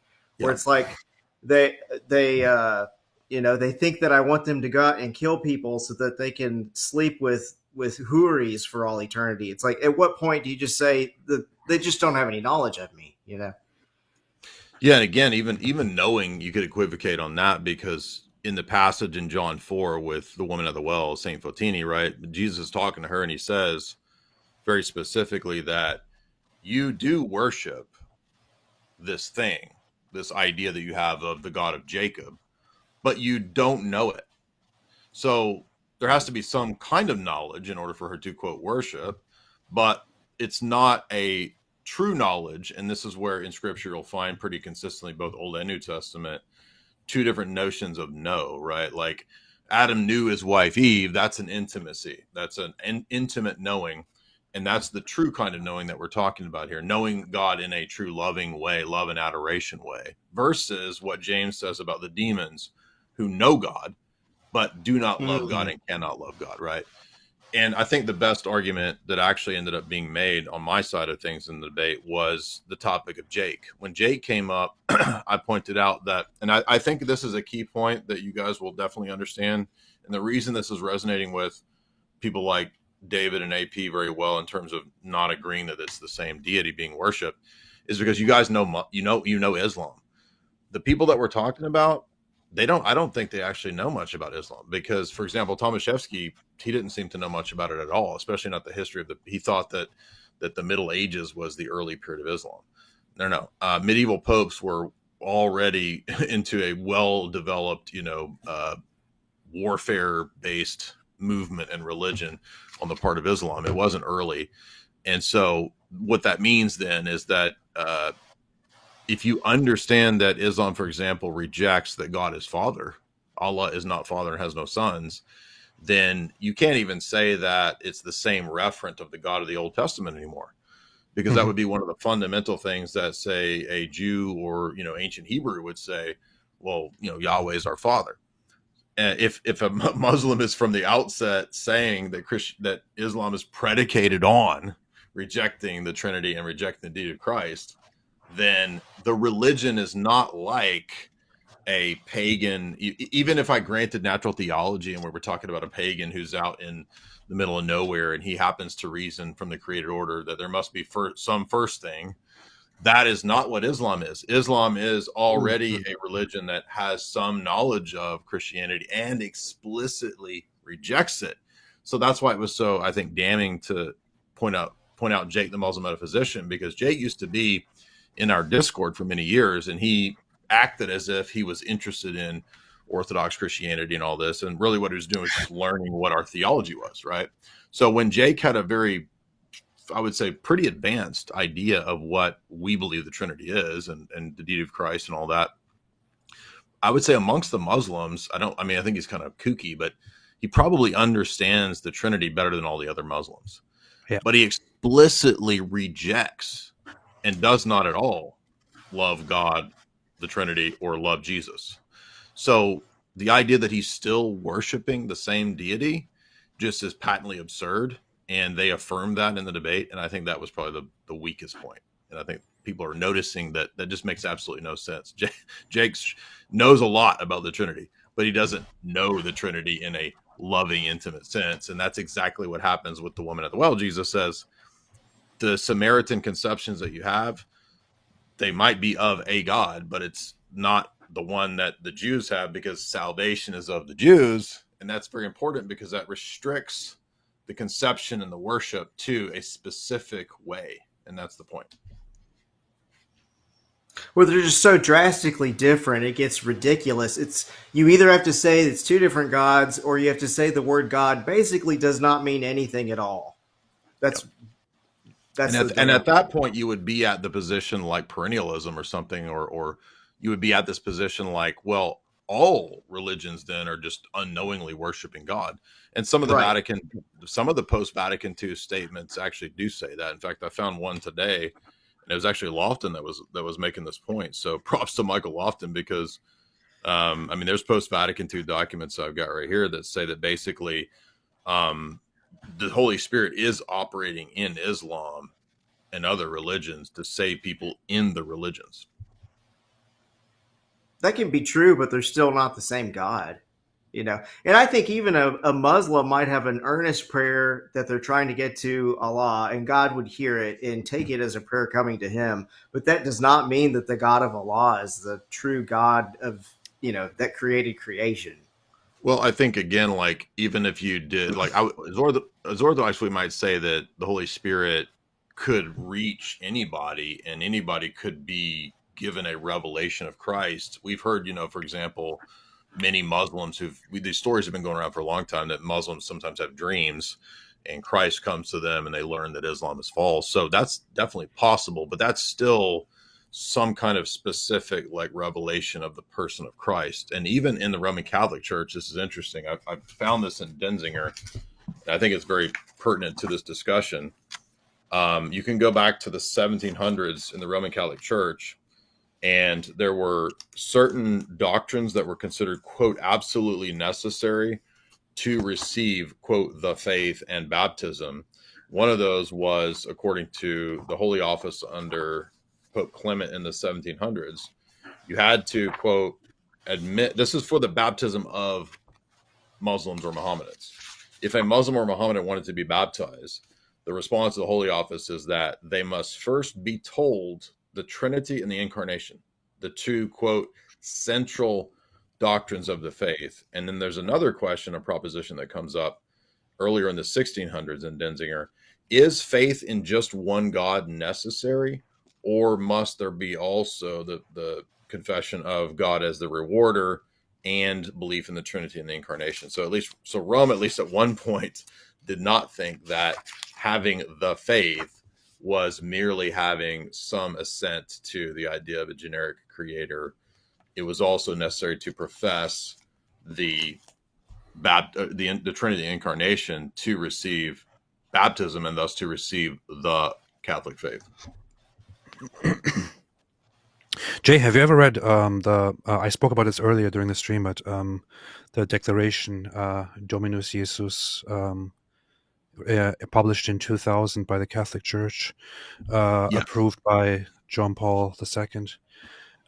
It seems to, I don't know. I haven't read the whole thing through. I've only looked at certain parts of it. I want to go through it, but it seems to actually kind of disagree and contradict with the idea that that Cameron or Trent or the other guy were presenting, and it seems to actually elaborate on the position of the Catholic Church, and seems to say that they don't actually properly worship, or that they don't actually worship the same God, that they actually lack the assent to God. So I don't know. I have to watch the whole debate to see how that fits in. But just wondering. It's a great question. I haven't actually thought about this document since I used to be a trad cat. So I'm not even sure. I'm looking at it now. I don't remember exactly what all's going on, but I would just simply say that when I was looking at a lot of the medieval texts and the medieval councils, you especially have that one from Fourth Lateran Council. No, Council of Vienna, excuse me. Council of Vienna is the one that said that the Muslims adore their reprobate, faithless prophet Muhammad, and then he was also called Antichrist earlier on by Innocent III. And it's like, I mean, just look at the change of language, right? Like between if you're Antichrist, which is consistent with First John talking about how if you don't confess Christ coming in the flesh as divine Son of God, you are spirit of Antichrist, versus this idea that, well, we're all kind of on a spectrum, and, maybe you worship God 60%, but the Catholic Church worships God 100%. It's like, you either do or you don't. Like, I mean, you can have false conceptions, but in terms of what defines worship, I think my point is simply that the Catholic Church has said a lot of different things. And so you can kind of paste onto it what you want. Like if you want to be like Mother Teresa, where you can go into Hindu shrines and pray, which she actually did on record. If that's what you think Catholicism is, it can be that for you. If you think it's medieval crusaders following Innocent III to fight Antichrist Muhammad, you can make it into that. So there's enough documentation to kind of like paste together the type of Roman Catholic system that you want. And that's, I think, both a strength and a weakness. I don't think it's true, but it's a strength because a lot of people can find ammo to make it what they want. But it's also a weakness because at a certain point, it's like, what exactly is Roman Catholicism? Is it calling a crusade, multiple crusades for many centuries, to fight against the godless race of the heathen Saracen Muslims? That's exactly right. That's right. Or is it Pachamama? Like we're praying, to this human sacrifice idol, and we're going to notice it's the same argument. The argument for why Pachamama is okay is like, well, but it's kind of like Mary. Okay, but like every action, I mean, satanic abuse, right, or something like that. Like if I human sacrifice, and if I'm in the Thuggee cult, we watch Temple of Doom. Well, there's some sacrifice going on. They have a liturgy. Right. So there's some things in common. So like, what's wrong with it? That was like when they did the Pachamama thing, like there was actually Roman Catholics were arguing it's okay because it's kind of like Mary. She's a goddess and she, likes to be honored and whatever. It's like, but no, it doesn't work like that. Like it's not a thing where it's acceptable because there's some things that are similar. It's like, there's a specific way that God has always been worshipped, and it can't be mixed with the ways that the gods of the nations are worshipped. Mm-hmm. So they might both be like necessary beings, but I don't think it helps because it feels immoral to me, because it would be like, calling God, saying that he's affirming everything Muhammad did, sleeping with kids, mass murder. So it would be like, if I said, Jay Dyer is a mass murderer, and the mass murderer Jay Dyer that I'm thinking up has to be the same guy because the real Jay Dyer and the one I'm thinking are both human. It's like, just because your conception of God is a necessary being doesn't mean it's the same God. Exactly. And it feels immoral to attribute the horrible actions of Allah to God. It feels like satanic to me. It feels very He's the greatest of deceivers, right? Yeah. The counterpoint. I'm making this argument as well, and I also posted about this earlier when I made a list of how the Islamic God is different from the Christian, from our understanding of God. while I can talk about the moral differences and how the Islamic God is completely morally messed up, the counterpoint that Catholics in this discussion, for example, would bring up probably is that they can have a completely warped, completely messed up understanding of God while still turning toward the same God and therefore being described as worshiping that same God from their perspective. But then again, we have to have a long discussion about what do you mean by worship. Yeah, I think this. Yeah, I mean, God can draw and does draw anybody at all times who's sincere and sincerely seeks Him. You know, Paul says this in Acts 17 when he's talking to the pagan philosopher, you know, the Greeks and everybody. And he says, you know, God has set the times and the seasons and the nations, and you know, arranged providence such that if anyone should seek out, right, that he might be found. So I think God does meet us where we are, but we don't conclude from that, I don't think, that therefore anything counts as getting you to that referent. And I mean, I just think that the weight of the evidence in so many passages is just the only thing I can think of that even kind of speaks this way is Romans 1. But even that, I think, is the heart being darkened. And Paul specifically says they exchange the worship of the true God for darkness, and they're in pagan darkness. So even though they might get some things right, it's sort of like, I mean, there's a great critique that Father Seraphim Rose has of Hinduism in the book, Orthodoxy and the Religion of the Future. And he says the push for the sort of ecumenist one world religion movement is first premised on the idea that, well, many of the religions believe in one God. And he says, but if you look at the way that the Hindus conceive of that one God, and by the way, Vatican II in Nostra Aetate actually says Hindus have a flight to God, capital G, and love and trust. So it almost acknowledges like Shakti, which is a version of Hinduism, which is quote monotheistic, and it's like, but I mean, saying that you're monotheistic, but also having this like pantheon of other deities in a kind of henotheism. I mean, at this point, anything can be monotheistic. You see, it can be so broad as to encompass. I mean, you know, there's theistic Satanists, right? There's people who worship. Yeah, even the demons believe. Yeah, exactly. The Temple of Set believes there's one God. He created everything. He sustains everything. I don't know about all the other attributes, but like, and they say, but it's Set. It's the Set of Egyptian theology, which is the Satan of the Jewish, Hebrew, Christian Bible. So would we conclude then that, as these people do in the debate, they're like, yeah, it's still worshiping the Trinity. It's like, that's still accidentally. It's just ludicrous to me. Yeah. Especially if it's a religion premised on rejecting the Trinity and the deity of Christ. I think that's the hardest thing for them to really get over. Because Jesus says, Jesus says it in John 5, John 8, and then in 1 John 2, it says, if you don't have Son, you don't have the Father. So we were all kind of visibly confused when I keep forgetting his name, but the second Catholic speaker, when he Kowalewski. Yeah, when he said that that they wouldn't qualify everything as worshiping the same God. For example, he wouldn't describe Mormons as worshiping the same God, and we were all a little bit confused about that because it seemed from Trent Doherty's reasoning that Mormonism would have to be described as worshiping the same God as well. And from everything else that they described, let's leave aside all the implications of Mormon theology and how we can describe that Mormon theology results in actually worshiping like an infinite number of gods that are kind of in a loop or whatever you want to call it. They do claim to worship the God of Abraham, and they do claim to be monotheistic. They do claim to.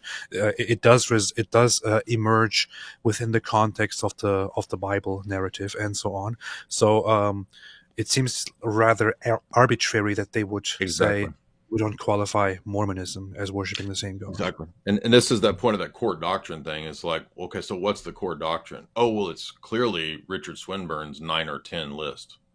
Okay, but if we're going to include the Mormons like Dr. Trent does, then it can't be that 10 list because the Mormons miss about half of those, right? Because God the Father is a man with a body who's created and who evolved to become God. That's the official Mormon doctrine for those that don't know.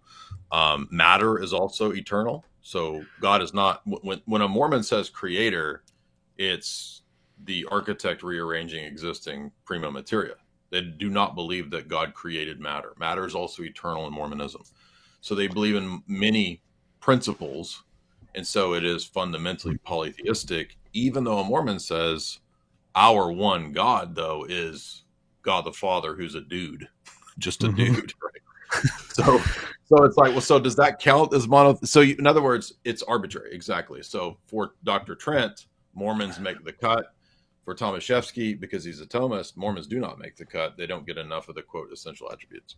And then even even when coming up with a list, there's, to include Islam, he had to be kind of arbitrary by not including like God is triune or something like that. And so that's kind of the issue with you. If you're going to say, hey, if you if you have this on your list, then you're in, and if you don't have this list, then you're out.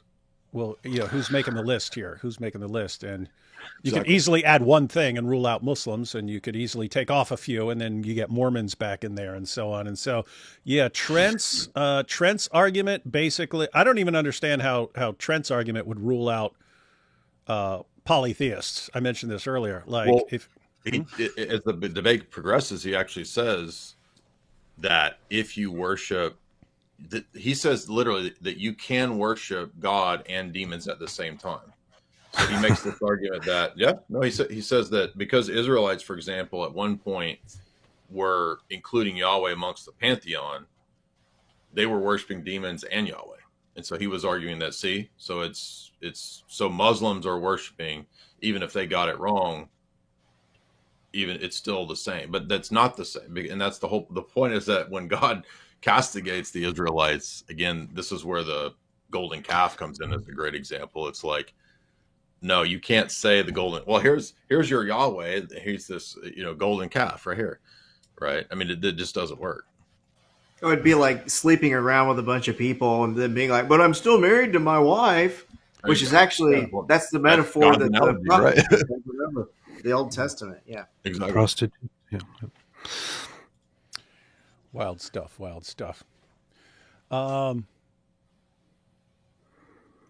You guys have more stuff you want to talk about, or should I jump into some super chat? This is the issue that I just want to go back to that point just for a second again. This is the issue where, I mean, when Trent says that you can worship demons and also worship God, and that you are worshiping the same God, and to you and to us, this is then of course completely unacceptable.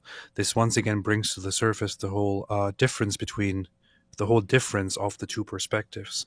As I said, the meta which we are arguing about versus the very surface level worship that they are talking about. Yeah, last thing, I don't want to take too much of y'all's time. I appreciate you having me on. Last thing I would say is just, and I'll let you guys move on and finish the debate. But I was so a lot of them were using this analogy of like, okay, so look, like let's say there's Superman, there's Clark Kent, and you can get the reference wrong, but it's still the same. But this was funny because in this, if you use the Superman story, this doesn't really work very well because Superman is actually Kal-El, right? So he's actually this sort of deity that's tricking people with two different identities that aren't really who he is, right?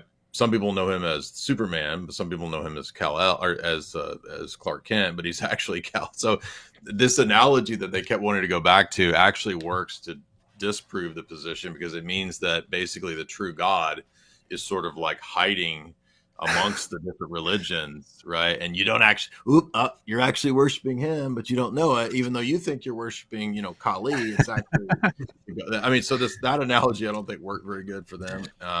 And I thought of a better analogy. I'll leave you guys with this.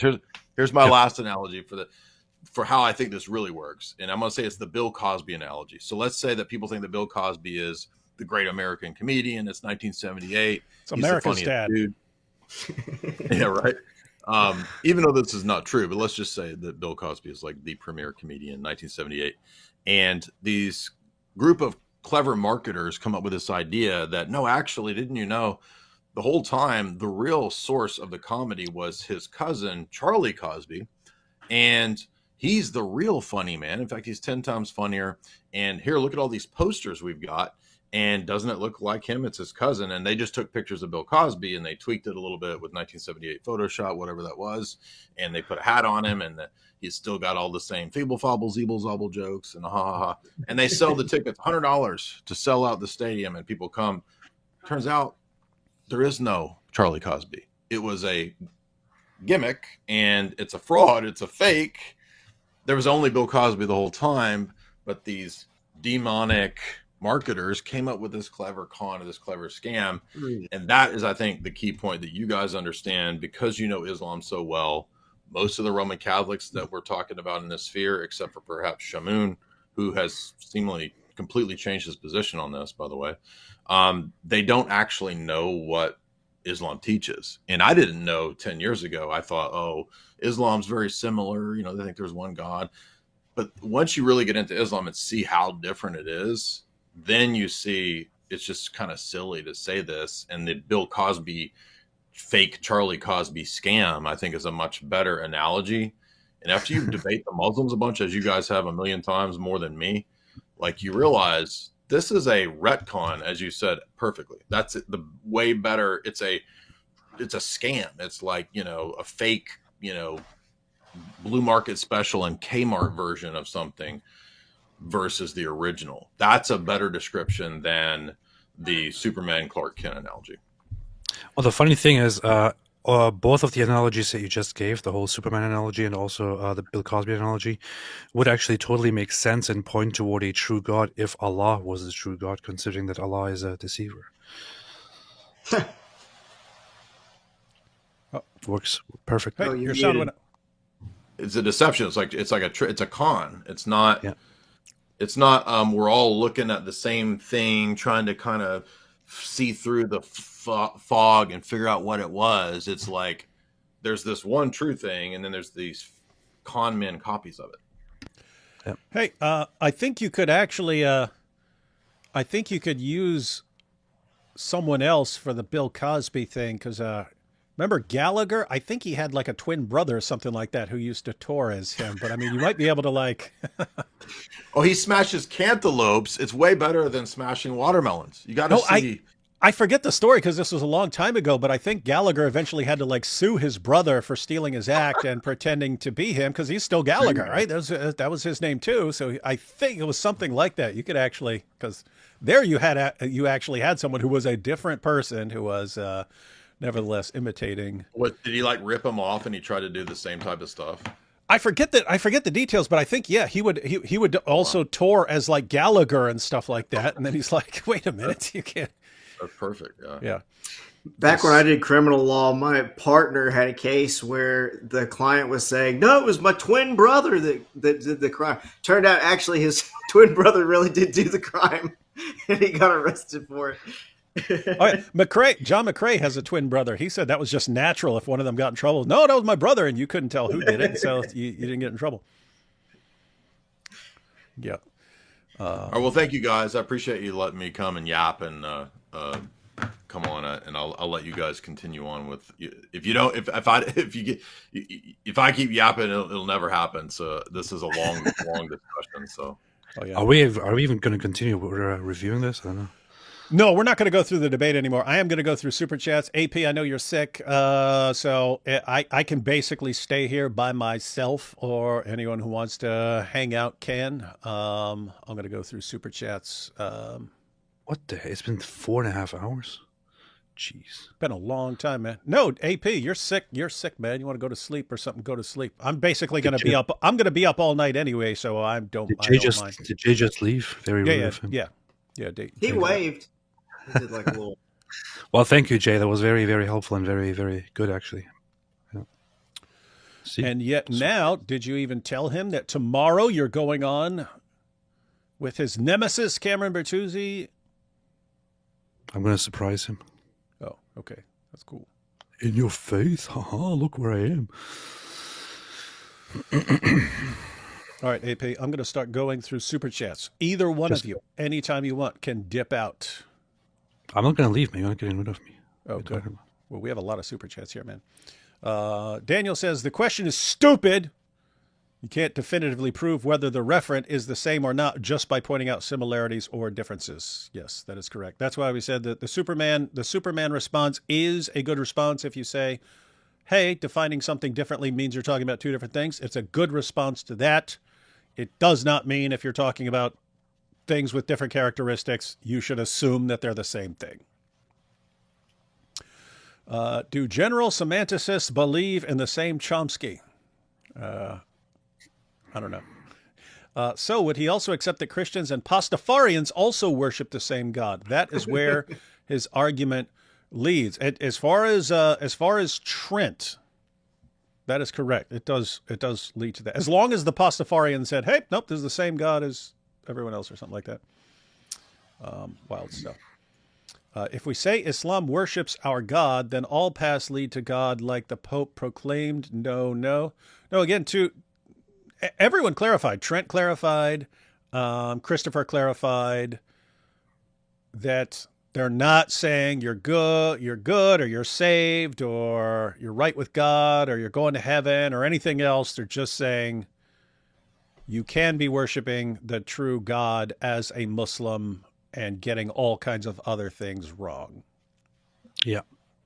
So they all say that there is no salvation outside the church, and that they have to be converted, and that they must worship the true God and become Christians. They hold that. However, the position alone that they do worship the same God just entails a lot of difficulties there. Did one of the past popes kiss a Quran? If so, why would he respect a book of lies? An ecumenical push still seems an angle to beware of.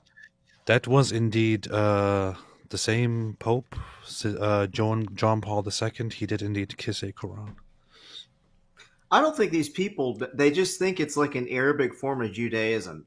That's what I thought before I ever studied Islam. I thought it was like, oh, I bet it's a whole lot like Judaism, but it's just Arabic. Nope. Yeah. And so you actually think like maybe the Pope back in the day actually thought that, and hey, come on. Why does my camera keep going out, man? Let me just smooch this. Gin attack. That is weird.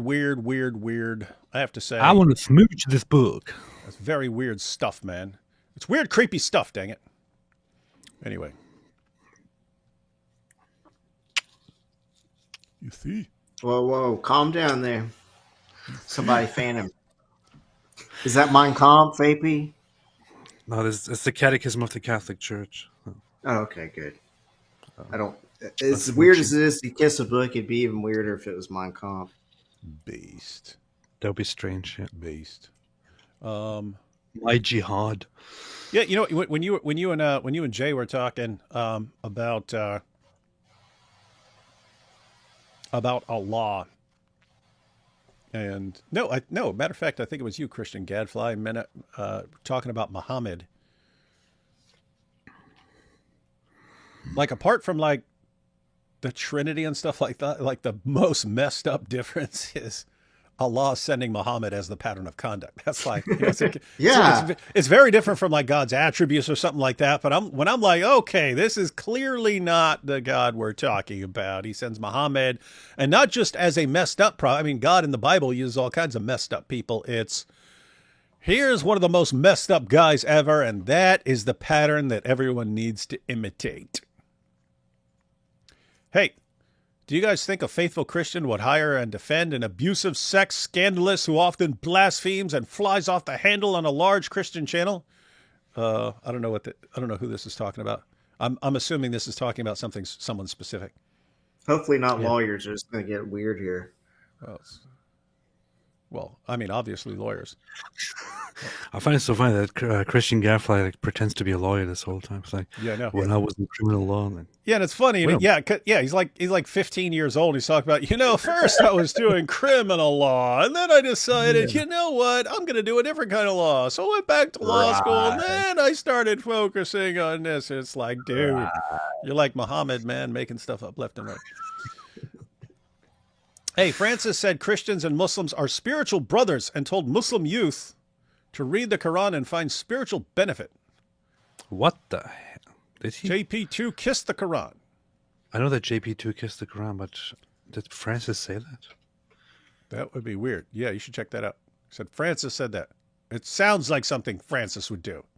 Francis.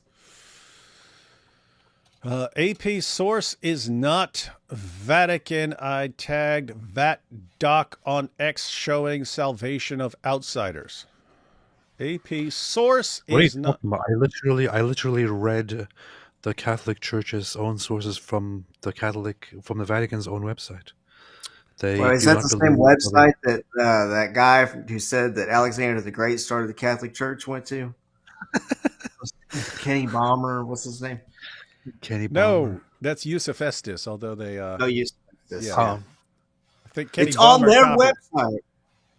It's on their website. Where's that? Oh, they must No, have they can't. erased. They must have erased it.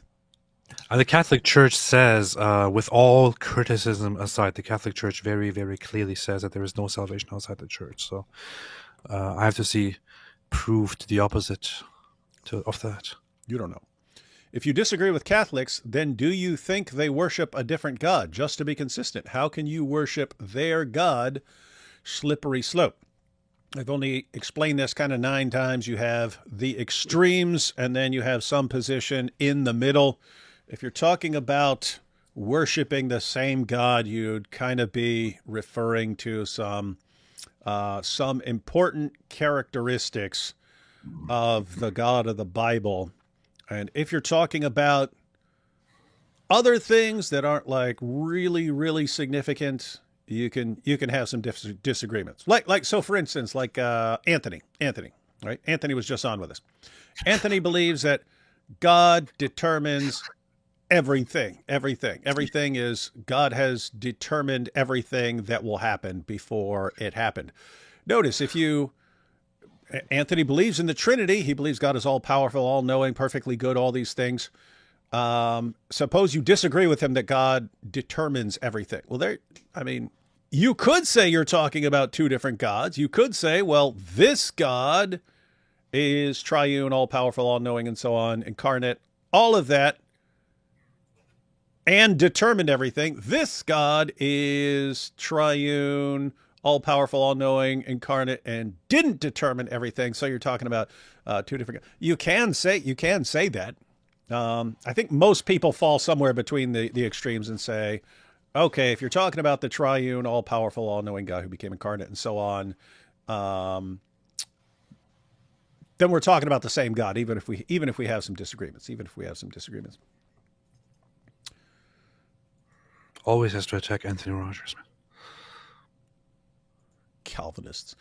God bless you, brothers. Thanks for all you do to combat Islam. It's what we do. I'm just getting warmed up. Not even starting. You and AP should do a segment on Syriac folklore to show where some Quranic stories actually originated from. Oh yeah, there's a whole I actually have my laptop sitting on it. But yeah, this right here, this guy That right looks here, great. full of that stuff. Full of stories about where these Quran stories come from. I made a video a while ago about how Islam gets how Islam gets Jesus completely wrong, where I addressed a few of those aspects. Because Islam gets some things about Jesus from those sources. It's interesting because you could make videos about that entire book, right? You could go through dozens and dozens of passages on the Quran and show where those stories came from, and they would all be little like separate videos and stuff. Tons of stuff there. Counterpoint: Mo's referent is always the Al-Zut. Powerful counterpoint. Good point. Do Trinitarians worship the same God as the Unitarians when they have the same scriptures? I think it's a spectrum thing, like he was talking about before. And this is a little bit further than the previous example. But like we were talking about how relationships are a big part of like identity, especially with something like God, where relationship is so fundamental to what he's trying to accomplish in the world. So this would be a super bizarre attribute, not seeing that he's 3 persons in one being. So this is further off than the earlier example. But like I still think you could call it the same God if it's the God of the Bible. You're a heretic at that point. But like way softer of a heretic than like the God of Islam would be. This is the thing where the question gets really. I didn't even understand how complicated this whole debate is when orthodoxy actually comes into it. I only understand it very much now after listening to Father Deacon Ananias and also talking to Jay about this, about how their issue with this whole topic of worshiping the same God is completely different from the Catholic perspective. So if you want to go strictly to truly worshiping the same God, which the Orthodox side is about, which J and FDA are about, you would say no, they don't worship the same God at all. But then, from a different, even from a non-Catholic perspective, you could argue that they kind of do, you know. So the Orthodox side gets much deeper into this. I feel like God would be less likely to be angry about this sort of thing. You're not attributing all these horrible moral disasters to him. You're just conceiving of him incorrectly. It'd be like if I tried to make my kids no longer have a relationship with me just because they, thought I had a robot arm or something, like it feels very different than the God of Islam. There's also, even biblically, like Paul seemed to be fine with people having different beliefs and so on.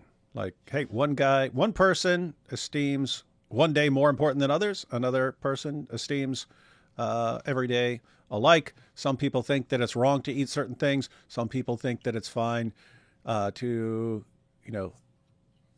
eat any kind of food. And he says, let each one be convinced in his own mind. Now, so technically you could say you're talking about, if I believe in a God who says you can't eat this, and you believe in a God who says, no, you can eat that, technically you could push it and say, we believe in different gods and so on. But the point here is, even biblically, there would seem to be, now, here are things you have to be on. You have to be on the same page on these issues, and here are some others where it's fine if you disagree. But I think that's how most people would look at this issue. Like, okay, there are some important things you got to get right, or we're talking about something different here.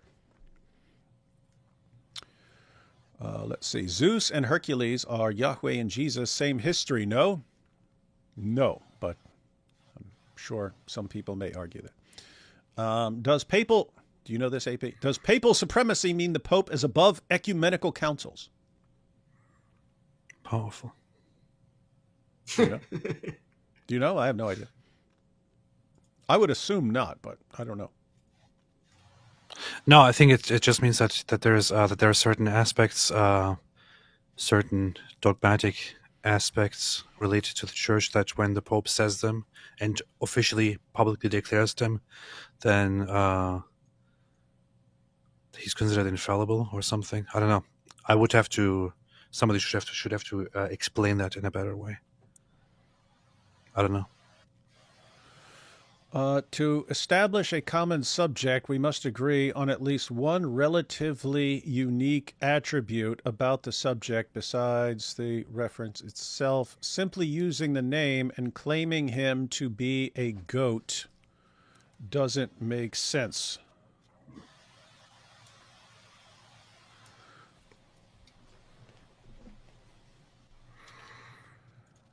If you were what? By the way, he's talking about. I think he was talking about the Cameron Bertuzzi example, where I said, if I call this Cameron Bertuzzi, like, what do you mean? If I said this right here is the guy, the same Cameron Bertuzzi who runs the channel Capturing Christianity, there I would be saying I'm talking about the same guy who shares a characteristic of Cameron Bertuzzi. So, would you say that we're talking about the same Cameron Bertuzzi? If I say I'm talking to Cameron Bertuzzi right now, would you say that I am indeed talking to the same Cameron Bertuzzi that you're talking to if you're on the show with Cameron Bertuzzi? Yes. If you say no, then you got some problems with Trent's argument. I think the question earlier is kind of doesn't make that much sense because pretty sure that an ecumenical council has to be led by the Pope, so he would have to call it and lead it as well. IP, why did you read Tom Holland's book? But Raymond Swola Heems, are you scared he will crush you intellectually? He would, and physically. Hey, we got Capturing Christianity here. David, you should join AP, Trent, and I tomorrow night. Same topic AP is in. I already have a live stream tomorrow. Show it in your faces. So what David is saying that he doesn't join Catholics. Yeah, I don't want to be... This I want is to be associated with Catholics. This is the Eastern Orthodox Protestant Brotherhood Alliance, not the Eastern Orthodox Protestant and Cameron Bertuzzi show alliance. Get your own alliance, man. Yeah, get your own. Form your own alliances. You're the one. Matter of fact, you're the one who's made it his singular mission in life to cause as much division as possible. You get no alliances. D-Wood and AP, you decry Islam a lot, but Roman Catholic Church says that except for some Jesus differences, it is virtually the same. For normal people, they will open their arms wide to Islam. Why would Europe then be worried? Oh, this is a different kind of issue. Hey, if you're going around saying that we all worship the same God, just a couple minor little differences, that this actually leads to dangerous consequences like, hey, bring in as many Muslims as possible. We all believe the same thing. Well, I agree that saying we worship the same God leads to such problematic consequences, but I wouldn't say that the Catholic Church just reduces it to a few differences.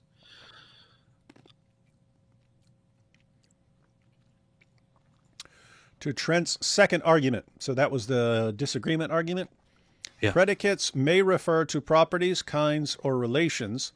Why should we believe that is triune, for example, refers to an accidental property rather than the kind of being God is?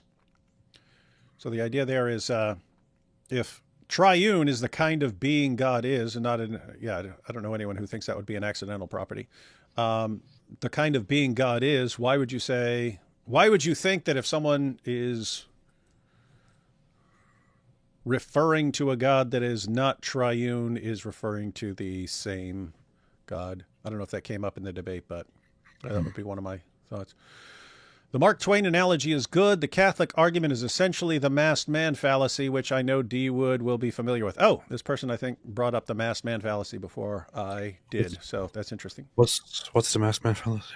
You'll put a mask on. He wants to do it again. Well, AP, you want me to explain it? You got to find something you can use as a mask.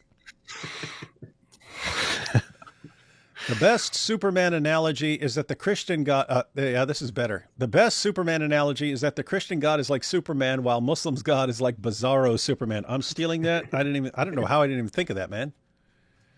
Bizarro was the opposite of Superman, except he was not the opposite. He was very similar to him in terms of like strength and all this stuff, but he's the opposite in terms of Superman has freeze breath and Bizarro has heat breath, and Superman has heat vision, but Bizarro had cold vision and stuff like that. So they made him opposite in certain ways.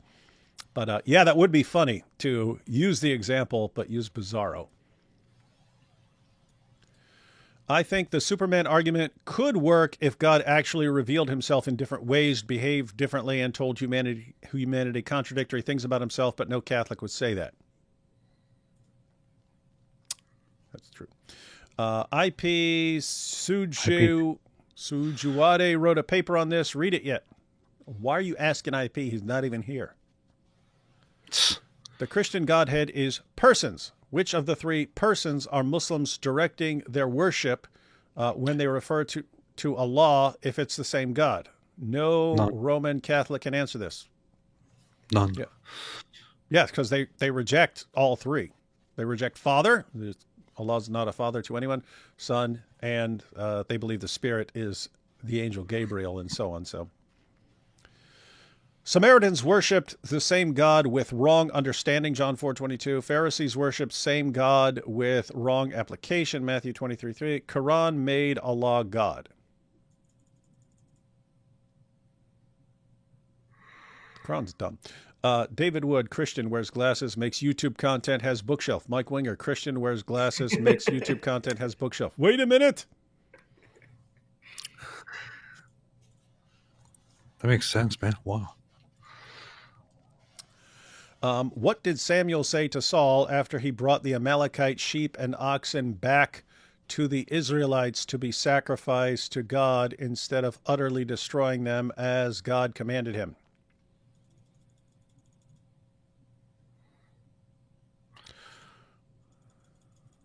Samuel flipped out on him. Why?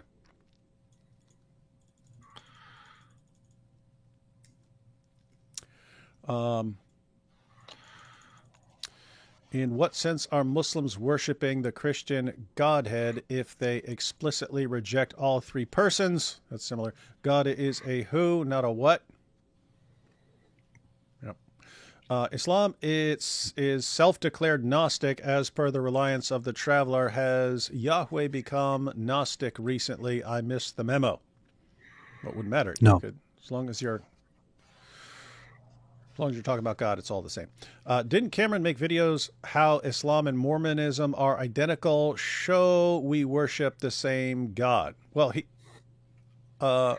Cameron might reject Christopher's claim and agree with Trent on this.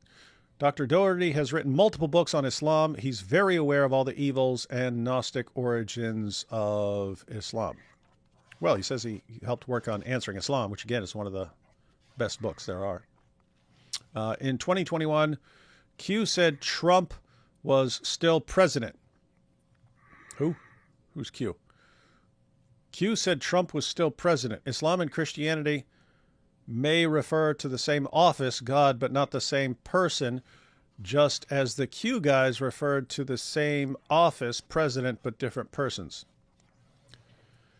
They refer to the same office, God, but not the same person. That is a way to describe it. Islam's God has the exact same ontology as Augustine's evil. It isn't a thing. It's the privation of the perfect thing. There is no positive nature to him. Muslims deny the Trinity but affirm one eternal, uncreated God. Mormons teach God was once a man, rejecting core divine attributes entirely. Oh, to be clear, Mormonism and Islam teach very different concepts of God. That's not the point. The point is, if you take Trent's argument, I don't see how you could rule out Mormons as worshiping the one true God. And if you take Christopher's approach, I don't see how you're not just being arbitrary with the list you come up with. Yep. Bigly. Heisenberger, if the Pope said Mormons worshipped the same God, I guarantee these two would accept it immediately. Definitely a double standard. Oh, yeah, so that's interesting. So what if Vatican II had said Mormons worship the same God? He's saying Christopher would then be defending it. I saw my wife made a very good point earlier. She said it's because of DEI, because Mormons are white. That's true. That makes sense. Let's see. It's a matter of revealed versus natural theology. I'm guessing that was part of the discussion earlier. He probably chose characteristics because classical theism. Yes. Oh, as far as this list? Honestly, a better question to ask is, do Christians and Muslims have the same concept of God? Clearly, no. The answer is obviously being no. Yeah, there you go. The problem is that Jay shared a fake quote of Pope Urban II, which is why sources were asked for. Is that true? It was not a fake quote. It was just a different translation. Okay. Yeah, so that's the one you were explaining earlier. Yeah. Could C&M believe in the same God but worship... Oh, Christians and Muslims. Could Christians and Muslims believe in the same God but worship two different beings like Muslims worship Momo despite believing they worship God? So could you believe in the same God but be worshiping two different beings? Well, your worship's going to be kind of based on your beliefs. So if you're believing in the same God, yeah, I don't know. I don't know how that would work. We can only really experience God's energies. The God that Muslims worship and refer to is the concept they have in their mind and assert beyond their mind, not the same referent, not the same God.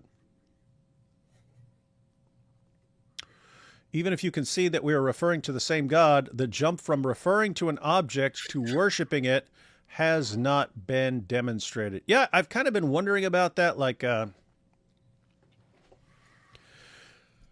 if your beliefs are significantly messed up, are you really worshiping? So use like a human example and use something different from worship.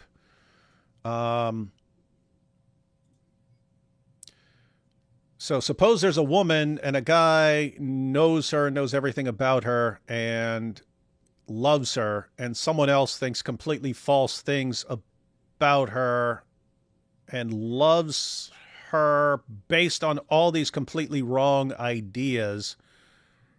Does he really love her?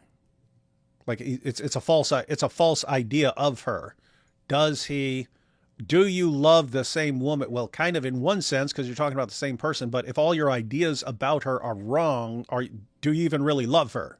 You're loving a wrong idea. Bless you. No. So anyway. AP, right. it's the I'm gonna head out, man. Good. Head out, man. Head out. Go to sleep. You're sick. I'm sick. You're sick. All right. I wish I had my soundboard to Yes. say how sick you are. All right, that was awesome. Thanks, everybody, and stay away from Islam. No, it's all the same. Boom. AP, it's the Gnostic origin, not the revelation, so to speak. They recognize Mary as the mother of God and revere her. They believe in an antichrist, etc. They have a basis as Gnostics did, although severely misguided. Not sure which part of the discussion this is a response to. God's essence and person is unknowable to reason. God's essence and person is unknowable to reason and can only really be known through condescension, divine revelation. Muslims deny what God is and who God is, and thus is not the same referent. So you're saying I worship the same God as Mike Wingeling? Yeah, I'm out.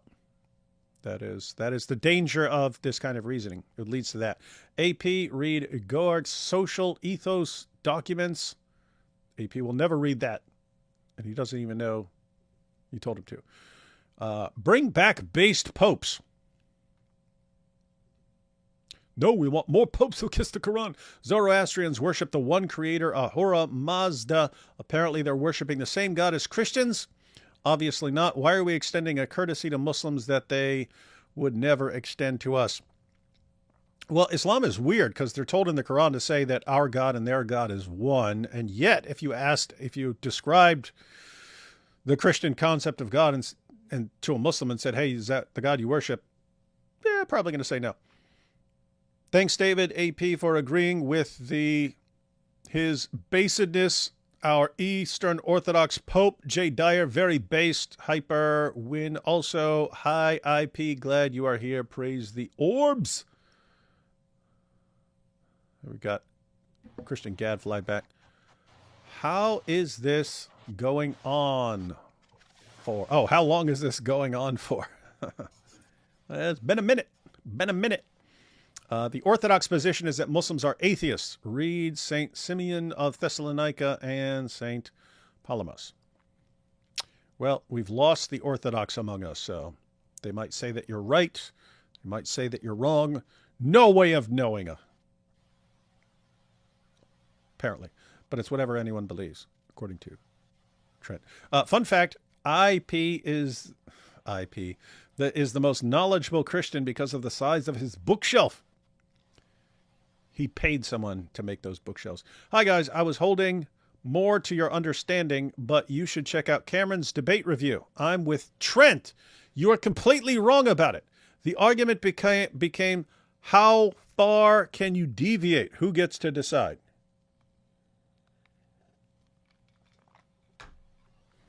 I was hoping I was holding more to your understanding, but you should check out Cameron's debate review. What debate review?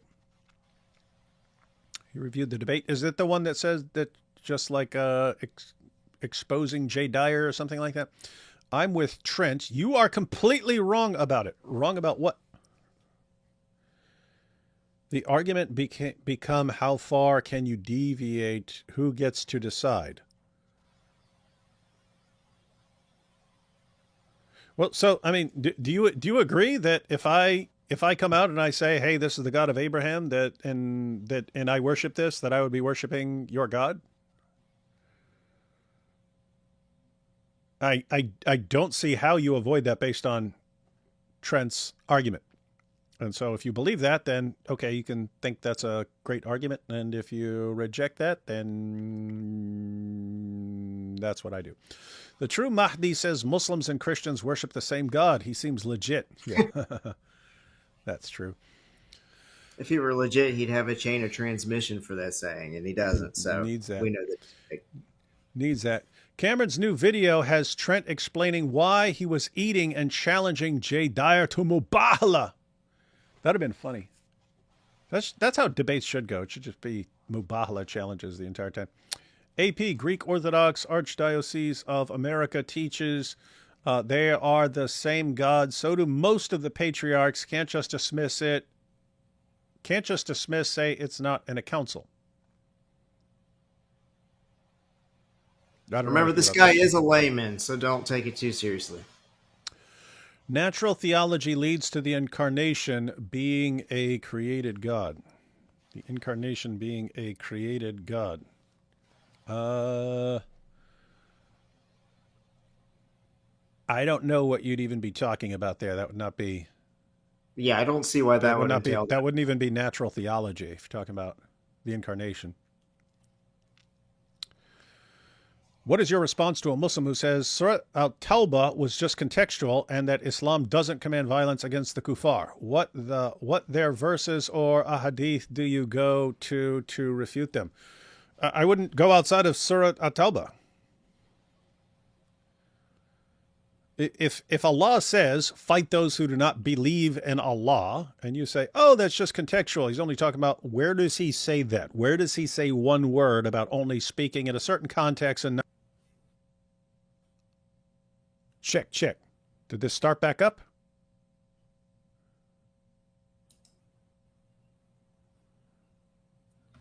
I can hear your voice. Oh, I think it started a new live stream or something, man. Oh, whoa.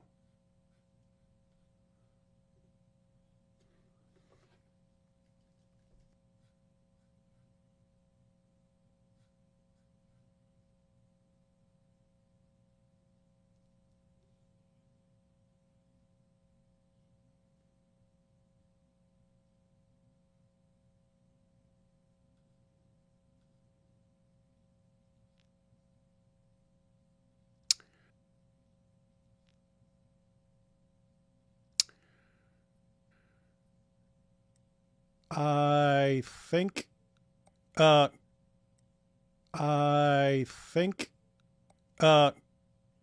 guys, my internet cut out on my desktop and I switched to my phone, but this, I don't know why my internet died. I did get we did put a new router in today because the other one was broken, but apparently, I don't even know if I'm on right now. It says